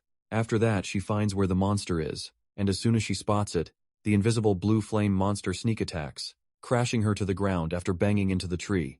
As her hand is injured, the Slaughter Rabbit would have become a minced rabbit if it weren't for the headmaster, summoning the wind barrier in time while Ching Chang, floating in the air, captures the invisible monsters. With his branches, he informs the Slaughter Rabbit that the one that attacked was a flying invisible monster, mentioning that he's trapped one of them and can't hold them much longer. The Principal commands her to find that one monster he still can't trace yet, telling her to find that one and contain it. Even though Ching Che is a 4-star ranked transcender, he struggles to trap one while containing the other monster, and as long as the last one breaks through a wooden enigma assault, he won't be able to stop it, which will put the institution in danger. Girl then takes on the mission, and with a few broken ribs, she thinks the compensation should be enough for the old man after she dies. But the only thing she decides to do is fight, and using her wind chant, she tries to track the monsters, unable to find it. She wonders if there are really 3 invisible monsters, and that's when her eyes land on all the students that came in, calling them stubborn little shits. She concludes that the monsters are beyond their imagination, and now the situation has gotten much worse with them coming into the arena. She clearly instructs the students to get out of here, reminding these little brats that they were just fighting for their lives and have come to flaunt their strength. Suddenly the invisible monster approaches, right in their direction, and the rabbit is thrown into a fit of terror, wondering why it's coming their way of all places. Even if her left hand wasn't injured, she manifests that she wouldn't be able to rescue all of the students at the time, as it's nearly impossible. Just as she tries to disrupt the monster's perception, Chusha, along with another transcender, steps forward to block it with the shields, thinking they can give the monster the utmost consideration. The monster breaks through the shield, and as soon as the blue flame touches the girl transcender, she is instantly annihilated. Flabbergasted, Chusha loses one of his arms in a flash, and is shocked by the fact that the shield, acknowledged as the strongest among the students, couldn't even withstand a single blow. Flatter Rabbit tries to knock some sense in them, clarifying it's not the opponent they can face, and forces them to retreat. She takes Chusha away from the monster, however. The guy still doesn't back down, saying he still has one hand. The fact that they didn't underestimate the monsters here, knowing they are awfully strong. The guy from the other team asks the senior sister rabbit not to force herself, as even the strongest exterminators aren't guaranteed to survive. When faced with such monsters not caring if they die, the students take it as their duty, as the strongest combat force. Just then, the leader of the Rootbreaker team asks the senior sister rabbit for her order to command them to fight till the very end. Smiling, the senior rabbit calls them ridiculous students and warns they might all die tonight. She then commands them to find a way to make the monster visible. The next scene takes us to the tunnel, where blood seems to be splattered everywhere. Shangguankui is running inside the tunnel at crazy speed, while her fellow exterminator asks her to slow down and tries to make her understand that their strength as transcenders is far more inferior to the monsters. Given that this monster is invisible, while he thinks she's heading for a certain death, Shang, with her arm covered in blood, uses the blood dragon freaked out exterminator Kong, insists on retreating quickly, and asks how she survived to become a 4-star transcender with such recklessness. He further deduces that they need long-range attacks with transcendental power to deal with it, but Shang, calling him Old Man Kong, insults him by saying he's becoming more cowardly and stubborn the older he gets.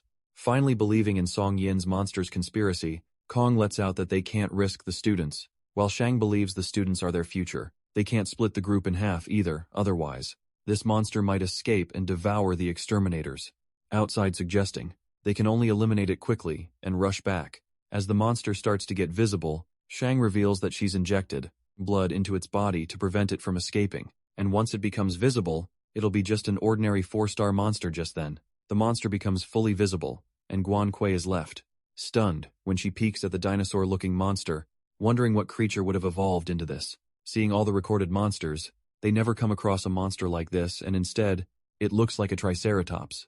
Making Kong, how in the world it looks like this? Suddenly the monster attacks them, and Kong grabs it, getting injured and bleeding all over. As the monster reveals itself, Kong asks Shang and Song Yin to rush back to the students, assuring them he will handle it and take the monster down at all costs. On the contrary, Shinkun's Monstaganus seemed to be consuming most of his energy, so he decides to do something about it. It is then revealed that this so-called life essence, fluid of life, is ultimately the life force extracted by organisms. Monsters digest human flesh into life essence for their evolution, and the monster genes already contain a large amount of life energy.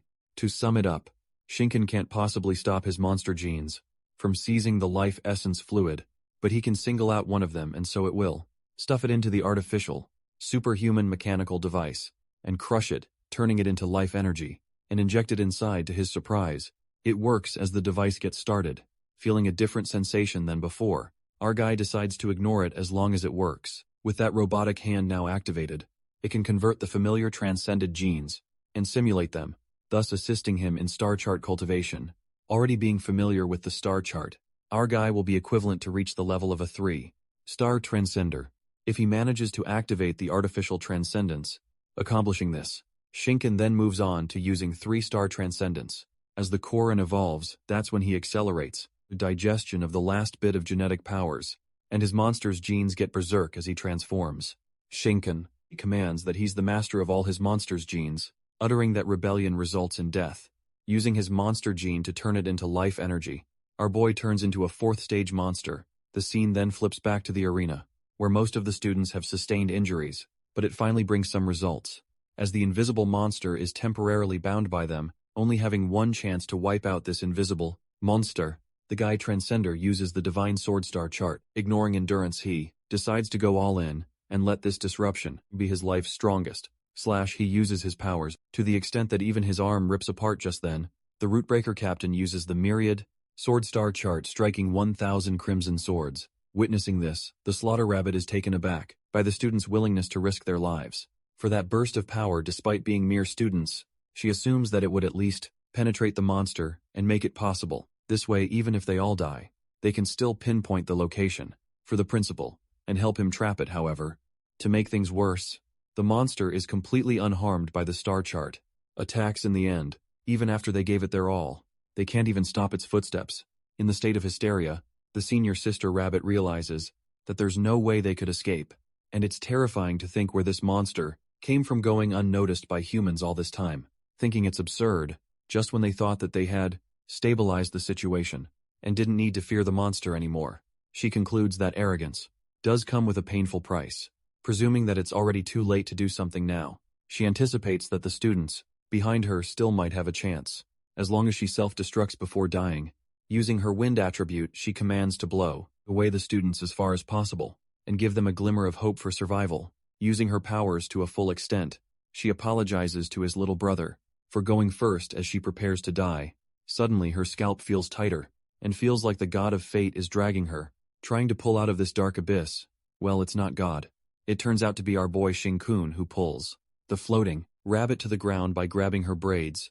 Screaming in pain, the poor girl screams who the hell is pulling her braids, and to her surprise a guy saves her, telling her to calm down, as it's not the time for her to sacrifice herself yet. While Shinkun disguises himself, the girl calls him a bastard and asks what he's doing, stressing that nothing can happen as they have missed the timing, and they're all done for now, as she warns him that everyone will be torn to pieces. In an instant, our guy transforms his left hand and blocks the monsters. Too stunned to speak, the slaughter rabbit witnesses an unbeatable, invisible monster that inflicts devastating damage every time it strikes, yet remains unscathed, and this guy managed to block it when all of them failed to even do anything. She gets curious, peeking at Shingen's powers, for even a 4-star ranked transcender who refined his own bones into metal, he shouldn't be able to withstand the impact of the invisible monster as tough as him. As she wonders who the guy is, our boy uses his blue flames, which makes the rabbit realize that he's the blue flame. Meanwhile, Shinken asks if she's going to arrest him.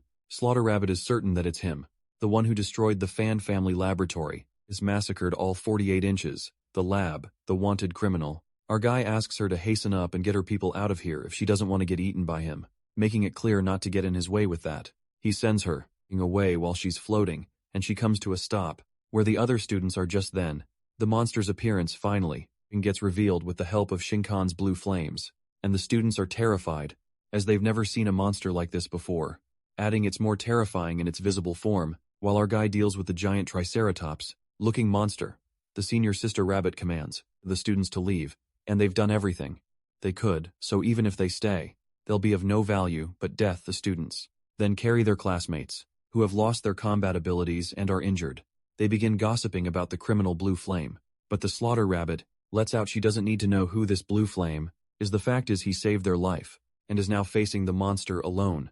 On the other side at the dorm, Zhao Shen gets concerned, as he calls the big brother who's looked in the room for too long, while Jiwoo tells him not to ask too much, as Shinkun is resting. They're approached by Fan Shizai, who asks Jiwoo what she's doing in her own dormitory room, mentioning that he's looking for Shinkun. He lets out that the school needs him for something, and spills that Shinkun has never spent the night in his own dorm, revealing someone saw him following her back to her dorm.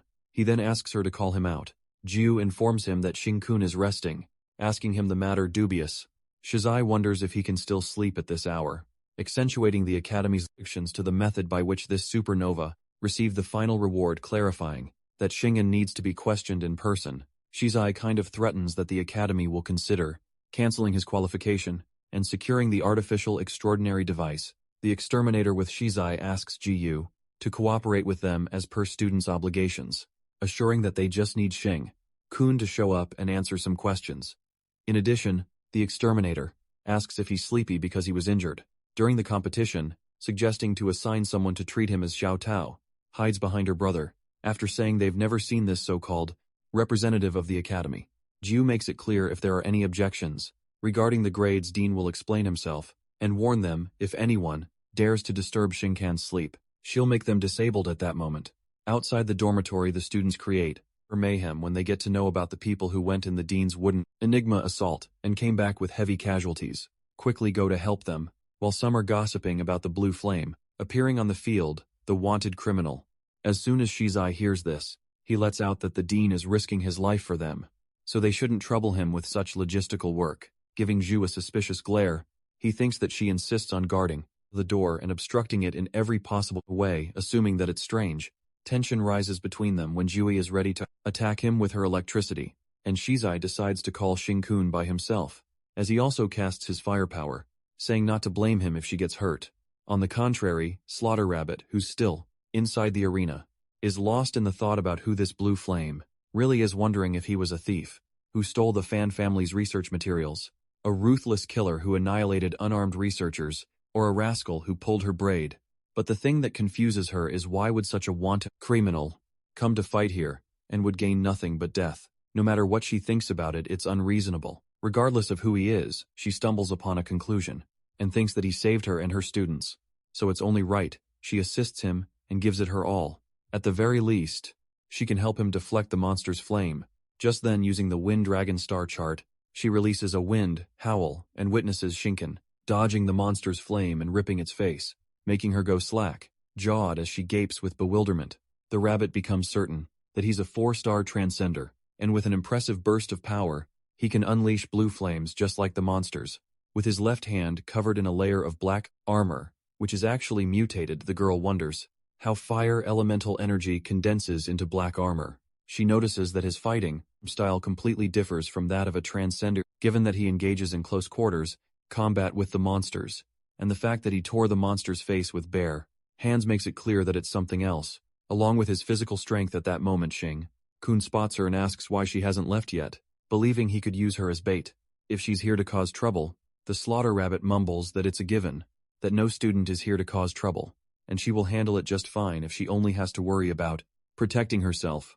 Thinking he's still an uncouth rascal, she tells Shin-kun not to underestimate the monster, confessing that she can make him fly. While our boy is shocked to hear this, she uses wind travel that causes Shin-kun to fly upwards as she commands. She believes that they have an advantage in the wind, since the monster can't fly, and Shin-kun is quite impressed by her wind power, revealing that he only remembers one thing about her, reckoning she died pretty early in his past life. Upon hearing this, the girl freaks out, thinking he's cursing her to die, and that's when Shin-kun asks her to find a way to send him into the monster's mouth. Our boy even spells it out for her and the girl who's already pissed at him. Loki calls him an inscrutable bastard, sends this damned, wanted criminal into the monster's mouth with her wind power, telling him to go to hell. Our guy glides straight towards the monster's fang mouth, and he is satisfied as the power of Earth Dragon, Black Fang, has merged into the bones and nails of his left hand. Happy that the evolution is going in the right direction, Shin-kun pierces through the monster's mouth, and it seems to be one of his powers to penetrate the flesh of a 4th-rank monster. The girl is astonished to see how our guy carves a hole into the monster's head, thinks that this bastard's flying style is strange as she can't even figure out his star chart. As the blood drips like crazy from the monster's mouth, the monster lets out a powerful roar that signals the other monsters. While the headmaster guesses that it's monster rage, Exterminator, Lin Shi, and Nia Yang are unable to withstand the pressure of the 4th-rank monster. It appears that 3 invisible monsters are simultaneously exerting pressure that even the slaughter rabbit shouts in pain, and Shin-kun realizes that it's no ordinary pressure as there's an aura of the king present. As it doesn't affect him much as he himself is a monster, we get to know that within these monsters lies the power of the Monster King. As the pressure gets intense, the slaughter rabbit feels like a blade is splitting her skull as her head hurts. The power seems to be cutting off her entire transcendent gene chain and disrupting all her transcendent genes. Throughout her body, unable to use her wind powers, she falls down while trying to stabilize her genes. Rapidly as she manages to stabilize, the girl topples right into the monster's eyes. While she's certain she can't escape now, she plans to gouge out one of its eyes before being eaten. She is trapped by a monster's tentacle. Trying to use her powers, she still can't fully control her transcended genes within her, no matter how hard she tries, thinking that now she's too powerful. As she draws closer to the monster's mouth, at that moment, we are then traveled back to her flashback, where she commands her brother to Yang to not waste his time as he can't carry her. It appears that she is stuck under a big piece of rubble, and as her brother Yang is trying to help her, the monster emerges from behind. Suddenly the father leaps in front of the monster to save his children, while the kids are shouting as their dad gets devoured.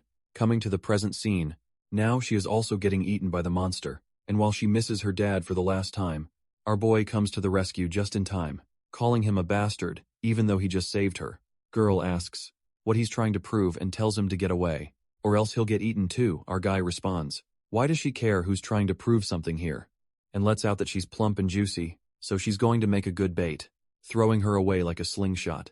As the slaughter rabbit gets discarded once again, she gets mad and calls him a scum after that. Shin-kun inserts his tentacle into the monster, mentioning that the attacking state of the tentacles is different from the feeding state.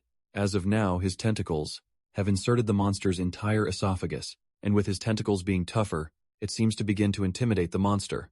The monster gets enraged and the slaughter rabbit shouts at the scum flame to be careful while our guy is about to get eaten by it.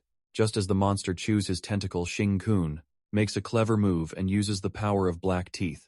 That's when the tentacle inside the monster's mouth pierces the black teeth throughout the esophagus. Charged with blue flame witnessing this, the slaughter rabbit is left awestruck and wonders, what move even is this that his blue flames are exploding wildly inside the monster's body, devouring the monster.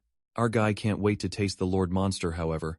His tentacle bursts open, and the monster abandons the carriage to save the general.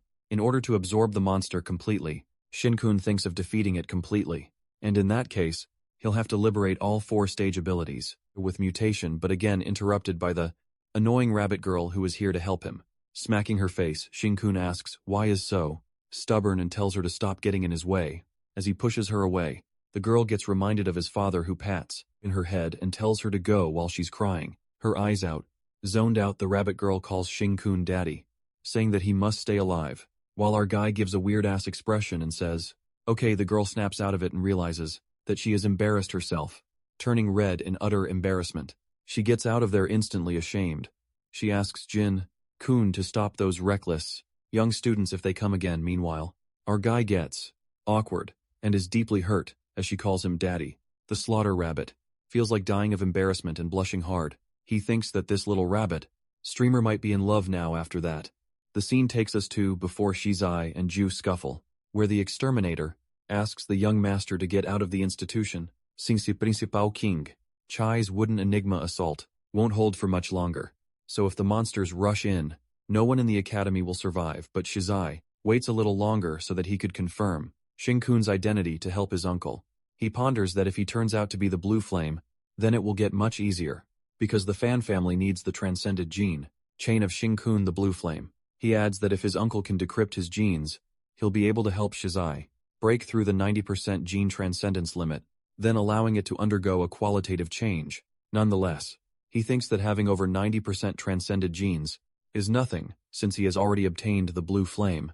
On his own, switching to the fight, Shizai admits that Jiwi's talent is indeed exceptional, knowing that she's depleted all her powers in the competition, and she won't be able to recover it in such a short time, even with that kind of talent, while he tells her not to push herself hard, since her insufficient energy is her greatest weakness. Zhao Xian comes to defend his sister-in-law and suspects that he's hiding something right now, clearing that you won't fall for that just then. Shizai uses the crimson flame palms and hits Zhao as he is smashed away, mocking him. The exterminator is surprised when these small fries have the guts to come to him.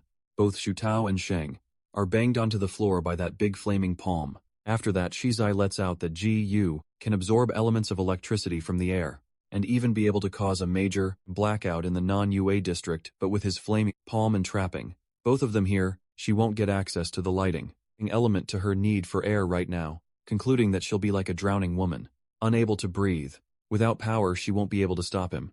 Just like that, he blocks Ju from the flames and warns her not to resist anymore, or else lingering near that crimson flame palms for too long will burn her, certain that she doesn't have enough power to push away his flaming palms. Shizai is about to open the dorm room when use electricity strikes him through those crimson flames. Taken aback, the boy wonders if she can still absorb electrical elements internally, and Jui replies saying that even a drowning, the person occasionally comes in contact with air. She accentuates that as long as she touches the electricity, the elements will be able to get into her body.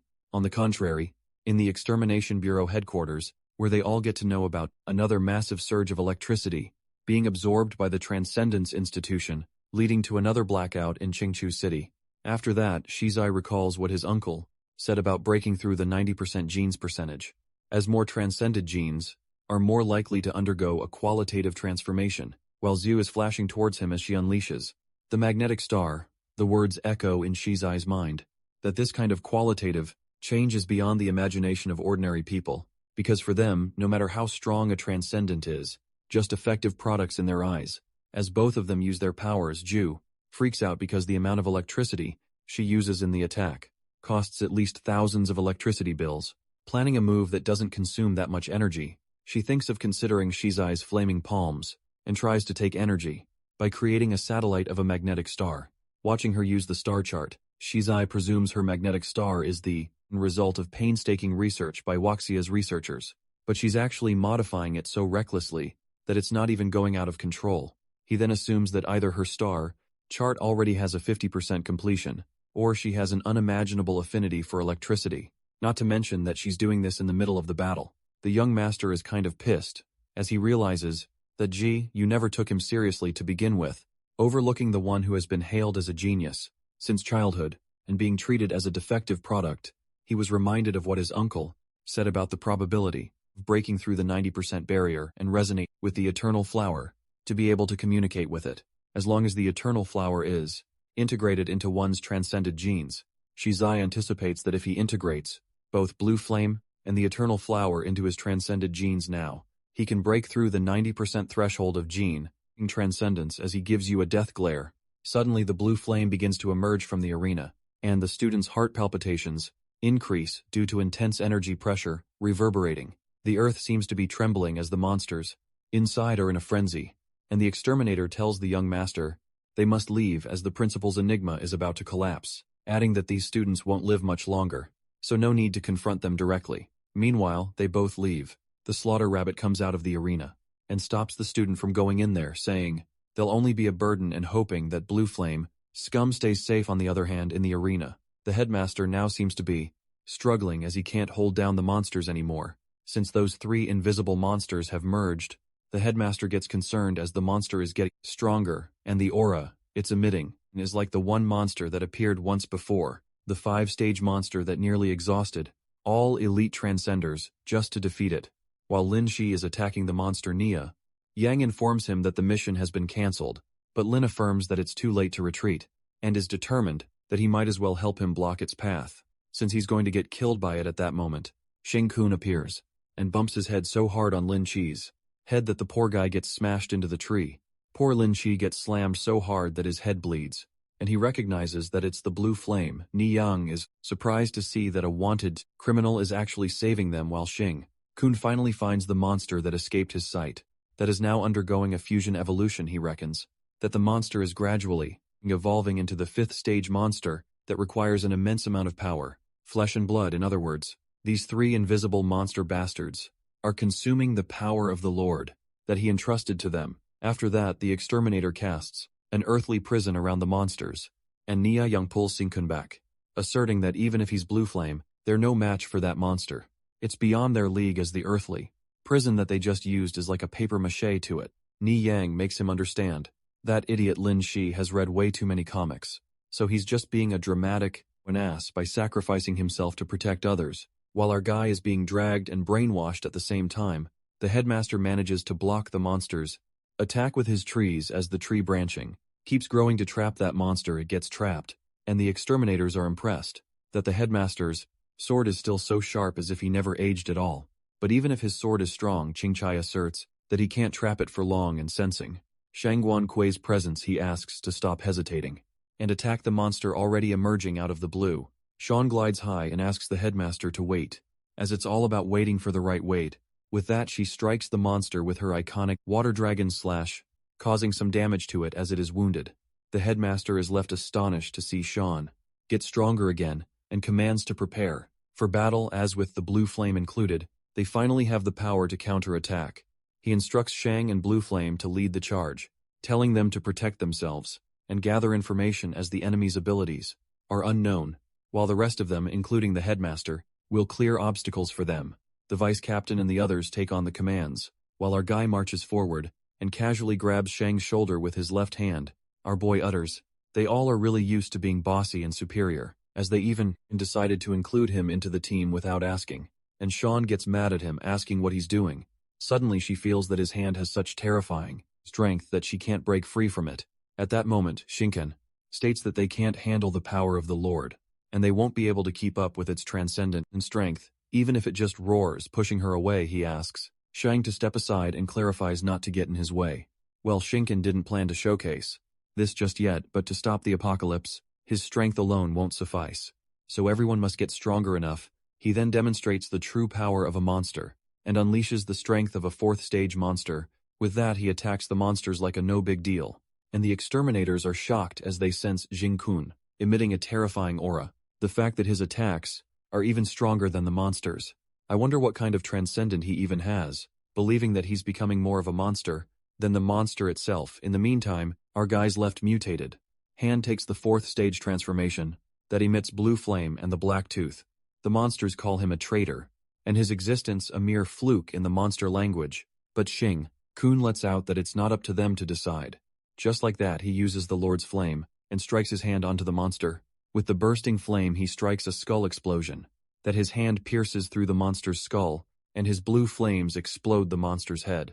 With all of their eyes gaping at Shinken's powers, our boy manages to deeply wound the monster. However, it rapidly self-regenerates, like the Earth monster, and surmises that its strength and defense are far stronger than the Earth dragon. He again attacks with blue flames when the monster heals, up again, and throws Kun on the ground. While Shang asks if he's alright, our boy gets up, again, and reveals that even if they manage to inflict damage on the monster now, it won't matter in the end because of its high attack, high defense, and self-healing abilities. Loki thinks if the Monster King has enough power, it'll be able to heal itself quickly. Kun then unravels something unexpected, as he lets out that there are many more monsters, as powerful as this one, and their numbers are far beyond their imagination. Upon hearing this, the headmaster is appalled to think how many are there exactly, while Shang utters that it's useless to talk about it now, affirming that they can continue to cooperate and can still fight for a glimmer of hope. But Shinken clarifies that there's no need for that, and goes on to reveal how to defeat these monsters next. He makes them understand that in order to protect the future of this world, they have to become stronger than he is now. Shinken utters to contemplate, well, what a domain truly is when he activates his domain expansion, leaving them in utter bafflement. That's when we get to know that Shinken, burning his monster genes with the souls of 2 lifetimes, plans to briefly utilize the strongest move of the previous lifetimes, Lord of the Monsters, which is domain, consuming Inferno, prison, expanding his domain. Shinken's domain envelopes them all in an instant. At that moment, Lynchie feels and notices that all the metal elements in the air are being consumed, but the headmaster clears up that all the elements are being devoured by his domain, with only his fire elements remaining. Chingchai notifies that they must keep control, because if the stored elemental power within them is released, it will be consumed instantly. Discovering that Kun is the sole ruler within the domain, the other exterminator mentions that he has no way to resist within his domain, and can only flee as far as possible. However, Shang elucidates that he's overthinking it, revealing they have nowhere to run, and from the moment the domain enveloped them, they're in his mouth. While our boy gives the monster hell with his blue flames, Niyang is left shocked to see that the monster actually wants to escape, and it can't even escape his domain. The fact that the edge of the domain is like teeth, anything approaching the edge will be bitten, trapping in his domain. Our guy warns the 3 little monsters not to even think of escaping. Witnessing that the monster is being caught, the exterminators come to believe that there's no escape. Once enveloped by this domain, with the domain gradually shrinking and the flames growing stronger, they emphasize that it's like a fiery hell that devours the monster that is so powerful, taking their breath away. Nia Yang is filled with astonishment, wondering what blue flame named his domain and calls it the demon-devouring Inferno, but the headmaster tells him to snap out of it, saying that he was unruly as a student, and now as a vice captain he's still the same, instructing him to stop being in awe and do his best to comprehend it. Chincha then ponders that the blue flame domain is incredibly formidable, and that the enemy will be gradually eaten and dragged before him.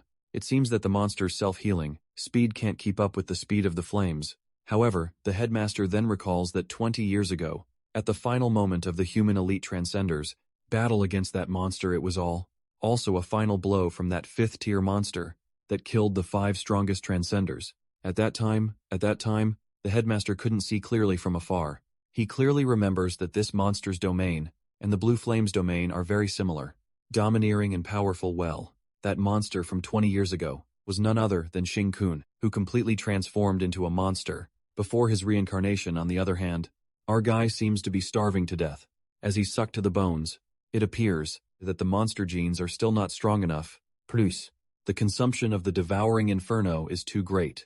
Panicked, Shingun presumes if he doesn't fill his stomach, the people behind him will be in trouble.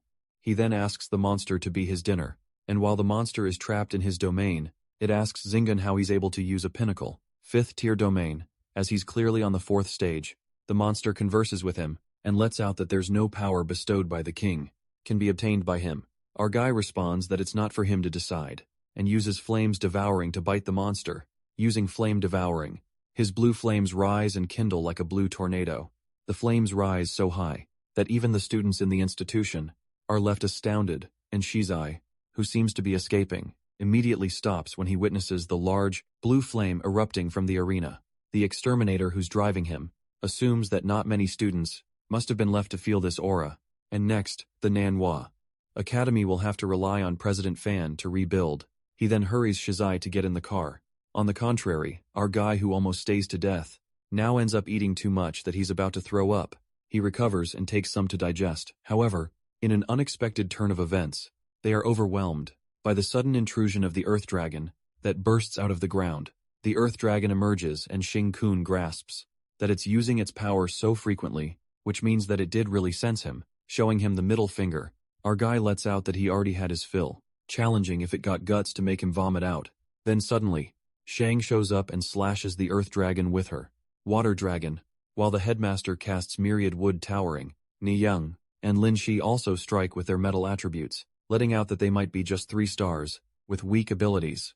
But they'll do their best living in his comic world. Lin gets determined to get stronger than them. In the future, watching them being full of enthusiasm to help, our guy smirks and contemplates that Shang Guanghuai, headmaster, and his personal transcendent skills, maps have already grown quite a bit. Feeling relieved, it wasn't in vain for him to demonstrate so hard. After all, and now, the seeds to save the world have already been planted. Suddenly Shing-kun is ambushed by a bunch of tentacles. While he slashes them, one of them bites at his neck.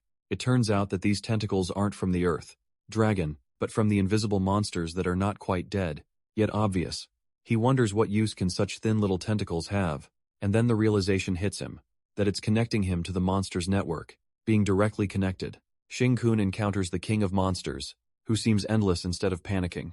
Our guy begins to absorb the king's power, and the king calls him a sore loser for trying to steal back the power of the king, absorbing the power through his nostrils. Shing-kun makes it clear that once it's in his mouth, there's no spitting out. That's when the enraged king reveals that the royal power is not something puny humans like him can bear, warning him to hand it over. The king decides to allow him to return to the embrace of the king if he hands over the power or dies.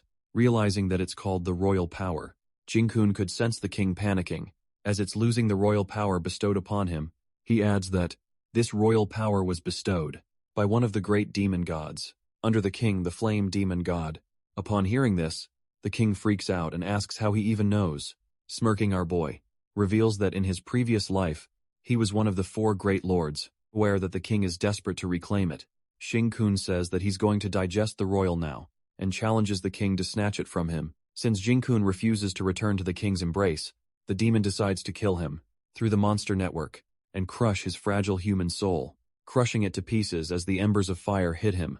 Our guy swallows them all and laughs at what the king just said about the fragile soul, uttering that he possesses the souls of 2 lives. Just then Zinken notices that the monster network has been shattered, which means by absorbing the royal power, he's become the true individual of the monster race, just like a newborn queen ant, no longer under the control of the original group. With the monster network shattering the earth, dragons also escape, and Shang looks for the blue flame, wondering where he'd go. The headmaster expresses that he's gone, and even though he's wanted by them, he indeed saved them this time, and the entire academy. While Lynchie is kind of pissed that his enemy leaves, Nia Yang asks the president if there are still many of these monsters. Well, that's what the blue flame said. Regardless of whether it is true or false, President Ching-che accentuates that today's event, along with blue flame speculations, it's time to let the world know that their future is in grave danger. On the other hand, Shinken sneaks back to his dorm, while pondering that the newborn queen, Ant, is born after the death of the original queen.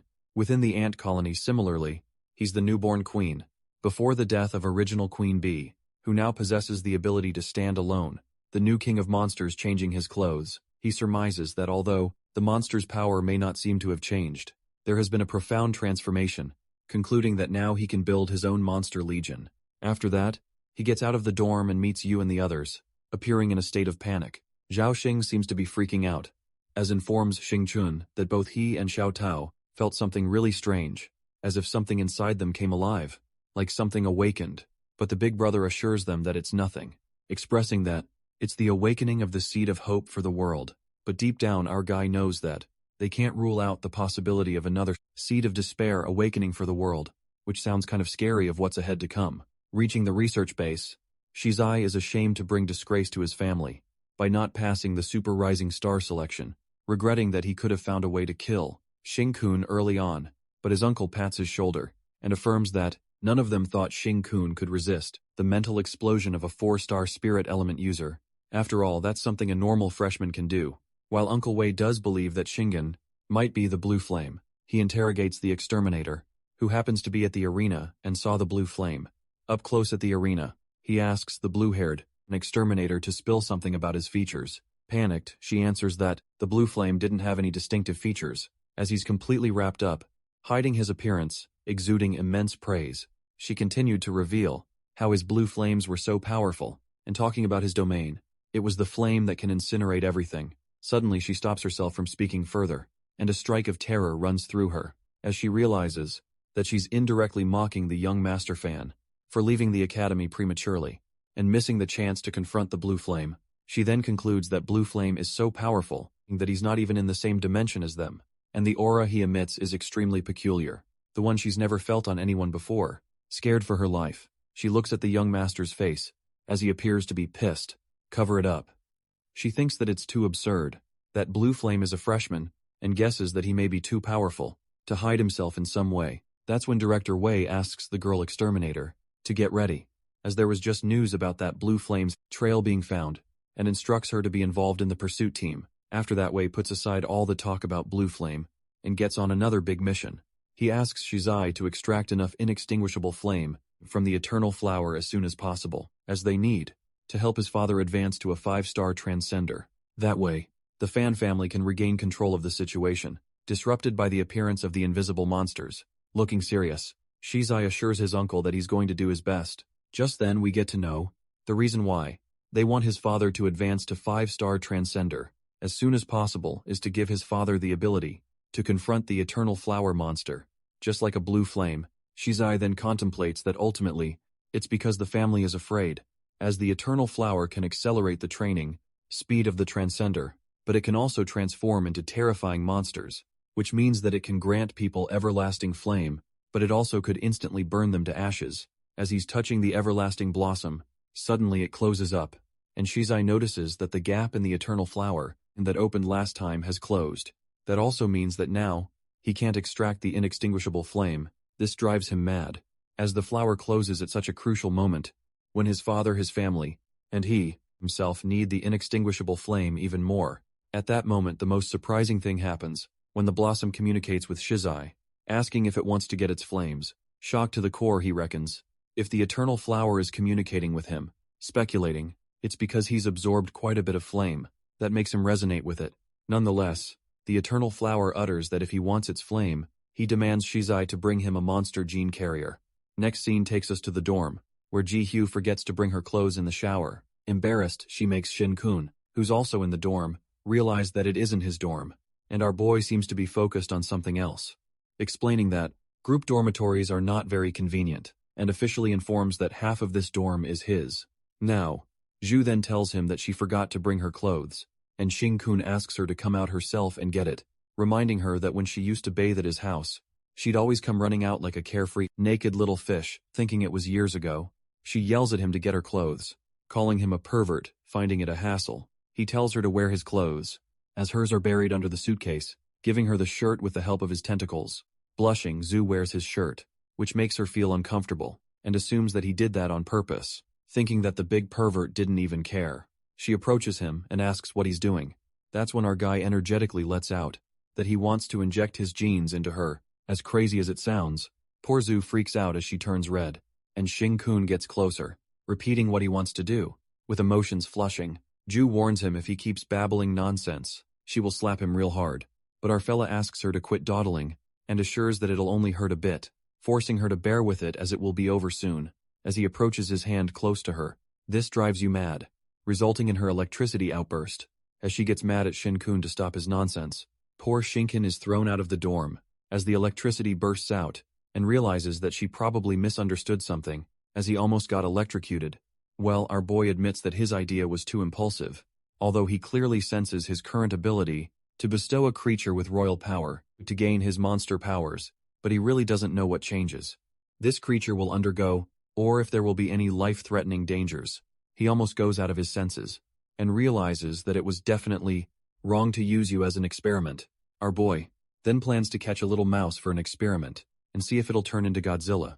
After that, he receives a message from Jiyu, who tells him not to go out fooling around, and asks him to come back as she's locking the door. That's when Jinkun wonders if it's because of the reincarnation, leading to this butterfly effect, noticing that she has become slightly different, as in his previous life.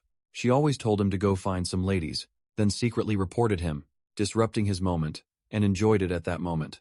She also agrees to find a mouse for his experiment, and Shinken just looks stunned for how she is acting so nice now, as she nearly electrocuted him a few seconds ago. In the meantime, our guy heads to the forest in search of the mouse, and as expected, a little mouse couldn't withstand his power.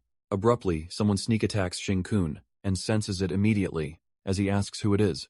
Someone emerges from the trees and calls Shinkun Blue Flame. Surprisingly, it turns out to be Headmaster Ching Chai, who seems to know the truth about him, being the Blue Flame, while the headmaster assures him that he has no ill intentions. Our guy goes into denial, and acts as if he doesn't know what he's talking about, as he is about to sign off, and informs the president that he needs to hurry and inject something. The old man is pissed, and reminds him, if it weren't for his insisting, Shinkun might not have had the chance to enter this academy. The headmaster requests to chat with this old man, even if he's not Blue Flame, and offers him some life essence as a gift, to consider his thanks to him. Enticed, our guy clarifies that he's not the Blue Flame, but he's extremely honored to have a conversation with him, asking him to sit. Ching Che reveals that he noticed him during the night, when Ju's superpowers went out of control, but what really caught his eye was the routine physical examination data Shinkun did that night at the Nan Yue Genetics Institute. His muscle density was 2.4, 5 times higher than the average person, and his metabolism speeds up 3 times that of a normal male. Hearing this, our guy is in awe at how manly he is, while Ching Che lets out that he has always had a research project, despite being a president. While Shinkun seems to be joking around, the headmaster reveals that he's been researching on monster gene carriers who are like transcenders. He adds that they are a special group of people whose mysterious genes undergo mutations, but when they awaken, they will lose their minds due to the monster genes, and become monsters. According to some studies, unawakened transcenders have better spirits than ordinary people, like they're more energetic, and monster gene carriers have similar manifestations, as their muscle strength is stronger than ordinary people, metabolism speed is faster, and they tend to be stronger than ordinary people. As our boy is low-key exposed, Headmaster goes on to elucidate that more monster genes make the manifestation more obvious, and judging from Shinkun's physical test, he's a monster gain carrier, but also happens to possess transcendent genes. This is the reason why Ching Chai stopped Fan Zhen Wei from disqualifying him, and allowed him to participate in the final trial. He concludes that although he hasn't tested his genes, he knows that there must be monster genes in his body. The old man then insists on going with him to have a gene test, and seems to have blown the whistle on Shing Kun's true identity. However, our guy, who happens to have 99% of monster genes, tries to escape from the situation, and lets out that it would be a waste of resources, asking the president to send the life essence, as he has to go just as Shingen is leaving. The old man pulls a dirty trick on our fella that makes him stiff, as Ching mentions that the life essence fluid is available now. Well, it appears that trees in the academy have evolved with his transcendent powers, so the night when Fan's secret laboratory was destroyed, he noticed that Blue Flame appeared twice in the area, and he also saw him burying a lot of the things in the ground. He adds that it's likely to be life essence fluid, and if they dig up, there's quite a lot getting caught in the act. Our guy calls the old man a thief, and gets exposed to his doings. At that moment, the headmaster assures him that he doesn't need to be nervous, as he knows that Shinkun risked exposing himself to save the academy, believing that he has a sense of justice. The old man seems to have no ill intentions towards him, and based on his understanding, Shinken destroying the Fan family laboratory wasn't a bad thing. He understands that Shingon doesn't want others to know about his monster genes, because even if he controls it, he will be forced to have a locator implanted. If others find out, he is well aware that monster gene carriers do have a hard time in this world, but given his special situation, he will be required to cooperate with experiments. The headmaster then confesses that he's helping him, like on the day of the 5 Elements field. He asked Shangguan Kui to cover up the fact that he had left for the Fan family's laboratory that night. This time he rushed Lin Shi to the outskirts of Nan Yue to act as if the Blue Flame appeared there, So in short terms, the Eliminators won't come to investigate their academy and find him, doing his best to help him in the future as well. Ching-che accentuates that only 5% of people are carriers of monster genes, and they cannot solve the problem of monster genes. Like Xing-kun, those carriers are implanted with locators and monitored because people fear that they will turn into monsters, and they fear themselves losing control, becoming monsters at any moment. They live like this under surveillance, fear and discrimination, and are deprived of all future pain. He then asks Xing-kun how he controls his monster genes, as he wants to restore the normal lives of those 5% if possible, but our guy strongly denies that he's not the blue flame, and overlooks everything that the headmaster has just said. Enraged, Ching-cho warns him that if the problem of monster genes cannot be controlled, this world will never be at peace.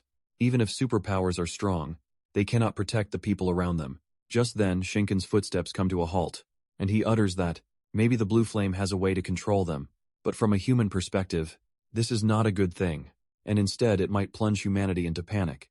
Getting onto something, the headmaster appears to be in a state of hysteria, asking what monsters really are.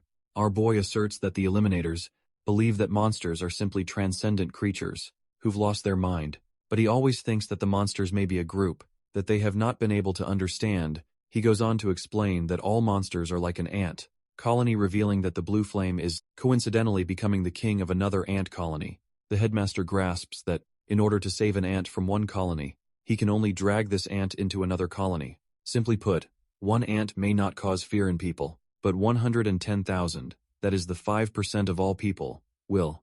The headmaster then anticipates that the blue flame will eventually become the king of all monster carriers, and concludes that saving them will be feared and dreaded by the world, but not saving them will turn these people into mindless monsters. While he ponders that, it's terrifying power, and this is Shingen's concern, he affirms that it's really difficult for him, but no matter what he chooses, he as the president decides to support him and help him. Listening to such kind words, our guy acts all sweet with the old man, and asks the dear president if he can make decisions on the Monster Gene Academy side, as the blue flame is interested in snatching underlings from the Monster King, adding that he probably wants to build a monster army. Jing-kun then reckons that at this stage, he can only grant the royal power to one person to gain his power, but if only activating the monster gene carriers to let them grow freely, then there will be no limit to the number. The next scene takes us to a place where Shizai seems to have kidnapped many people as they are tied down. The exterminator, along with him, seems to be freaking out as he asks the young master why he asked him to bring all the monster gene carriers here, but the master tells him to shut up. It appears that Shizai, along with those people, is in the storage room on the negative 13th floor of the inextinguishable flame, also the place where he made a treaty with the eternal flower, while the exterminator nearly shits his pants, witnessing the terrifying eternal flower. The blossom stretches out its tentacles and devours the monster gene carriers, but they seem too weak to withstand its power at all, and demands Shizai for a body that can withstand its power in battle, as the monster is brutally shredding the humans to pieces. As it consumes them, it asks Shizai to take it, to find monster gene carriers who can bear its power, offering to grant him power stronger than this. Meanwhile, the young master absorbs the power given by the eternal flower. He agrees to do what it has said, calling it Lord Flame Demon God. The exterminator, who witnesses this terrifying sight, is even more panicked when he realizes that the young master fan is dealing with monsters lately. Xing-kun furtively sneaks into the dorm, only to be welcomed by furious Ji-yu. Who's ready to whip him, she asks. Where else did he sneak off to? And our guy responds if she would believe him, if he'd say he was having a heart-to-heart conversation with the president deep down. Xing-kun feels like that scenario, where a guy stays out drinking with his friends and sneaks back home late, only to be caught by his wife. After that, Ju starts beating him to vent her anger and calls him a scoundrel, while our guy is freaking out as he gets a good beating. Just as she's whipping him, Yu lets out that she would agree to let him inject her after she's had her fill of beating him, and Xing-kun pauses for a second. She says that when they were little, no matter how perverted Xing-kun was, he wouldn't make such demands on her, and understands that his monster genes are forcing him into this. Taking the initiative as she is about to be undressed, our guy injects his tentacle into her neck. Confused about what just happened, Xing-kun affirms that he just injected her with his monster genes, and as expected she has transcendent genes, so they truly cannot coexist with his royal power. Monster genes, while our guy guesses that Xiao Sheng and Xiao Tao won't do either, as they don't have monster genes. Shu awkwardly moves up to her bed, shying away as she says she's sleepy, putting her head under the cover. She is utterly embarrassed, as she misunderstands the situation and decides to sleep until the earth is destroyed. Despite the embarrassing situation, she ponders that Shinken seems to have really changed this time and is turning into a new leaf. The next day, Ju sneaks into Shingen's phone, and it appears that he's looking at a girl's photo. Giving a sinister stare, she asks who it is, and our guy reveals that she's President Qingchai's granddaughter, first-year student at the Monster Gene Academy, and has the most monster genes in Wuxia. Except for him, the girl, Gong Xiaoni, turns out to be a 92% monster gene carrier. The next scene takes us to the first hospital of Eliminator City, where a boy in a wheelchair seems to be struggling to get a drink from the vending machine. Annoyed, the guy behind him, not bothering to help him, asks for how long he's going to continue this, and insults him by advising him to stay home if his legs are not working, calling him a nuisance. The guy lets out that he's just wasting resources, and grabs his wheelchair, pushing it away. The rude guy takes the drink that boy bought for himself, and he throws the coins on the floor to pay him back. The poor boy, who cannot even walk up to him, gets real mad and lashes out at him, calling him a bastard and saying he's going to kill him. As the boy gets too worked up, the doctor comes in just in time and calms him down, telling him not to be so sensitive, since the guy returned the money, but the boy seems to be enraged and is unable to control his anger. The doctor stops him and lets out that he must escort him for the monster gene risk assessment, so he can't let him get in trouble. Upon hearing this, the bully gets to know that the boy is a monster gene carrier, and reveals that only 8% of gene carriers or more need to undergo the risk assessment, and those who fail the assessment will have to wear a safety collar. He realizes that the boy had a bad temper because of the genes, and it turns out he's a monster. He goes on to mock the disabled boy, blabbering that people like him are truly a waste of social resources. He decides to get out of there before getting eaten by a monster. Just as he's walking away, something gets past him in a flash that nearly hits him. The bully gets threatened by a coin as it forcefully crashes into the wall, and it turns out to be Gong Xiaoni, who scares the shit out of him.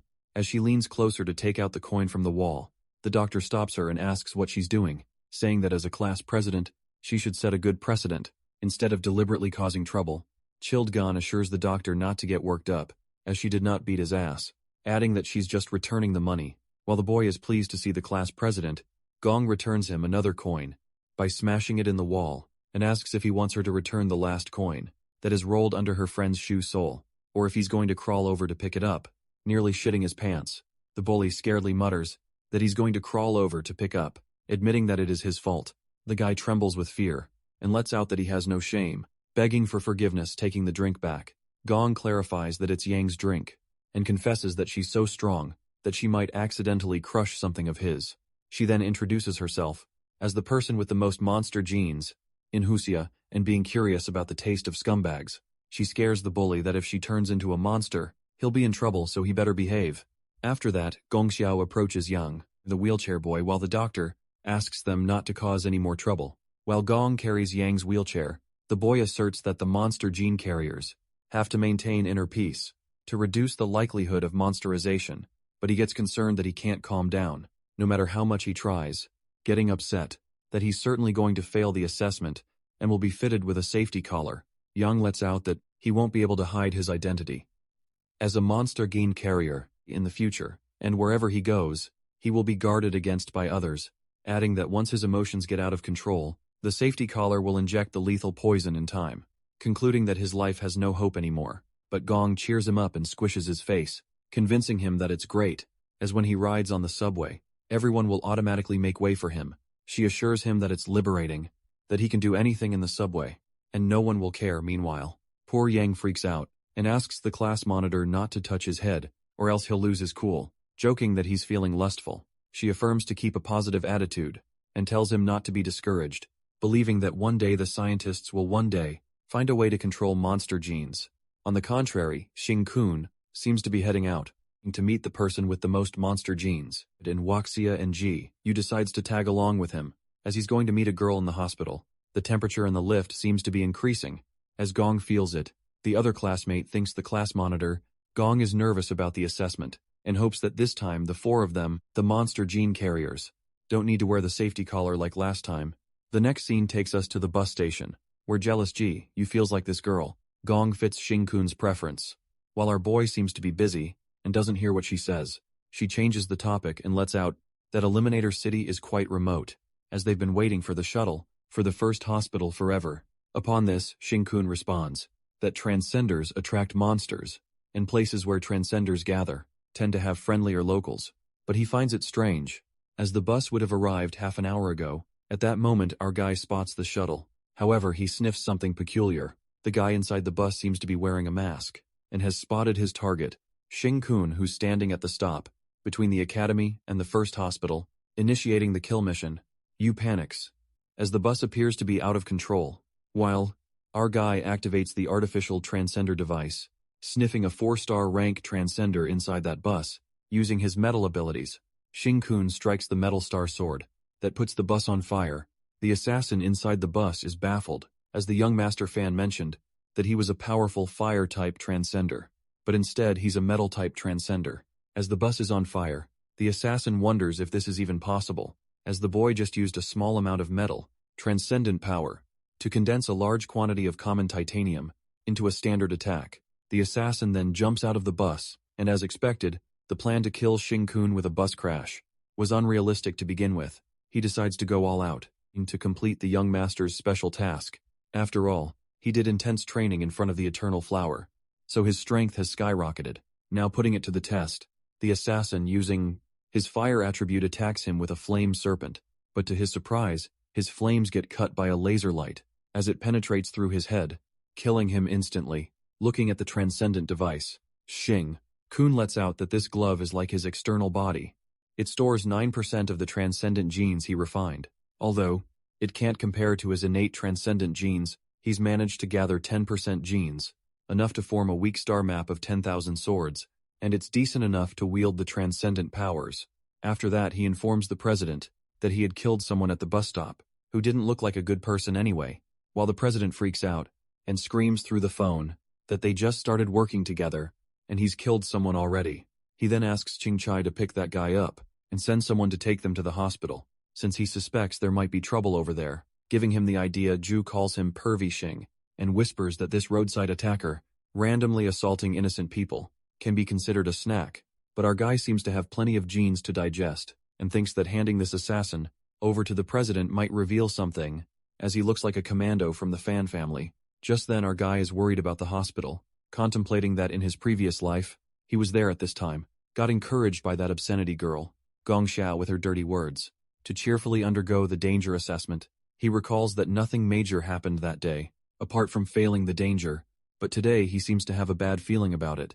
Meanwhile, at the hospital, Gong Xiaoni is undergoing the assessment, and learns that her strength is 3 times that of an ordinary person, which is highly abnormal. The woman conducting her test accentuates that Gong's monster gene has started to significantly affect her body, and even if her mental state and emotions are stable, as a safety gene inspector, she must be responsible for all of humanity. Therefore, she cannot let her pass the safety inspection. Appearing to be fine, Gong walks out wearing the safety collar and gets a call from her grandpa, sounding energetic as ever. Ching-chai asks her if she passed the assessment, but Gong tells him that she didn't. Just then he assures Gong that she'll be fine, and reveals that someone is coming to see her soon. So she must listen to him, as he can help her break free from the shackles of monster genes. While Ching-chai lets out that there's only one spot. For now, Gong asks, who's that person uttering that?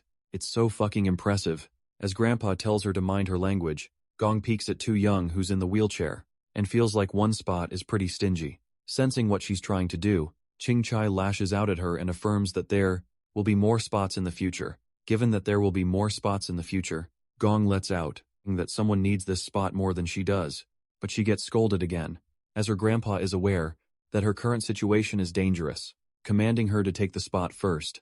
As her eardrums are about to burst, Gong assures him that her self-control is stronger than anyone's, and Ching-chai warns him that she has the most monster genes, which means she can transform at any moment. If something happens to her, he won't be able to face his deceased daughter. Upon hearing this, Shawnee responds that even her dad says she's like Grandpa, and if he was also in a situation like she is today, she's certain that he would have undoubtedly given the spot to someone who needs it more, promising to not let her grandfather's lifelong reputation to be tarnished. She turns off the phone, concerned. Ching-cha takes a deep sigh, and hopes that Sing-kun chooses Gong Xiao, as she's such an angelic child.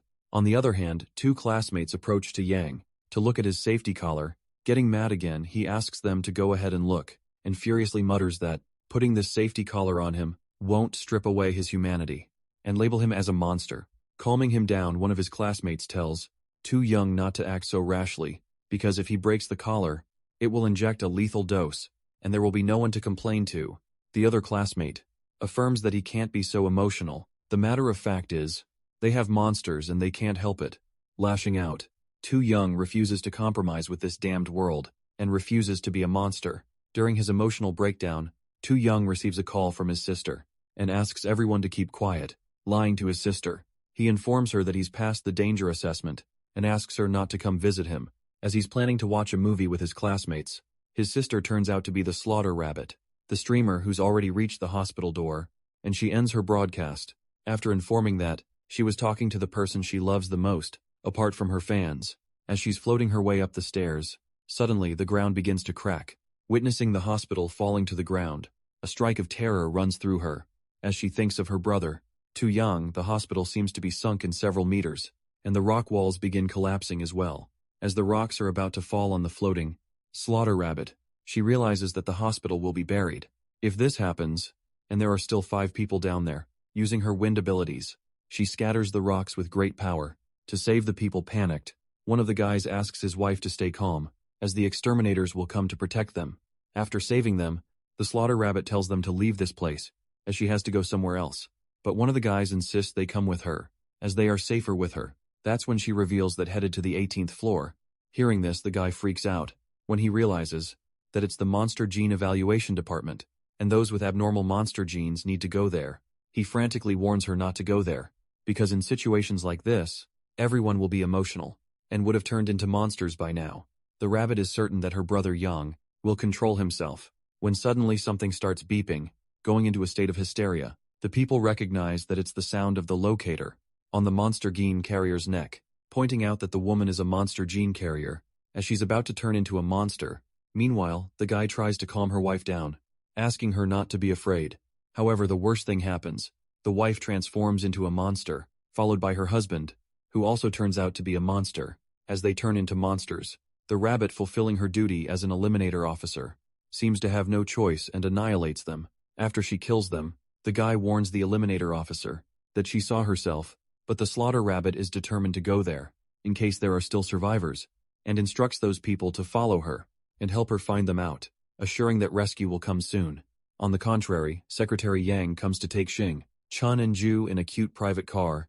They assume that it'll be dark by the time they reach the hospital, but just then the principal calls them and notifies them that it's not the time to worry about that, as they just got news that the hospital collapsed and suddenly sank into the ground. He further affirms that the Eliminator headquarters started an investigation right away, and they found it was a particularly large ground subsidence. The hospital is buried underground by fallen rocks, but luckily wasn't crushed, with life detection showing no major casualties in the hospital. For now, feeling dubious, our guy recalls that in his previous life, the hospital didn't sink into the ground like this, and that he was ambushed earlier. Concluding that there's definitely something fishy going on with that, Jingkun asks the headmaster to send someone to bring Zhaoxing and Xiao Tao from his team, adding that he also needs to borrow someone from him. The scene then switches to Xiao Tao, rushing to her brother, freaking out, and expressing that she's feeling strange. No matter how she eats, she keeps on getting hungry, and couldn't even believe herself that she ate 30 buns. Highly concerned, Xiao Tao lets out that at this rate, she might turn into Jiao Big Tao. Witnessing her brother with plenty of empty food bowls, she asks him how much he ate, and Shang, who's looking awful with a mouth stuffed with food, mutters that if they keep eating like this, they'll go bankrupt. And weirdly enough, he still feels angry, even though he eats, until he feels like his stomach is going to burst. Just then Xiao Tao reveals that just now, her transcendent gene was growing rapidly, so she drank a vial of life essence, and it actually helped her release the hunger. As soon as Sheng hears about life essence fluid, a rage of anger runs through him, when he recalls that someone stole the vial of essence from him, and goes to get it back. But Xiao Tao makes him understand that, along with their appetite being increased, their strength has grown a lot too, so he better be careful, in case he might accidentally kill someone. While Xiao is walking like a starving zombie, Wu Yan meets him and asks him to leave Xingkun's team. As Zhou warns him not to bother him, William tries hard to convince him, and elaborates that Even though Joe became a super rising star, through Xing Kun's help as he helped Joe awaken, giving a heads up, Wu Yan tells him that he's clashing against the Fan family, so it won't end well, adding that after all, they're just ordinary people, so even if they awaken, they can't compare to those with talent and connections. Walking towards Yushang's table, Wu Yan spills that Shuang received help from young Master Fan, and also got a lot of life essence fluid, which means he's starting to form his star map, calling him a chosen one, while Yushang calls Zhao a repeater with 39% genes, and asks what he's trying to do with his underlings. Shuang cuts to the chase, and asks if he wants to repay him for the life essence, on behalf of his underlings, thinking that he's out of his mind. Yushang challenges him to take it and Wu Yan freaks out, advising Zhao out of respect for their friendship, not to fight. Meanwhile, Wu Yan keeps spitting nonsense, and lets out that it's not a comic or a movie, where defying power leads to dramatic success, concluding there won't be any miraculous outcomes. Yushang dares him to break his water shield, and Shang, who's driving mad with hunger, smacks him so hard that not even his water shield breaks, but his face also gets nearly broken. Snapping it out, Xiao is surprised by his strength, and gets lucky that he stopped in time, and didn't beat him to death.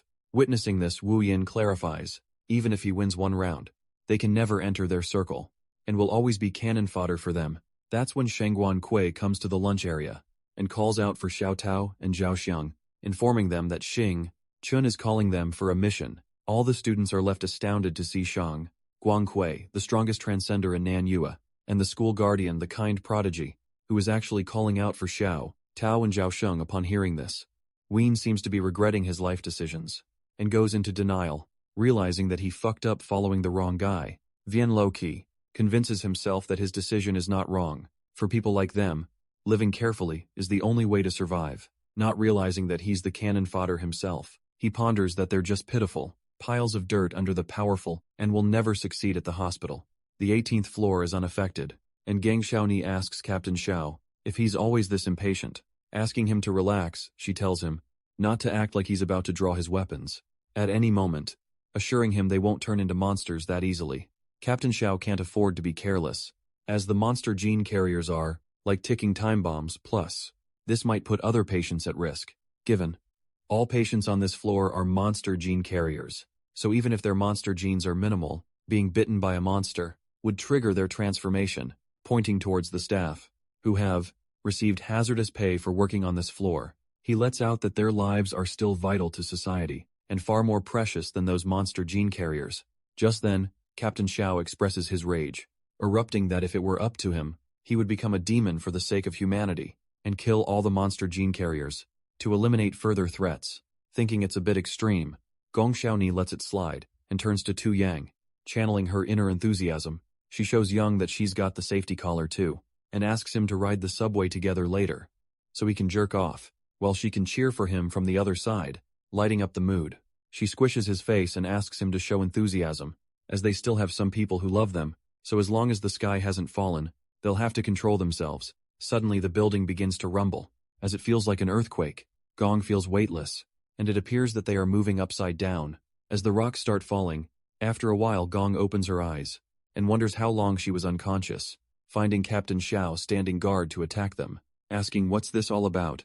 The captain clarifies that with such a major incident, her presence is extremely dangerous, revealing that he knows that, if she turns into a monster, the lethal poison might not be effective. Appearing to be okay, Gong comforts her classmates not to be affected by his, and enters their state of serenity. She then mentions to Captain Xiao that they've undergone special training, and won't lose control easily. Instead, he's the one being unprofessional, constantly provoking high-risk monster gene carriers. Gong lets out that his prejudice will make him lose focus and put him in great danger, and that's what happens when suddenly, a monster bites off the captain's shoulder, and he doesn't even realize that the low-risk monster gene carriers turned into monsters even faster. As the captain is devoured right in front of them, Yang, who's fallen out of his wheelchair, asserts that they've had to leave, as the monster will evolve.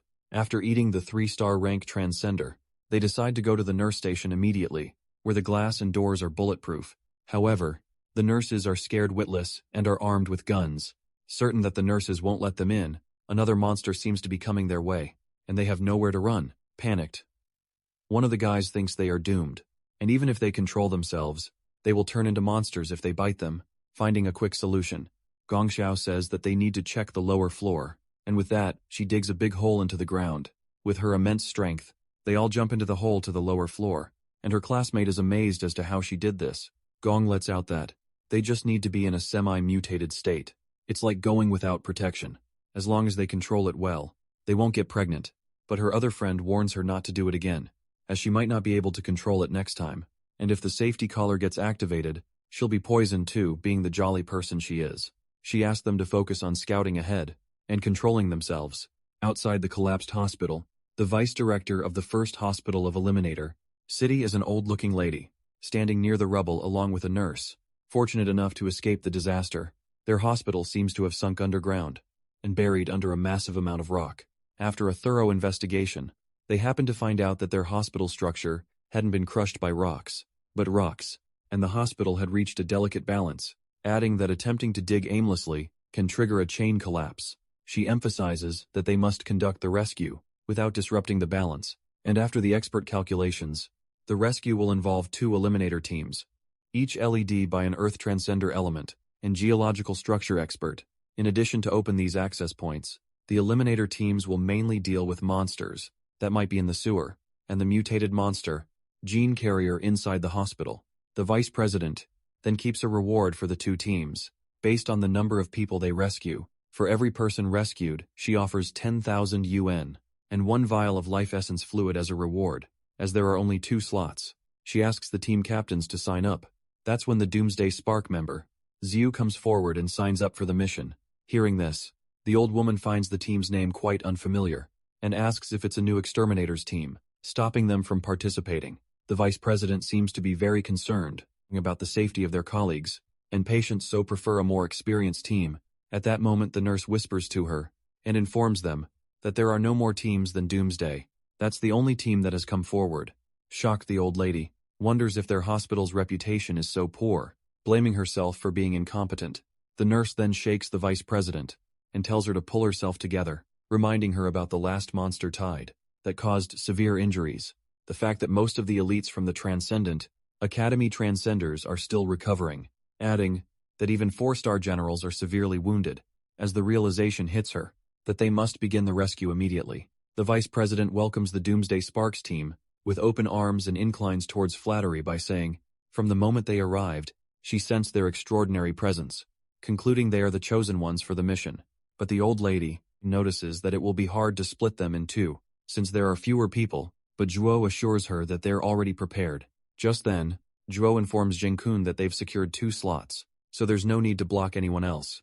The scene then takes us to half an hour ago, at the 2 pads of the hospital, where Shangguan Kui seems to be blocking her fellow exterminators' way, and clarifies that they must pass through first her if they want to join the mission. Without wasting a second, Vice Captain Ni Young doesn't even bother asking, assuring Sean that there's no need for this, and they'll head back acknowledging that she must have her reasons for doing this. The second thing that happened half an hour ago was the students who, unwelcomely, sneaked into the forest to fight that invisible monster and got injured, are again going to participate in the hospital mission.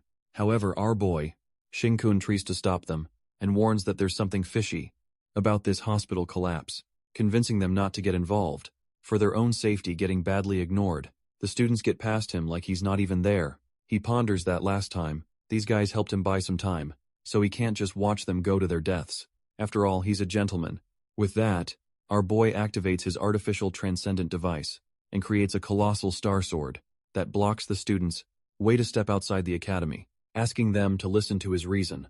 Shinkun keeps a condition, uttering that, if they must compete with him for the mission, for their safety, he challenges them to come at him as a group. He assures them that he'll use virtue to persuade them. Intimidated, the students wonder if he's the most controversial, super rising star, and thinks that this brat is courting death in a new way. They wonder how much that super rising star was inflated, and warn Shinkun that he'll get his face slapped if he acts so arrogantly, acting weak. Shinkun laughs it off, saying that he was joking, and agrees that seniors are scary, affirming that they can't fight like this. In the academy, our guy wonders if their academy has a traditional way to resolve disputes. Shinkun then draws a small circle on the ground, and informs that whoever steps out of the circle loses. Since he's the one blocking their way, our fellow ensures that they come at him together, promising he won't tell anyone that they were being cowardly, driving the student transcenders mad. The Root Breakers team leader, gets certain that he's really asking for a beating, and the guy, Ye Han, lets out that they don't need to go all out on him. Getting prepared for a proper circle match, Girl recalls that the last one who played circle with her couldn't keep his pants on, while the other guy assures Shing-kun that they won't gang up on him, and is excited to experience the sword of his junior, having to share some tips with him. The senior Yehan Transcender wields his sword and accentuates that Shing-kun cultivated the star map of 10,000 star swords and focused on using transcendent power to forge many swords from ordinary iron, deciding that bigger isn't always better. Han lets out that his sword is too large, so every time he wields it, it drains his transcendent powers greatly, making them deplete quickly. So it's unsustainable, saying that he needs to find a balance. The senior warns Shing-kun that his sword is unbreakable, appreciating the advice. Our guy admits that this is the only move he knows, and hasn't the chance to learn any other techniques yet. In other words, he couldn't copy other techniques, absorbing the remaining iron. Now that Shing-kun has more transcendent powers, he decides to forge a big sword, and forge a colossal sword that he carries on his own, heavy enough that makes the ground beneath him break. Witnessing this, Yihan is flabbergasted to see the ground crack, and blows his mind away as Xing-kun catches the sword, without using transcendent power, lifting it with physical strength, while all of them gape in astonishment. I wonder if he's a monster, convinced that the Transcender seems to have that kind of strength. With that, our guy asks if they are ready, and it looks like he's going to attack, that big-ass sword at them. The senior assumes that he's going to use that sword, like a club, but they overlook the thought, and believe that the bigger it is, the less precise it will be. They cheer on Yehan, trusting that his sword can destroy his club-like sword, using the divine sword star map. The overconfidence gets the best of him as Han slashes the sword, and as expected, it breaks in flashes. When Shing-kun crouches and strikes his sword, staring at Shing-kun's sword, which still has a large piece left, they are left speechless, and are amazed to see his quick reflexes, given that he was moving that sword with so much perseverance. At that moment, they realize that he's going to swing the sword at them. Now, and that's when our guy swings that gigantic club for a heavy collateral damage, scaring the shit out of everyone. He makes the move without damaging anybody, and successfully makes them highly insulted, as they think that Shing-kun's club is actually a perfect weapon. For this circle game, our guy excitedly decides to swing again, swinging that club like a damn yo-yo. Having enough of his bullshit, John Yin comes forward and gets determined to shred his pants. Half an hour later, John gets humble, real quick, as she gets smacked by Shing-kun. As time passes, our boy decides to leave, and thanks the seniors for holding back. Deep down, he appreciates them for buying him time like last time, and announces that he'll repay, with an unbelievable surprise. Meanwhile, all the seniors are giving him a death stare, wondering what the hell he is planning now. The scene then takes us to the collapsed hospital. Exterminator Song Yin announces to all the survivors, through his mind transmission, to avoid disturbing the collapse's balance, ensuring that their team has begun their mission, and asks the survivors to move to the locations where they have established escape routes. On the other hand, Gong, Shaoni and the others are hiding in a room, and Gong asks everyone to keep their voices down, as it can attract the monsters. She tells them to wait until they're rescued, and gives them hope, saying, "Many exterminator guards in the hospital will eliminate the mutated monsters outside." In a state of panic, the guy, Chen Fei, seems to be losing control, and asks why they haven't seen any other exterminators, besides the one who escorted them here, anticipating that something must have gone wrong. As Gong tries to calm him down, and asks him not to overthink it, suddenly they hear a monster roar, which makes everyone scared to death, and also provokes Chen's emotions, while Gong tries to convince them that the monster didn't notice them. At that moment, Chen Fei's collar begins beeping. Chen Fei's vines start to pop out, and Xiao Ni pleads to stay calm, uttering that even to Yang, a high-risk gene carrier, it is steady with the safety collar on. Panicked, she asks Chen to hold on a bit longer, but it seems like that poor guy can't do anymore, as tears start streaming down his face, and lets out that this damned fate must have been sealed from the start, as he can't resist anymore, mutating into a monster. Chen apologizes for causing trouble for his friends and pleads to be stronger than him, to keep fighting. Meanwhile, Chen Fei transforms into a monster. They assume since Chen's monster gene is at 84%, he'll become a monster, as powerful as a second-tier one. The guy, Lin Tao, panics and states that they have to go outside, but Gong refuses since monsters are waiting to eat them. Abruptly, Tu Young takes the responsibility to handle Chen Fei, and asks the class monitor Gong to find a way to get out of here, along with Lin Tao getting sentimental. Tu Young asserts that he's a high-risk monster, gene carrier, and his legs are weak, so there's no chance of survival by staying here, muttering that he wants to live and fight with everything. To hold back Chen Fei, however, the most unexpected things happen. When blue flames emerge from the lower flower and take Chen Fei instantly, while everyone is appalled, as they try to process the situation, they think that Chen Fei is burned to death. Thinking, what in the world is this? They guess that the exterminator team is recusing them, but there's no way they can act so fast. Just then they witness a dark abyss, from where the blue flames emerged earlier, and took Chen Fei, giving it a thought. Lin Tao supposes that monsters below 4 rank don't have elemental powers, so the blue flames that occurred just now could be Transcender or 4-rank monster. Either way, Lin believes that it's the Transcenders below them, because if they had been monsters, they would have died by now, but it seems to be quite down below, making him think that Transcenders would have made some noise if they were down the abyss, and gets convinced that maybe they can't speak loud, like them to avoid attracting monsters outside. Thinking it was a good opportunity, Lin Tao decided to jump in, as the Transcenders' telepathy instructed them to go to the 11th floor, or 6th floor for rescue. As it seems like the best shortcut, Lin climbs down and decides to check it out first. However, Gong Xiao screams and asks Tu Young to hold him. Tu Young grabs Lin by the neck and lashes out at him, asking if he ever realized his flop luck, and there's no possibility that a way out appears. When they're in trouble referring to themselves, Tu Young states that they're the unluckiest people in the world, type to find instant noodles without seasoning packs, so their exit is most likely a trap. But Lin Tao reminds them that there was a transcender at the academy using blue flames a few days ago. That's when Gong Xiaoni lets out that this may be a once-in-a-lifetime luck, but they can't take the risk, as wishful thinking is dangerous, given that the blue flame could have been used by a transcender, but also the monster. Surviving this long through patience and caution, she affirms that they must stay vigilant. Watching Chen Fei turn into a monster, Lin Tao is scared and expresses that he doesn't want to turn into a monster. He wants to live sobbing. He becomes certain that people with monster gene carriers are hated by everyone, so no one will come to save them, as they can't wait for all of them to die. But being positive as ever, Gong wipes his tears and tells Lin that he just needs to focus on himself and not worry about what others think. She asks him to keep a fake smile to fool their brains, and elaborates that the brain will release neurotransmitters that make them feel happy, and they'll feel better immediately. Just then Tu Young puts his ear on the door, and notices that it's been quiet outside for a while. Now assuming maybe the monsters moved away, thinking of going outside, Tu Young discreetly opens the door slightly, and witnesses the monsters trembling with fear. He immediately locks the door and concludes they can't get out at all concerned. Lin Tao asks the class monitor what they should do, since they can't go out and it's hard to go down. They're trapped.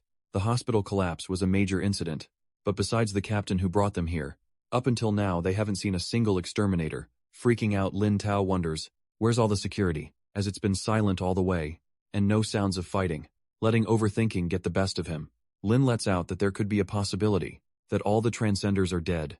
At that moment, he also gets reminded of Tu Young's sister, who also came to the hospital before the incident, and assures that she won't be in danger, because girls usually say they're arriving, but have just left home. While Lin Tao fakes his laugh, Tu Young, after hearing about his sister, is about to go stark raving mad.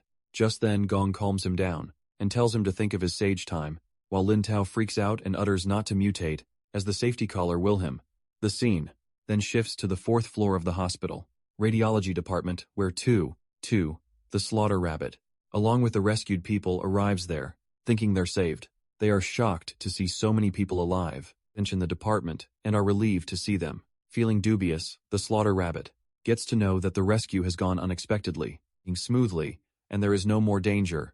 That's when another exterminator recognizes Captain Bunny from the Nan Yue exterminators team and appreciates her great work. In rescuing the people from the first 3 floors, the exterminator informs Captain Bunny that the crisis at the hospital is over. Now they just have to wait for their colleagues outside to rescue them. Finding it unbelievable, the slaughter rabbit asks if all the people from the other floors are saved, and about the monsters situation. Well, it turns out to be the 2 exterminators. From the Fan family side, the exterminator lets out that they got lucky. The day the academy had monsters, he was injured along with the captain, so they were at the hospital for follow-up appointments. When it collapsed, they happened to respond quickly and rescue the trapped people in here, adding that they teamed up with hospital security to clear out the monsters from uncontrolled monster gene carriers. Just then she finds the security resting on the floor, and the underling of the young master fan. The guy exterminator states a silly reason, saying that they all were exhausted by the major incident, and are resting certain that something is suspicious. Tutu doesn't seem to believe him, and that's when the exterminator believes that she must have been exhausted too, asking her to take a good rest. At that moment, the guy uses the 4-star spirit transcendent power, known as a mental suggestion, and tries to hypnotize her to close her eyes. To make her sleep, however, the girl seems to have no effect of his hypnotization, and asks if they rescued everyone, and where are the people from the 18th floor. Startled, the exterminator is surprised, as the hypnosis doesn't work on her, which means that two is about to break through to 4-star transcendent. The girl exterminator, also from the fan family, states that the 18th floor is inaccessible, assuring that the staff from the 18th floor will enter their protective rooms and wait for the final rescue. She mentions that in case of an emergency, the hospital's protection mechanism activates and seals off the special layer protection on the 15th floor, with all the other departments related to monster gene carriers concerned. Tutu asks about the people, aside from the staff who came from the treatment, and the girl exterminator responds that they can't do anything about monster gene carriers, as they prioritize the greater good. With the hallway blocked, Tutu tries to run away to the 18th floor, and says she's going to find a way around from outside. Leaving this place in charge to both of them, she goes to find the 18th floor. The girl exterminator seems to have no choice, as the hospital collapse must be labeled as not a major disaster, without serious consequences, and this rabbit girl seems to be interfering with the young master fan's plan, so they need to eliminate her. The scene takes us to the sewer system, where the chief rescue commander, Abelman, seems to be lashing out at the hospital's vice president for coming quickly, affirming that it takes an hour to stabilize the collapsed structure. With transcendent powers, the vice president lets out that their colleagues in the hospital are buried, and their lives are at risk, so it's better to rescue them sooner. Screaming for no reason, the chief commander seems to be wasting time, and utters that they need thorough preparation to proceed with the mission. Et assure the vice president that exterminators have deployed enough security in her hospital to handle any issues, and according to the report, there are still 3 exterminators inside, so nothing will go wrong inside the hospital. Meanwhile, the chief is bossing the poor old lady around, as she gets nervous, and makes it clear not to get in the way here. That's when our guy steps forward to the bald man, and questions if anyone gets hurt or dies because of his slow rescue, and whether will he take responsibility with his bald head. With a death stare, Shinkun asks if his bald head is tough enough, and if will it take one slash to split it in two, or shatter it completely. The bald chief wonders where the brat came from, acting high and mighty, and Loki thinks of crushing him for acting tough with him just as the bald guy is about to say something. Shinkun, with his Monster King's pressure, plays with the chief mental state, as he finds himself standing in the monster's mouth, snapping out of it. The bald chef seems to be trembling with fear, and Jinkun, with a devilish look in his eyes, asks him nicely to get out of the way and let them through.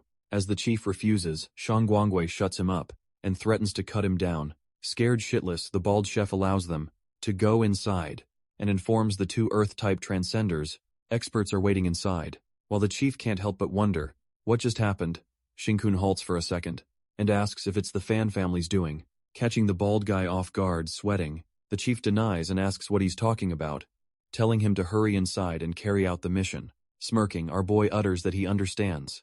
That makes the bald man nearly pee his pants, wondering if he got exposed. With that, the doomsday sparks. First mission begins the scene, then takes us back to the radiology department, where Tutu hides behind a wall, thinking that she's going up the elevator shaft. The girl exterminator lets out that it's blocked by rubble. As they walk towards the elevator shaft, they find no one there, wondering where she'd go. Suddenly, Tutu emerges from above and sneak attacks them, stating that in such a quiet space, wind allows her to detect every move, and recognizes that those little actions clearly indicate an attack on her. Sensing their ill intentions, she questions them about what they did to the security, and that's when the guy exterminator attacks her with a spirit blast, making her head hurt. She is surprised by the spirit attack, and identifies that it's a 4 ranking Transdinar spirit blast, speculating that he's been hiding his strength all along, grasping that they do really intend to kill her.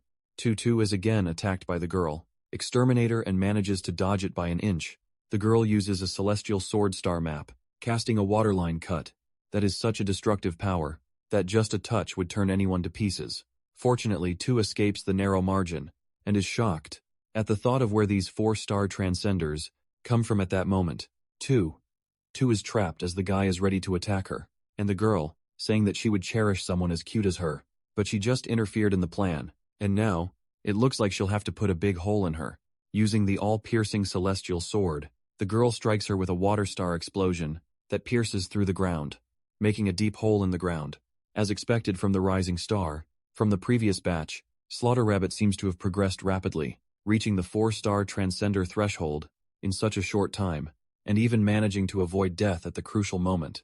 At the cost of her hands, hurting her hands badly, the girl transcender lets out that her whole body must be feeling like it's falling apart, and now with her hands being injured, she can't fly anymore or use her wind abilities. Aiming to strike her, she plans to blow Tutu's head, making it look like it was eaten by monsters, so her family can be martyrs if she has one, badly hurt. Tutu tries hard to use her powers, and manages to escape by her power wind ride, while she is carried away by the wind in the abyss. Guy Transcender shouts at his fellow Transcender to chase after her, and not to let her escape, but the girl Transcender gets reluctant, and mentions that this area is specially sealed off by a young Master fan, but the guy blames her, as she's the one who pierced through it, and let that wind Transcender escape. He tells her to finish her off, or else if that wind girl interferes with the young Master fan's plan, they'll be in deep trouble. After that, both Transcenders walk inside the path that looks like an endless abyss, and the girl lets out that something feels off, asking the guy if he knows what the young Master is planning. While walking suddenly, one of them steps on a tree root and finds it strange. Overlooking that, the girl, Transcender, tells him to focus on finding the Slaughter Rabbit, as she's seriously injured, so chances are that she might already be dead in there. As the guy becomes adamant to find her body, or see her alive abruptly, the tree roots behind them begin to wriggle, and seal the area without them knowing. In the sewer, the Earth Transcender guy who's leading the way finds their allocation unreasonable, as they split into 2 teams. One team with 4 people, Afa Nun Yue Strongest Shangguankao, is on this side, along with Jiu Xiaotao and Xiaoxing, wondering how they even managed to get to her.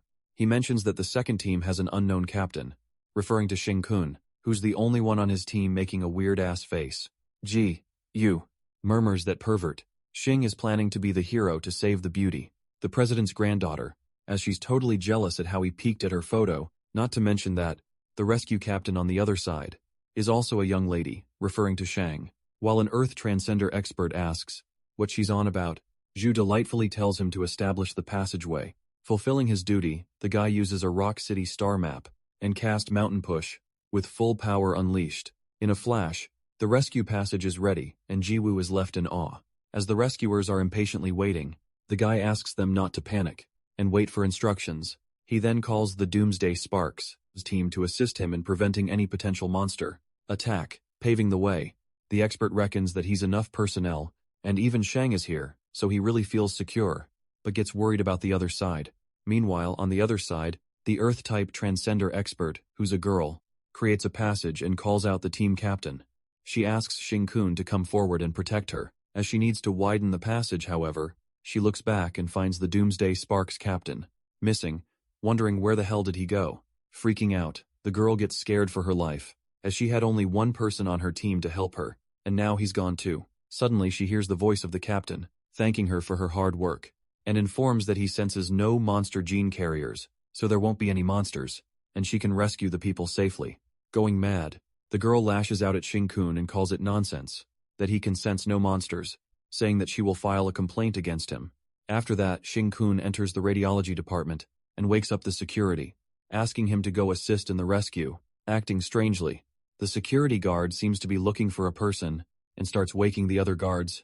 Our guy then assumes that Gong Xiao must be on the 18th floor and witnesses that the elevator area is blocked by rubble. He then decides to take the stairs. However, as he sniffs, he smells the scent of Transcender genes somewhere near. Noticing the signs of battle, Xing Kun could sense a familiar scent and went further to see who it was. While it looks like our guy is dilly-dallying, he's actually walking into real danger. Being quick-witted, he immediately grasps that the Fan family is behind all this, and recalls that they did no such thing in his previous life. Then his eyes land on the tree roots sealing the area, and recognizes that even the flame demon god is involved, supposing that he's cooperating with humans. As things started to get a little serious here, our guy wonders what kind of butterfly effect his previous actions caused. He thinks about what kind of butterfly effect It could make the mighty flame demon god lower itself to cooperate with food. He finds it ridiculous that like a competitive eater, the demon god is collaborating with its meal. To his surprise, the eternal blossom, the flame demon god, senses him well. The good news is, our boy doesn't have to waste time searching for the Fan family's laboratory to find this underground flame demon king, as it seems to have shown itself. But the bad news is he can't definitely win.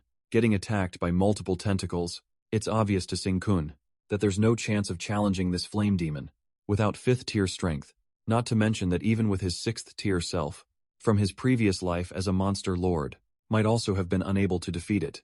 Given how insanely powerful the flame demon is, goosebumps run down his spine as he is frightened by it, while he thinks that the everlasting blossom is on vacation. In the Fan family's laboratory, our guy waits to confront it until he evolves more, until Jiui reaches 5-star transcendence, and Xiao Sheng and Xiao Tao get stronger. But the plan seems far-fetched, as the flame demon god is impatient and starts attacking Shin-kun right away. Freaked out, our guy runs for his life, not even giving him time to grow. He speculates that it's even conspiring with the Fan family, and the fact the flame demon god would cooperate with food is strange in itself with the tentacles moving so fast. Shinken observes that, compared to that terrifying figure, they are too weak, guessing it might not be fully revived yet, afraid to use its full strength. As the tentacles ambush him at once, our guy concludes that the flame demon god is afraid that it as a disease might be discovered by the world. At this point in time, our guy manifests that its monster tentacles don't have enough power to fight the entire world, because if they did, there would be no need to wait another year to destroy the world. He slashes the tentacles with his transcendent powers, and finds it strange that the monster is not consuming the defenseless people, and even sparing the delicious security, with transcendent power, which leads him to believe that it wants something more special. Hitting the nail on the head, our guy anticipates that it needs Gong Shao Ni, a strong monster gene carrier. Meanwhile, the tentacles entangle. Shinken states that he must be a troublesome opponent, a monster gene carrier with both looks and brains, assuming that the transcendent power won't harm them anymore. Our guy decides to try his 4th tier monster form. With royal power with his new power, Shinken looks more iconic, with black armor and a red horn on his head, with blue flames emerging from within. His left mutated hand transforms, and using a demonized body, he strikes flame bites, producing a big blue flame to burn the tentacles. As it seems like the monster's current state is off, our fella is overwhelmed by endless tentacles, that even his blue flames don't seem to have any effect on them. While it looks like the mighty flame demon god is resorting to stalling tactics, our guy takes the chance and runs away. As he is unable to fight them, the endless tentacles happen to be entangling Shin-kun among them, and our guy immediately thinks of a way to avoid these tentacles, while heading straight to the 18th floor. Just like that, he uses blue flames that pierce through the walls and break through too many of them that he seems to be losing his way. On the other hand, the girl exterminator catches Tutu once again and punches the poor girl right in the guts. She asks her why she needs to go to the 18th floor, and at that moment, the pretty streamer's feet finally touch the ground. The girl's exterminator asks her to repent before she dies and affirms that she should be thankful that she's a transcender. She advises Tutu that she should have abandoned her troublesome monster relatives, because now she's being dragged down to death by them. That's when the guy transcender interrupts and suggests that they should quickly kill her and leave, as he senses something strange is going on here. The brutal girl transcender asks Tutu if she regrets coming to save her monster relatives, but she spits on her face as an answer. This makes the girl mad when she grabs Tu's head and gets adamant about killing her with her own hands. However, this crucial moment is interrupted by Shin-kun's sudden arrival, as he crashes through the wall and smells 3 familiar scents, finding a way to get upstairs. Our guy immediately takes hold of Tutu and saves her, as he jerks the girl's hand off her, while the girl transcender is shocked at his immense strength and asks who the hell he is, or fait la questions, if she's the one to injure his transportation, referring to the wind. Transcender rabbit curious. The girl is not quite happy with another transcender barging into the wrong place, and asks Shin-kun to die along with the streamer. Using a celestial sword star map, the transcender strikes a water explosion, which makes Shin-kun surprised, as it looks like his previous transformation of the domain helped her, but it's a pity she didn't use it for the right path. Witnessing her water star explosion getting deflected by his strange left hand, just like that, she is shocked to the core, as she recognizes that it's blue flame. While our guy burns her to death with his blue flames, He then claims that he can barge wherever he wants to, but they have chosen a dead-end path meanwhile. It looks like our guy is burning the girl. He is actually replenishing his powers by draining her. During this, the guy Transcender, the underling of Fanshai, gets panicked when he witnesses the blue flame. Speaking words of wisdom, Shinken states that the Fan family has betrayed humanity by teaming up with monsters, so he urges the guy to turn back and leave the darkness for light. He asks the underling about their schemes, while the guy tries to use his mirror, mind explosion and scampers away, saying that he wouldn't dare to betray someone like a Fan family. Unfortunately, the underling meets his unfaithful end when he's devoured by the monster with endless tentacles. Our boy then calls him a fool and lets out that he's just food, cooperating with monsters. Such extreme use of transcendent power creates a temptation. It's impossible that monsters can resist eating him. After that, he leaves the place and wakes up to pinching her cheek. The girl seems to be fine and kind of feels shy, asking if she's in danger again. Will he always come to save her? She assures if it's him, she'll open the door for him. Having enough of the cringy shit, our guy tosses her away, and deep down, he thinks that he's now a reformed man. Slaughter Rabbit then lets out that she needs his help for something, to take her to the 18th floor, which is where Shing-kun needs to go as well. Shing-kun then asks for a favor from the Broken Rabbit, and lets out that he needs her to use the method she did last time, to fly him to the 18th floor. Lying down, she seems to have no problem, but with both of her hands broken, she can only use her feet to cast Wind Ride, not being proficient enough to carry 2 people at once. Tutu gladly tells him that he'll have to hold on to her the entire time. Creeped out, our guy could definitely sense the ulterior motives, and she screams to immediately carry her. As they're attacked by the monster, jumping onto him to being a pervert, rides on Shinkan's shoulders with her voluptuous bosom, and gives a weird-ass expression that almost makes our guy call the police. With that, she makes Jin-kun fly upwards, while he clears any obstacles in the way. As they break through another wall, they are attacked by a monster there as well. While they escape from the monster, our boy ponders that Tutu filled the entire upper space with countless tiny wind elements that broke through the floor, allowing her to find the optimal route. At the fastest speed, our guy gets that she's exhausted, and she admits that facing those 4-star transcenders drained her transcendent energy. However, she doesn't back down until she saves her brother. Just then, Shing-kun decides to give her a boost, and suddenly she gets flustered as he pinches her thigh, thinking what a pervert he is.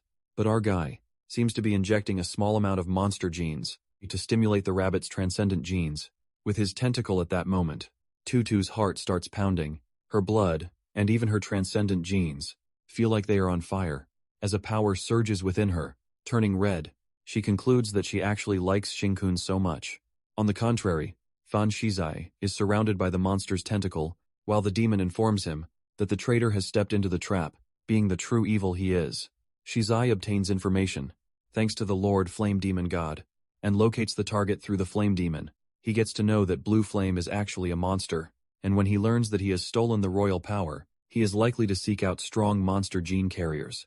Roughly judging the Blue Flame's real identity, he decides to set a trap after further confirmation.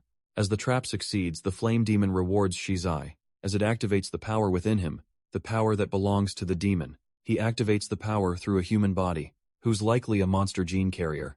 The blue flame surges within Shizai, and the Flame Lord asks him to be a fishhook. Meanwhile, the Flame Demon King plans to fish and deliver the fatal blow to the prey. It commands Shizai to take care of other, interfering food, with Shizai being its first subordinate. The Flame Demon expects him to also evolve into his first monster lord. As the Flame Demon consumes the power of the monster, gene carrier it forwards to the upcoming harvest. After all, in this game, it won from the start. The scene then switches to the room, where Tu Young is frightened to death, as he witnesses strange plants moving along with the monsters. Skeptical if his eyes are not deceiving him, Tu Yang lets out that those branches are trying to prevent them from leaving. That's when Lin Tao calls the monitor, and asks her to take a look in the hole, the abyss, as there's something strange under the hole. Being confined for long enough, now Gongxiao makes a way to escape, as she cracks the wall open, and assure that she's been in her sage mode for so long that she won't turn into a monster. However, as the wall breaks, they witness more branches emerge from there. While these two naive puppies keep calling them plants, Gongxiao accentuates that they are tentacles that drag people into strange hell. Suddenly the tentacles start appearing from everywhere and surround the room, trapping them as all of them are in a state of panic. Tu Young assumes that these monsters have been blocking doors and they've been waiting for these tentacles to surround them. Well, everything begins to unravel when Shizai ascends through that hole, and Lin Tao instantly recognizes that he's the third young master of the Fan family, and Shizai Innocent Lin Tao expects that he's here to save them, as he's the heir of a big family, and expresses his gratitude. However, Shizai approaches him and says not to thank him yet, revealing his true evil intentions, and clarifying that he's not here to save them. Flubberhosted. Lin lets out that he's from the Transcendent Academy, which means he's an exterminator, who must save civilians as the evilness exudes from him. Shizai admits that he's an exterminator, but he makes a shocking remark about the monster gene carriers, muttering if they are even considered as humans, and states that they're just anomalies, mixed in with humans, a pre-monster that could people at any time, with red flames surging from his hand. This evil bastard lets out that no one even bothers to rescue monsters, and as Lin Tao utters something in his defense, Shizai casts fire at him. While Gong Xiao runs towards Lin, the tentacles grab hold of Gong as they trap her, and Shizai makes it clear that no one can escape, as their values have increased, not only as monster gene carriers, but also as shells and baits. At that very moment, Xing-kun appears from behind with Tu-Tu at his back. Shizai welcomes him and finally understands why he lost to him a kid with no backing. As it turns out, he had some tricks up to his sleeve. Upon hearing this, Xing-kun realizes that Fan Shizai indeed saw through his identity. That's when Shizai lets out that now the fight will be fair for both of them, and surprisingly, his right hand mutates into a monster's arm, just like Xing-kun, while it leaves everyone staggered, as they wonder what kind of transcender power even is. Xing-kun pushes Tu-Tu off her back, and asks her to find a way to save those people. The poor girl gets thrown again, and finally gets happy to see her brother, Tu Yang, in good condition, while Lin Tao pleads with the sister rabbit to save them as he's grabbed by the tentacles. Watching both of the mutated monsters fight, Tu-Tu ponders if this is really a fight between two transcenders, given that the aftermath of the collision has such momentum just then. Tu Yang screams as the weird tentacle with fangs is about to bite him, and while Lin Tao is also scared, Gong Xiao crushes the tentacle's head for daring to bite her. Peeking that they're trapped by the tentacles, Tu-Tu determines that she has to stop all the tentacles, at the same time without hurting them. Reluctant, she conjectures that only a fully advanced Quatre-star Transcender, who is able to use elemental life, can do it, but she's only touched the threshold of a 4-star rank. Believing that it's impossible for her to do it, suddenly a spark of motivation gushes through her that makes her think that she can pull this off. Feeling that she could do this, the part where the blue flame touched her thigh, her heart has been pounding since then, and all her transcended genes seem to be going crazy. Right now, unaware that it's an effect of monster genes, poor Tu-Tu mistakes it for the power of love, and determines that it's the rhythm of love. As all her wind elements get crazy, she builds a wind dragon star chart, and calls this move Love Tornado, which makes Gong Xiao fall in love with her. The scene then switches to Shizai, who asserts that Xing-kun was just lucky to get his powers from a monster, but now he possesses it too. That's when his mutated hand splits open, and the blue flames emerge out of it, gushing with pride. Shizai states that the monster that gave him power is not on the same level as Xing-kun, unveiling that it's the flame demon that humans have never seen, one that they wouldn't and cannot imagine. Just like that, Shizai strikes a flame roar that smashes Xing-kun away, and our guy is stunned to witness that the guy just attacked him with the ultimate move of a 4th stage power-type monster during this fan. Shizai mentions that with his status, Xing-kun wouldn't have the ability to understand the inside info of the siege. In the 5th stage monster 20 years ago, he then reveals that 5th stage monster killed 17 4-star ranked transcenders worldwide, with this very move accentuating that this move was given to him by the flame demon. He then asks Xing-kun what move the monster gave him, the one who bestowed powers upon him and degrades him, assuming that it's weaker or smaller than other ordinary monsters, or some flashy skill like changing hair color. Shizai lets out that he's fallen into a trap, so there's only one way out for him, and that is death. With that, his arm further transforms into 2, and decides to give Xing-kun a chance. He even offers to help him get rid of the weak monster that gave him power, and switch to the side of the flame demon. Forgetting their unpleasant past encounters, he tells Xing-kun to rest assured, as an heir of the Fan family, he has a big heart, but there seems to be a condition. When Shizai asks him to hand over the flame demon's kingship, and everything will be forgiven. At that moment, our guy finally figures out the power Shizai has in his body, and asks him if he knows what he's doing. Being certain, the young master affirms that he's leading everyone to the pinnacle of life, and to truly control their own lives in return. Deep down, Shizai is left bewildered, as Xing-kun takes a hit from a flame roar, and remains unaffected. Low-key panicking, he wonders if our boy Counterflame roars with the same level of power as him, and is left in disbelief as to how he could have such power, guessing that it's because both of their elemental nature are the same, so he has better resistance. After that, our guy gets in action, and knocks some sense into Shizai, that he's being a fool for dragging humanity into hell. Gradually, with that, Shin-kun, using his black blade, incredibly slashes through Shizai's mutated arms. Shocked to the core, the young master is startled to see Shin-kun's monster arm, and presumes how that black bone spike easily cut off his monster arm, while Shizai's hand regenerates. Our guy knocks some sense into him, and utters that hunters will cooperate with their prey. Leaping towards him, Shinken asserts that he's being a monster slave by assisting them, and they will only consume humanity faster. Believing that Shizai must have thought of that, as Shingen slashes the blade into his monster arm, Shizai asks what qualifications he has to talk down to him like this. Without a hint of shame on his face, he admits that he knew this when he was given the monster power, but at the same time, he deeply knew that he could not fight back, concluding that humanity is doomed, and the world will perish. While his mutated arm regenerates, Shizai lets out that as long as he can trample the majority underfoot, it doesn't matter if he becomes a monster's slave. Talking nonsense. The young master even plans to set up human farms, to let monsters eat humans, and in that case, human society will continue to exist. As he serves the monsters, striking his monster red flame hand, the evil Shizai thinks that he's saving the world. He thought that Shin-kun would understand his feelings, and they could serve the monsters together. That is why he gave a chance to surrender. After all that talk, Shizai says that he has been serving the monsters all along too, and Shin-kun replies, saying that he doesn't like degrading himself. Meanwhile, Shinken notices him, using the star chart to utilize the monster's power, and thinks that he can't pull this off, since his monster power is too little. That's when our guy grabs him, and reveals that the monster power in Shizai's body is devouring his transcended genes. Believing that he'll die being considerate, Shin-kun affirms that he can remove the monster genes that don't belong in his body, and as a human he can give him a chance to turn back. However, being the egotistical bastard he is, Shizai clarifies that he doesn't need it. And at that moment, he realizes that Shin-kun is eating his monster genes. Going berserk, Shizai lets out that he wanted to give him a chance to join him, but gets adamant about killing him. After refusing his offer, as a giant monster mouth appears behind Shin-kun, the young master confesses that he's the hook, and Shin-kun is the fish who's firmly bitten the bait.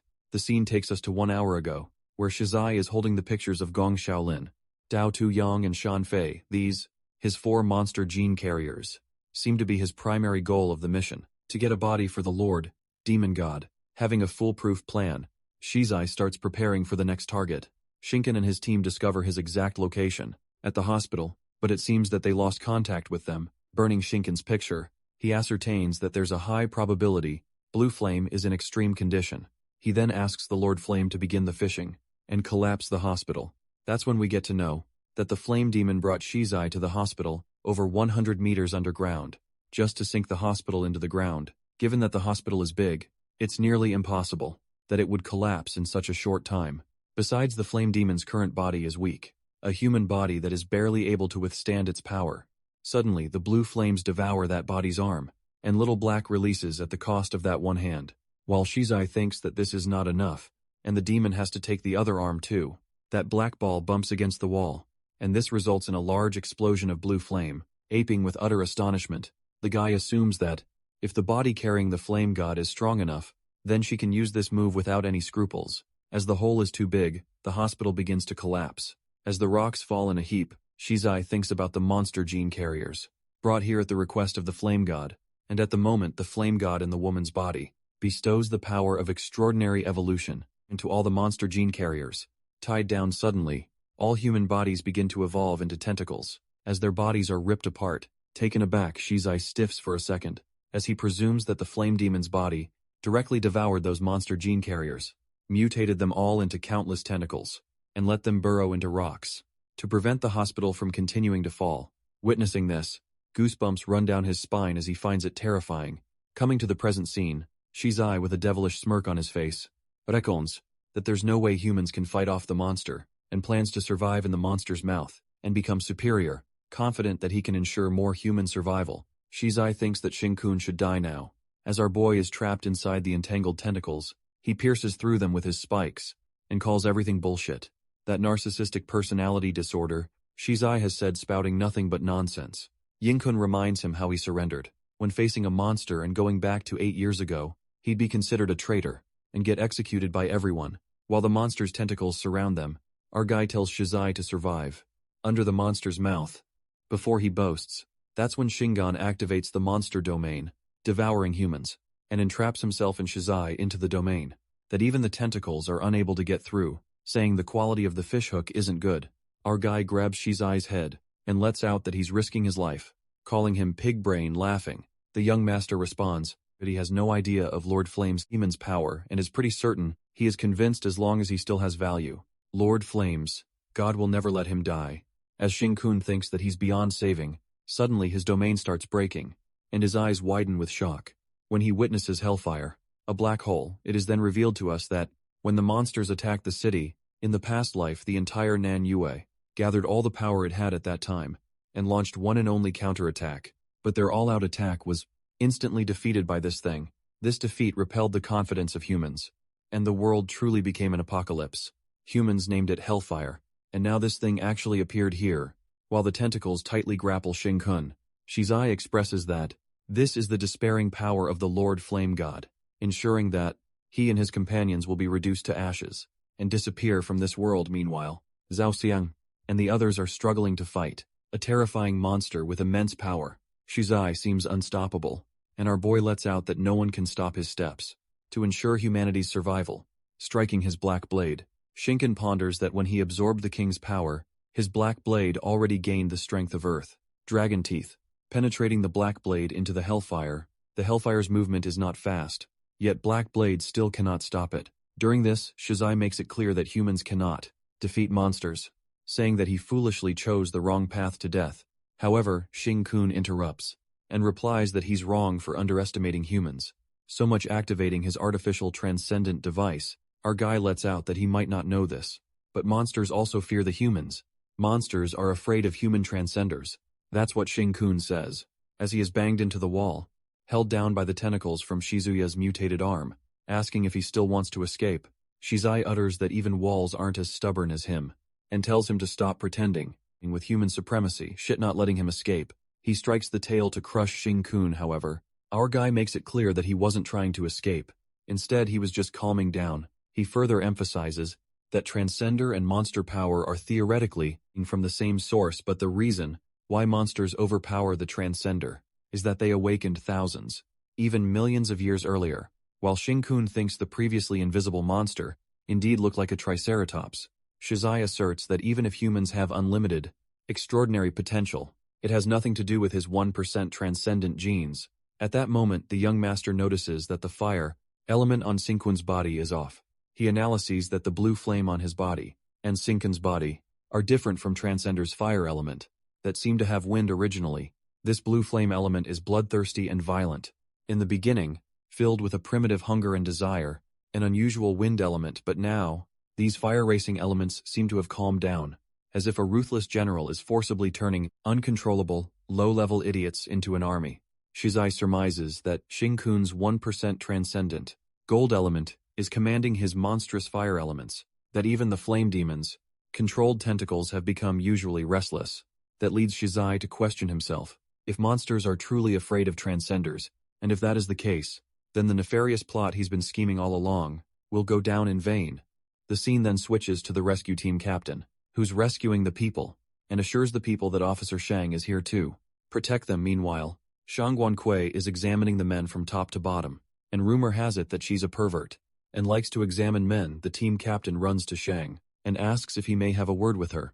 Taking a deep sigh, Zhang lets out that all the men look fragile, and they might be able to have children, creeped out by her pervy behavior. The team captain asks what she's doing, as monsters are breaking through the staircase barrier, but Guankui affirms that the team of them are in that place, pointing to Jiu Xiaotao and Zhao Sheng. The captain seems to be concerned about the monsters, charging from a sealed-off area, and the number is unexpectedly large, while the three of them are students, who recently gained transcendent abilities, so they haven't faced monsters before. Thinking that Shang has formed a team, the guy assumes that she's training the new members, hoping they grow quickly, but the intensity they have to face is impossible, even for the strongest in heaven.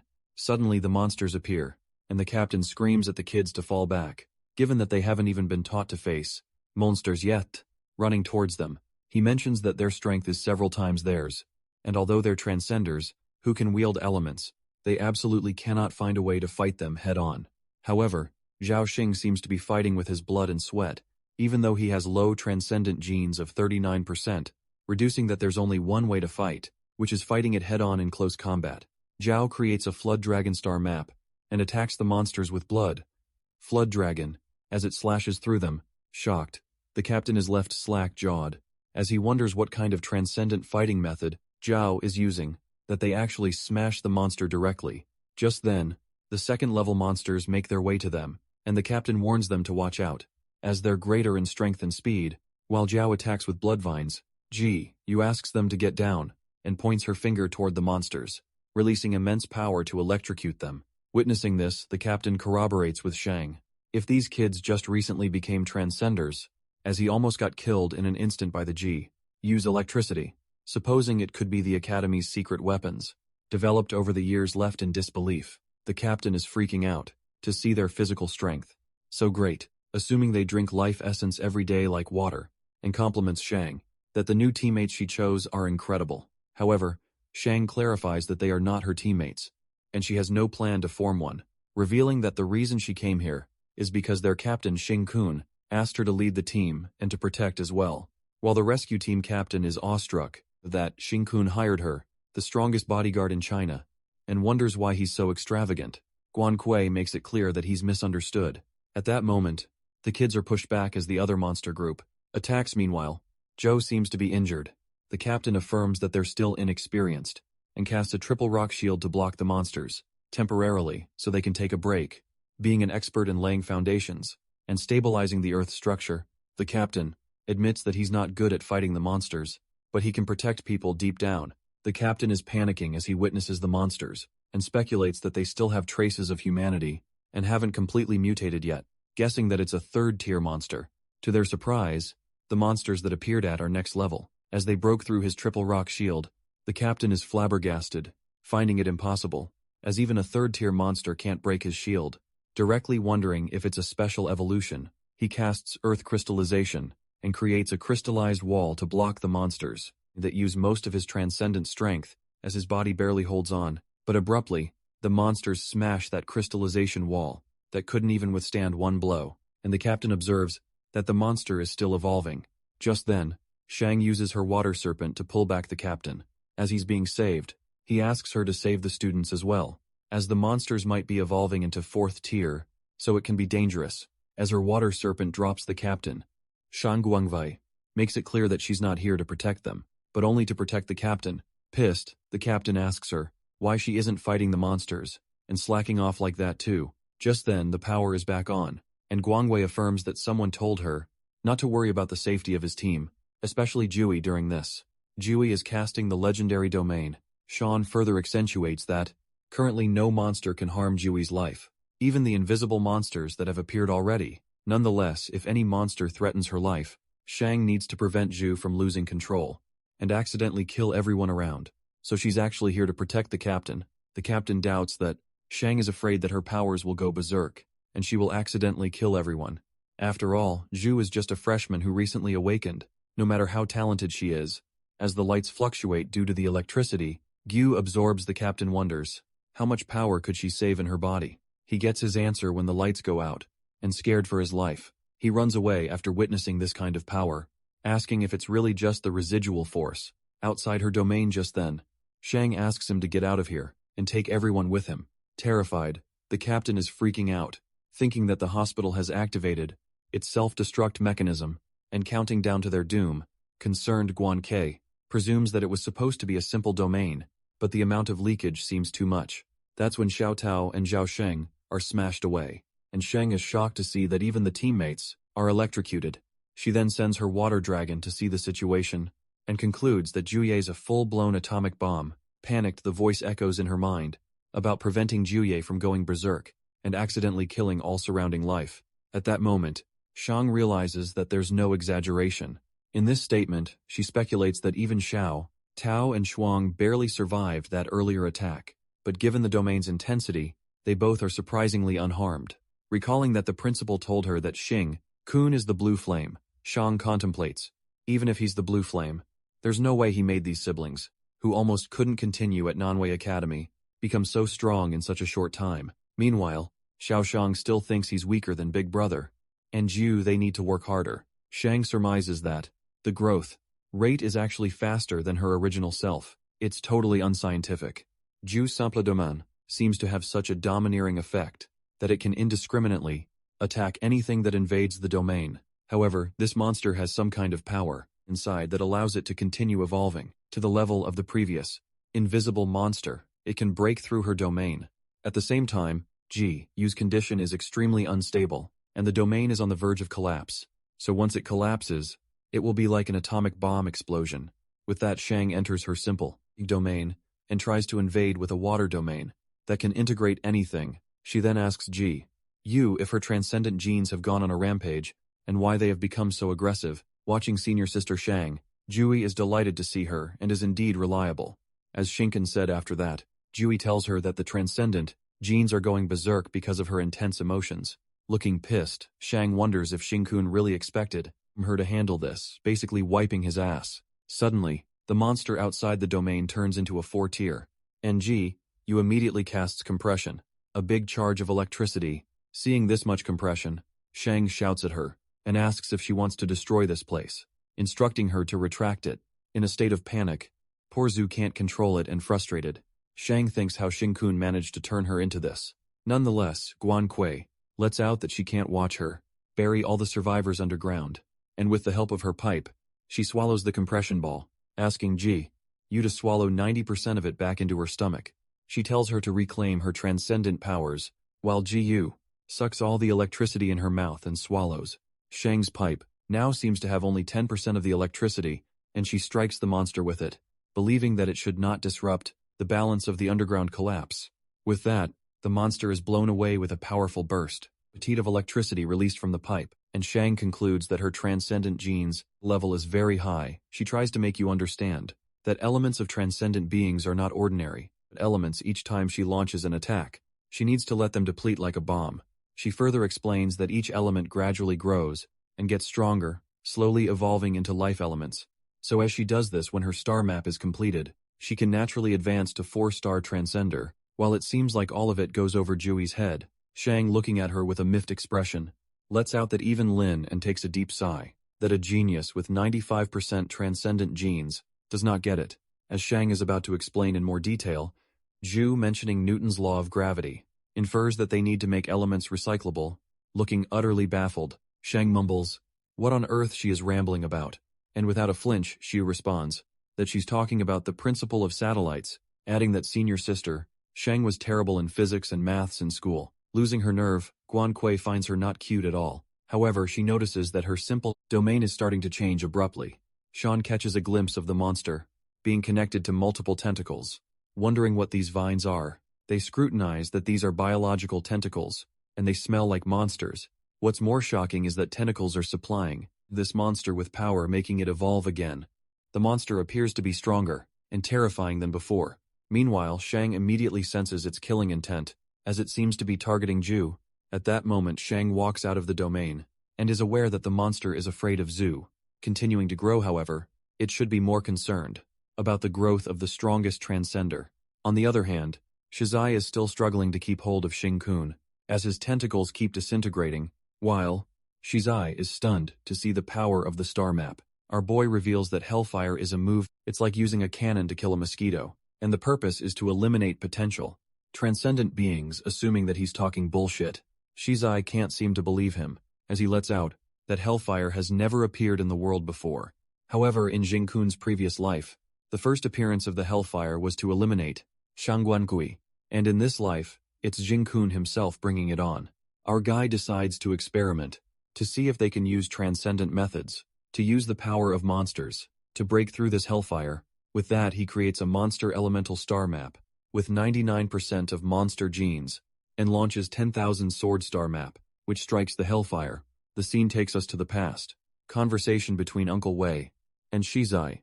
where he gets to know that a star map is a battle and formation that condenses scattered power into a single force, unleashing greater strength. Shizai asks his uncle if monsters can use star maps, to which John Wei replies that monsters above 4 tier that can use elements can use them theoretically. However, no one knows what will happen. Whether it's the monster gene or the transcender gene, the power of the star map is determined by the total amount of genes. That means star maps that exceed 90% of transcendent or monster genes will have a qualitative improvement. As Shizai snaps out of it, he presumes that the Demon Lord has only granted him 10% monster gainus, and is curious about how many genes Shingun has. Nonetheless, Shingun's transcendent genes finally managed to train the monster genes into the form of the star map, but previously, his transcender sword was a metal elemental, and now the monster sword is a fire elemental. So with his current ability, he can only treat it like a cannonball. To blast the hellfire with that, a cannon-like explosion occurs that is launched at the hellfire, and it collides. Meanwhile, Shizai thinks Qingkun is overestimating himself, and suddenly the ground beneath him breaks. As he falls, that's when he realizes that it's the aftershock of the power collision. On the contrary, Shangguan Kui creates a flood dragon star map and strikes with water dragon mace. She attacks the monster with her water dragon, when suddenly the rocks descend upon them, thinking that it's her fault. Shang deliberately controls her powers so that it doesn't damage the building. Freaking out, she shouts, "Who's fighting recklessly?" and lashes out, "Which bastard is trying to bury them alive?" After that, Shizai is still contemplating the aftershock collision that damaged the place badly, but fortunately, the rubble was supported by the Flame Lord, demon tentacles. Otherwise, this underground hospital would have collapsed. Presuming that the hellfire is destroyed, his eyes land on that black hole and laugh, because it's impossible. The hellfire could be extinguished, it's just shrunk a bit. Certain that Qingkun is putting on a show, Shizai questions what kind of monsters fear the Transcender, and says that he can't defy fate, with some cryptic words. It seems like our boy insists on seeking death, when Shizai tells him to regret the chance he gave him to live in hell, but it doesn't stop here. When Qingkun emphasizes that the more Transcender, or monster gene, the more swords can be condensed, asking Shizai to guess how many swords can he strike. Laughing mockingly, the young master thinks that he's pretending again, and even if he's using monster genes now, there's no way he can gather many swords. Smirking Qingkun, thousands of star swords, ripples strike towards the hellfire thunderstruck.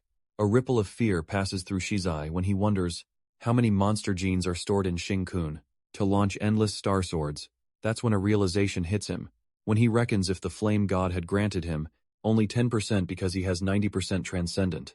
And for humans, reaching 100% is the limit. This leads him to ascertain that Shinkan's transcendent genes are only 1%, which means the monster gene probability is 99%. Left in disbelief, Shizai wondered how this was even possible, as Shingun would have turned into a monster by now, with that amount of monster genes. Meanwhile, the aftershocks of the Star Sword are immense. The people outside assume that it's an earthquake, which leads them to think something must have happened, while the vice president concerningly insists the chief commander send in reinforcement. The bald chief assures that the vibration just now was just a normal aftershock. Being the rescue in charge, the chief is trying hard to convince them that there are no accidents, so sending reinforcements will be a waste of resources. But in reality, he's just trying to delay the time for the young master Fan, as he furiously asks the vice president to stop. Interfering suddenly, there's a major earthquake. As the rocks begin to fall, the vice president asks the chief to send in help to quickly get people out. Inside the hospital, Shizai seems to be going crazy, after knowing Shin-kun possesses 99 monster genes, and this is the actual reason he lost to a powerless commoner. Having a sinister look in his eyes, Shizai thinks that he still has the upper hand, as he has the hellfire of the Demon Lord. As the hellfire finally shatters, Shizai admits that Shin-kun's luck is really something. Even with a wretched life like his, has a glimmer of hope. However, the young master boasts that the goddess of luck has been with him since he was born, and now he has the protection of the Demon Lord.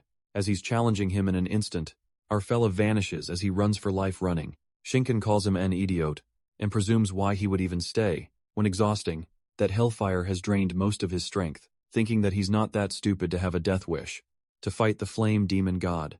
Shin-kun's goal is to rescue the monster gene carrier, and eventually he finds a way to escape. After a lot of effort, finally our guy makes it to Bunny and the others. He appreciates Tutu for rescuing them, and even flusters her as he touches her face, but actually Shin-kun is injecting the monster gene into her jugular vein. and successfully pulls off a monster gene implantation. He then asks Tutu how many people she can fly with. At most, to which she replies that her hands are healed now, and with her transcendent genes burning in her body, and with her heart pounding, she feels like she can take everyone with her. While flying after that, Shinken asks her to quickly get on his back, making the rabbit blush hard, as she low-key thinks that her hands are fine now, so he doesn't need to carry her, but she takes the chance to get on his back once again. On the contrary, the flame demon, God senses the monster's power is depleted, and concludes that the game ends here. At that moment, two safety collars start beeping, and it turns out to be Gang Xiao and Tu Yang. On the contrary, Zhao Xiang asks his sister if the skin of the fourth-tier monster is tough. Hearing this, Xiao Tao is kind of disappointed in him, and tells him to pay attention in class. Xiao Tao then reveals that 20 years ago, when a fourth-tier monster was about to evolve into the fifth tier, it broke into one of the cities in Tianzhu called Naba, and massacred humans. The camera clearly recorded the last moments of that army. That fourth-tier monster withstood the combined fire of 3 divisions, and over 3 anti-tank missiles. That monster forced its way into Nabad, and devoured people mercilessly. When the army decided to level the city with missiles, at the time, that monster had already evolved into a 5th-tier monster, where even missiles couldn't harm it. She then concludes that it was terrifyingly strong. Left in awe, Zhao Xing is obsessed with senior sister Shang, who's more powerful than an anti-tank missile, to be fighting with that 4th-tier monster. He finds it fortunate to have the opportunity, and to be able to see her fight, because it's rumored that men turn and run when they see her. Zhao assumes that she's not only beautiful, but also a strong woman, while Xiao Tao calls him stupid, and annoyingly, says that no man is worthy of such a senior sister. Shang, they can only blame the useless men in the world.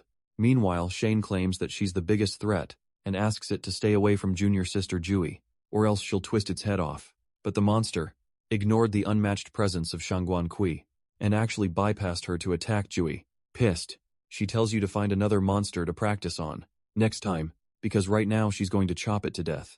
With that, Shang impressively twirls her water pipe, and attacks it with her water dragon. Suddenly the monster lets out a terrifying roar that creates overwhelming pressure. As Xiao and Xiao Tao can feel it, as Shang remains unfazed, the monster is not quite affected by her attack, but it still gets wounded. The monster instantly evolves, and the blue flames emerge out of it. That's when Shang leaps towards it, with her water dragon, and pokes it into the monster's mouth, to halt it from breathing blue flame. The girl seems to have watched this move repeatedly in videos, and with her flood fountain, she fills up the monster and waits until it explodes. Witnessing her, Xiao realizes that the rumors about her are true, and wonders which man would not be intimidated seeing senior sister Shang fighting so inhumanly. Meanwhile, the monster is not blown up yet. This makes Shang hopping mad, as she notices these damn tentacles, replenishing its energy again, deciding to chop it all off. She stops when she peeks at the endless tentacles, intertwining, while Shang is overwhelmed by the amount of tentacles, which seems like a hassle. Suddenly she notices a fish floating beside her. Well, it turns out to be Ju's satellite.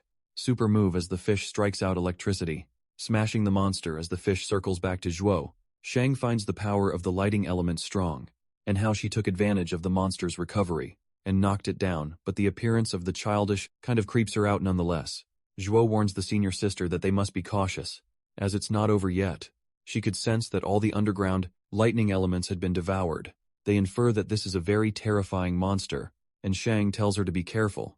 As the monster comes back again, at that moment Zhu gives a heads up that this place is about to collapse, and it seems like bad things keep coming. One after another, the scene then switches to Shingun, who's carrying the bunny on her back, and it appears that he's stimulating her transcendent genes, with his monster genes to keep her transcendent, in an excited state at all times. Meanwhile, the bunny turns pink and her heart can't stop pounding. After Xingkun touches her earlier, Gong Xiao Duyang and Lin Tao are also floating and dodging the rocks, with the help of the bunny's wind ride. Given that the building is constantly collapsing, our guy reckons the direction of the collapse seems to be leading them back.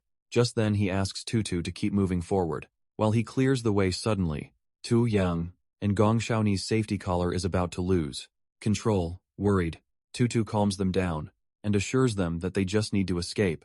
However, at that very moment, there seems to be something wrong with their safety collars. When Xingkun senses that it's full of flame demon, God's monster genes, that's when it dawned on Xingkun that he was losing the game from the very start. Acting as fast as he can, Xingkun injects his monster gene carrier through the tentacles into both of their necks, and assures Bunny that he's saving them, so keep trusting him. He affirms that they need to get out of here quickly, and Bunny uses her wind ride. However, they are unable to escape as something stops them. Shocked, Tutu is baffled to see a woman's head on fire, and wonders what the hell is going on with her. That's when Zinkin reveals that she's a monster, that no one in this world can withstand. Flame, demon god.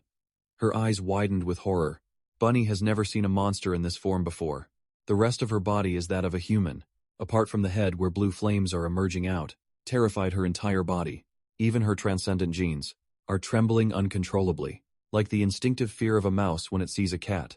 As the humongous body blocks them, Bunny feels suffocating, and she's unable to breathe, as there's no way to escape.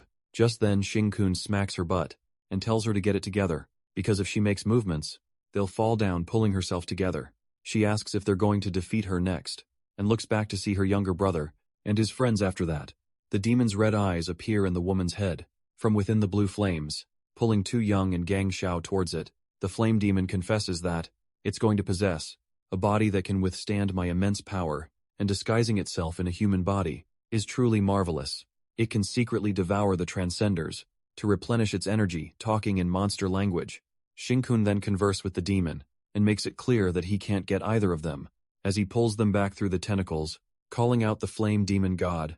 He reminds the demon that it has been buried underground for too long, and monster genes have been around for so many years, which means that human research has made quite a progress.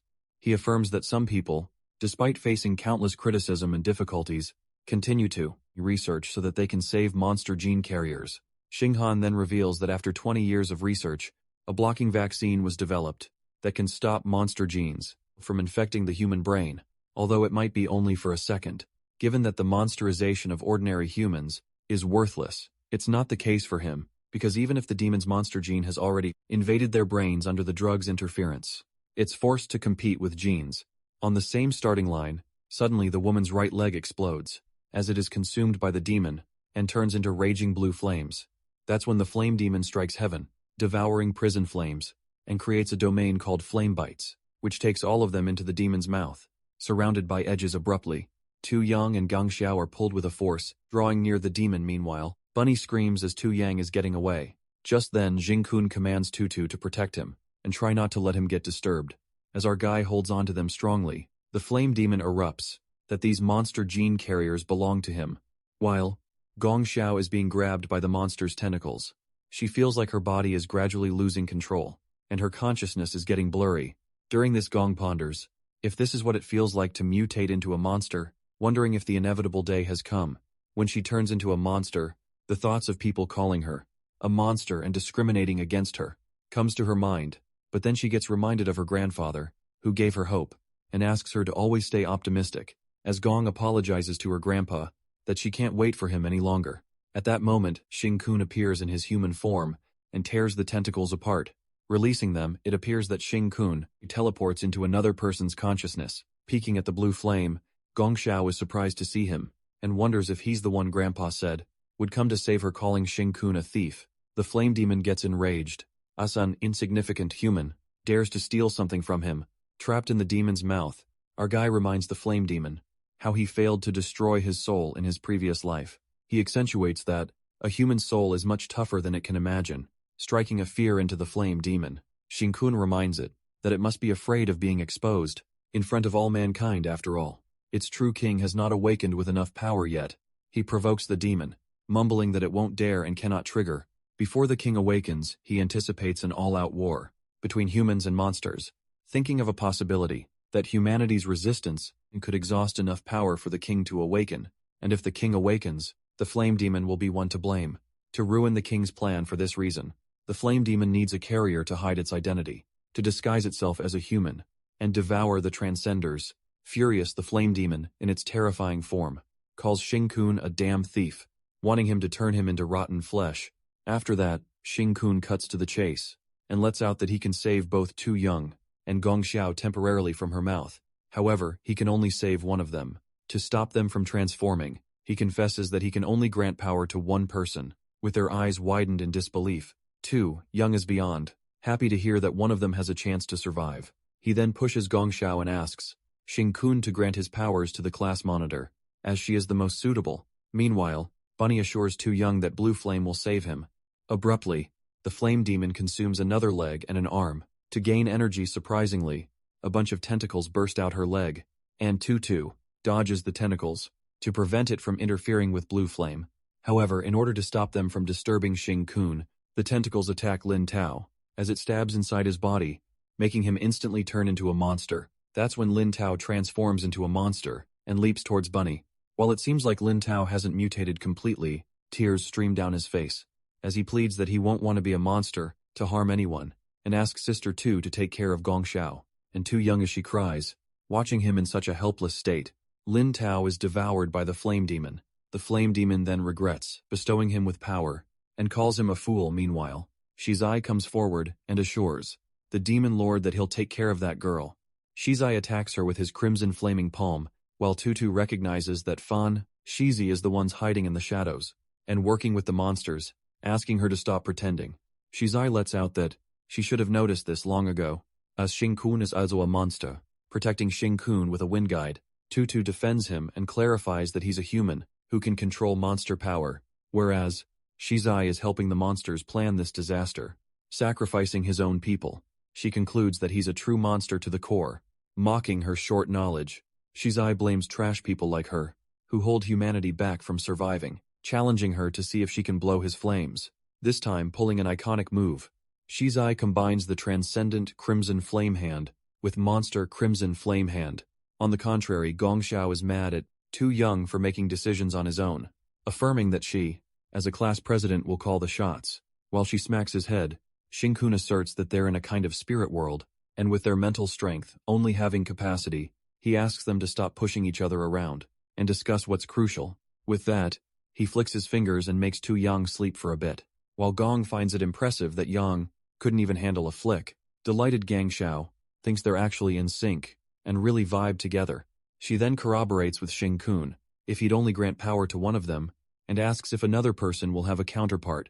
Our guy then reveals that he can preserve consciousness, even after turning into a monster, though it will be a low-level monster. Without power infusion, he ensures the flame demon won't be able to take over her body. Curious, Gong Xiao asks if the person who turns into a monster is never able to change back, but Xing-kun states that he'll find a restore in the future. Gong then asks him if they can defeat the flame demon, to which our boy responds that they definitely can't win as of now. Instead, they can risk everything to escape, and if it comes to a deep end, then he'll have to use his trump card. Concerned Gong Xiao thinks of a possibility of the flame demon finding another monster body, capable of bearing her power, to serve her as a new carrier, to which our guy responds that no one will be able to stop the flame demon, and they'll have to find a way to speed up our growth, adding that it tried to exterminate humanity ahead of time. After she gets to know Xing-kun's name, Gong states that if the flame demon steps out of the war against humanity, transcenders might have a chance to survive, but the ordinary people would have no way of living through it. As our boy could sense the light of the righteous path, Gong Xiao seems to have a plan, and affirms that Xing-kun has worked hard, so now he shares the burden with her by half. Our boy is aware that Gong would definitely make this choice, because she's the light from the past life, who fought through the world's rejection, even in defeat. On the other hand, Tu is trapped between the blue flame palm and the fire. Crimson Palm Shizai gives her a chance to escape, but she refuses, and does not let Xing-gun get disturbed. Meanwhile, her eyes are bleeding as she protects the blue flame, and Shizai concludes that there's no hope for her left. In a flash, someone grabs the tentacles with such a strong strength, and it turns out to be Tu Young, as Shizai is left stunned to see his power. Tu Young's feet grow out, and he warns him to not bully his sister. Crying his eyes out, Tu Young calls out the damn blue flame, and foolish Gong Xiao, as it appears that Xing-kun has granted his power to him, and justifies that he should have been the one sacrificed. Being such a useless person, well, it's obvious that Gong Xiaoni saved Tu Yang, as she wanted to from the beginning. Nonetheless, the flame demon thinks that it's still the winner of the game, and pulls Gong Xiaoni towards her. Raging with anger, Tu Yang's feet grow out, and blue flame emerges out of them like rockets. Being the short-tempered boy he is, Yang then calls out the monster, and commands him to give his class president back. With tears falling down his face, Tu Yang soars towards Gong Xiao to save her. However, it's too late, as the flame demon has already seized her body. Smacking Tu Yang's face, the demon in Gong's body lets out that he's also a king. In a sense, it's just that the king Yang followed is too weak, and now he's also become weak, being utterly embarrassed. To be on the same level as him, she calls Yang a so-called king, and attempts to blow an attack on him. The flame demon seems to have gained a body that can use unlimited energy, and tells to Yang that the time of death has come. With that, she flicks her finger to cast hellfire, and while Tutu calls out her brother out of concern, Jingun assures her that this level of attack won't kill him, as Tutu asks what they should do now. Our boy, calling Tu Young, an idiot who just received his powers, and rushed up without hesitation, says that they have to wait. The scene then takes us back a few minutes earlier, where Xing Kun deduces that Gong Xiao's plan has a slight chance of success. However, if there's the slightest mistake, it'll be over being the ray of positivity. She gladly assures Xing Kun not to worry, as they cannot sacrifice more people, and affirms that she's been waiting for this day.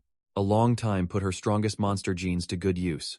Having a possibility she might fail in the plan, Gong hopefully manifests that Xing Kun will be able to take everyone and escape, coming to the present scene.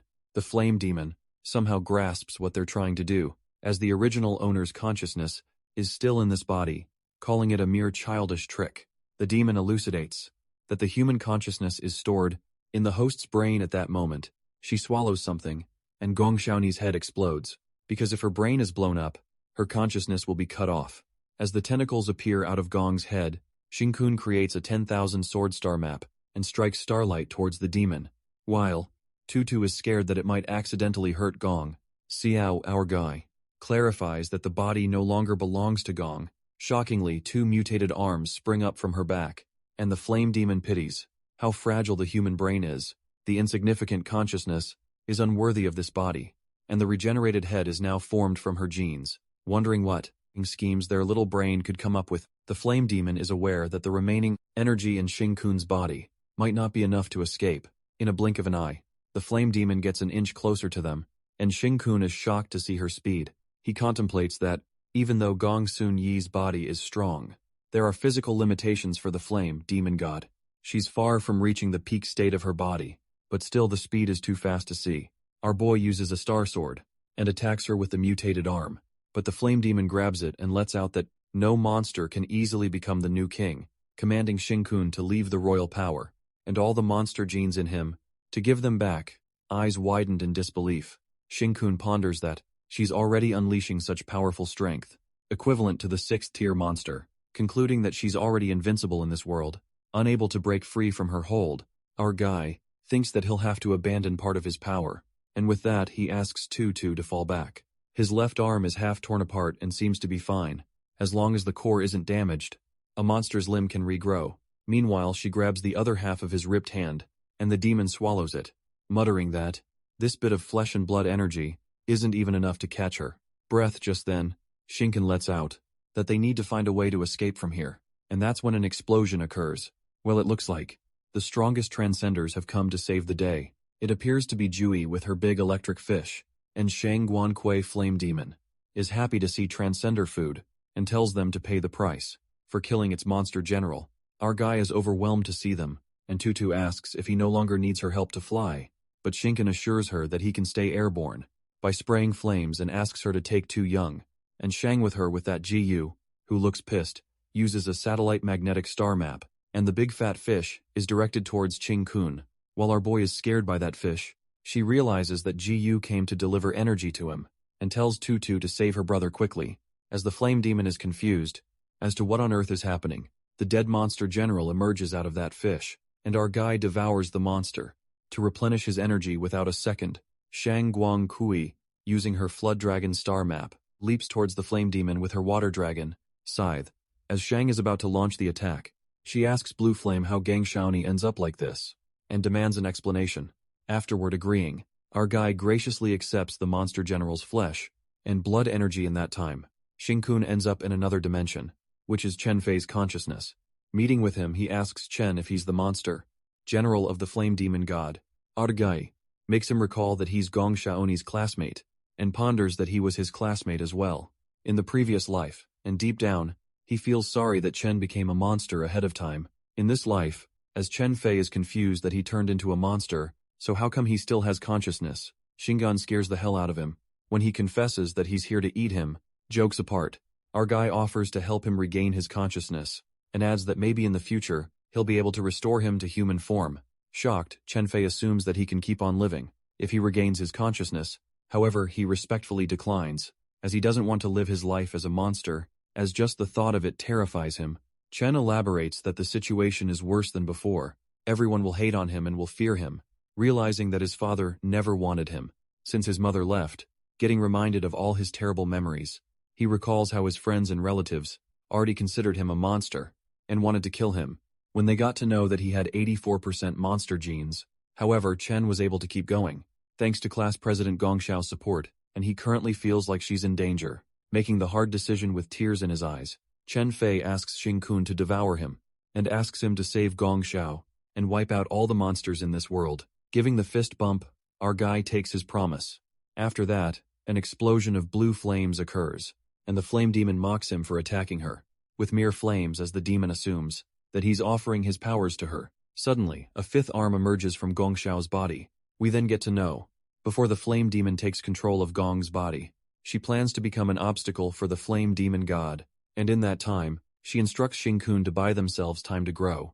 But our guy puts a brake on her, and lets out that the probability of failure is too high. Besides, her grandfather will kill him, as he promised to take her home, even if she returns home. Gang Xiao is aware that going back would mean becoming a monster, assuring that Grandpa will surely understand, so he won't blame him. She affirms that only she can accomplish this plan, and points toward drooling to Yang, asking if he's going to rely on this fool.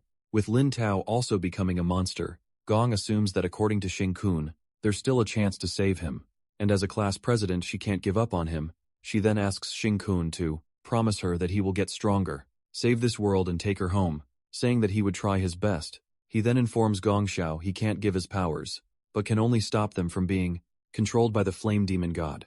He further explains that her body will be seized by the flame demon god, but her consciousness will not be extinguished. He says that she must find a way to bury her deep within the monster's genes, and not let the demon kill her. Shinken then tells her to find a way to receive the power he's granting her, and to focus on surviving first, then becoming the demon god's little umbrella. Coming back to the scene, it turns out that Gong Xiaoni had found a way to receive Xing Kun power, resulting in the fifth arm stretching out of her body. As that fifth arm punches the flame demon, the demon realizes that the original owner of the body is getting in the way and rips that arm apart. As she separates the arm, the demon finds that the traitor has escaped.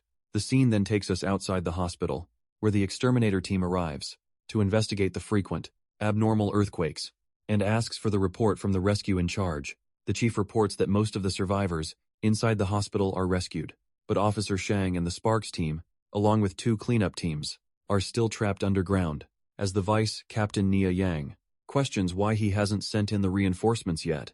At that moment, Shang, along with the team, makes it out safely, while the chief asks Officer Shang about the situation. Inside, Guan Kui, who seems to be hopping mad, grabs his collar and commands him to contact the headquarters, as she has an important update to report. After that, Xing Kun asks Xiao Tao to take Zhao Sheng to the hospital director to collect the mission reward, as he can't let her idiot brother handle it, as he's already not in his senses. Our guy then tells Tutu to take her brother, Yang, to the academy first, and assure her that he'll ask the director to check him secretly, while Yu gives him a side eye. After that, in the principal's office, Xing Kun reveals everything that happened to Principal Ching Chai, and gives him the sad news that he couldn't bring his granddaughter back. This time, the headmaster tries to hide his frustration and anger, saying that he knows Gong Xiao the best. The more dangerous the situation will be, the more she'll leave the chance of survival to others. Just like her parents, he then reveals that his son and daughter-in-law were also killed by monsters, while trying to save others, so there's no way his silly granddaughter would be any different. Nonetheless, the headmaster doesn't blame Xing Kun, and reassures him to ask for help whenever needed, hoping that he can bring Gong, a kind-hearted person, back home. Hearing that the headmaster would help them with anything, Jui and Xing Kun, with a sparkle in their eyes, affirm that they'll do anything to save her. That's when the headmaster regrets what he said, and clears not to go overboard with what they ask, considering the old man's tolerance. While Xing Kun assures him that they'll restrain themselves, the headmaster mentions that the gap between them and the Fan family is too large.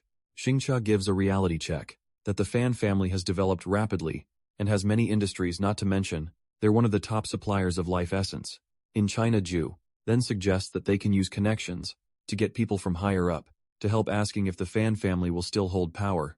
If the exterminators' headquarters were to support them, that's when the headmaster exposes that they previously searched extensively for the monster's ancient Triceratops veins, hoping to eliminate the lurking Triceratops completely. However, this matter keeps stalling because someone is obstructing them secretly. During this, Shinken gets reminded that the apocalypse in the last life wasn't entirely caused by the monsters. Some people greatly contributed to it, with numerous vested interests involved. The headmaster accentuates that it can't be easily shaken, and this is the reason why they and the Fan family are competing in shadows.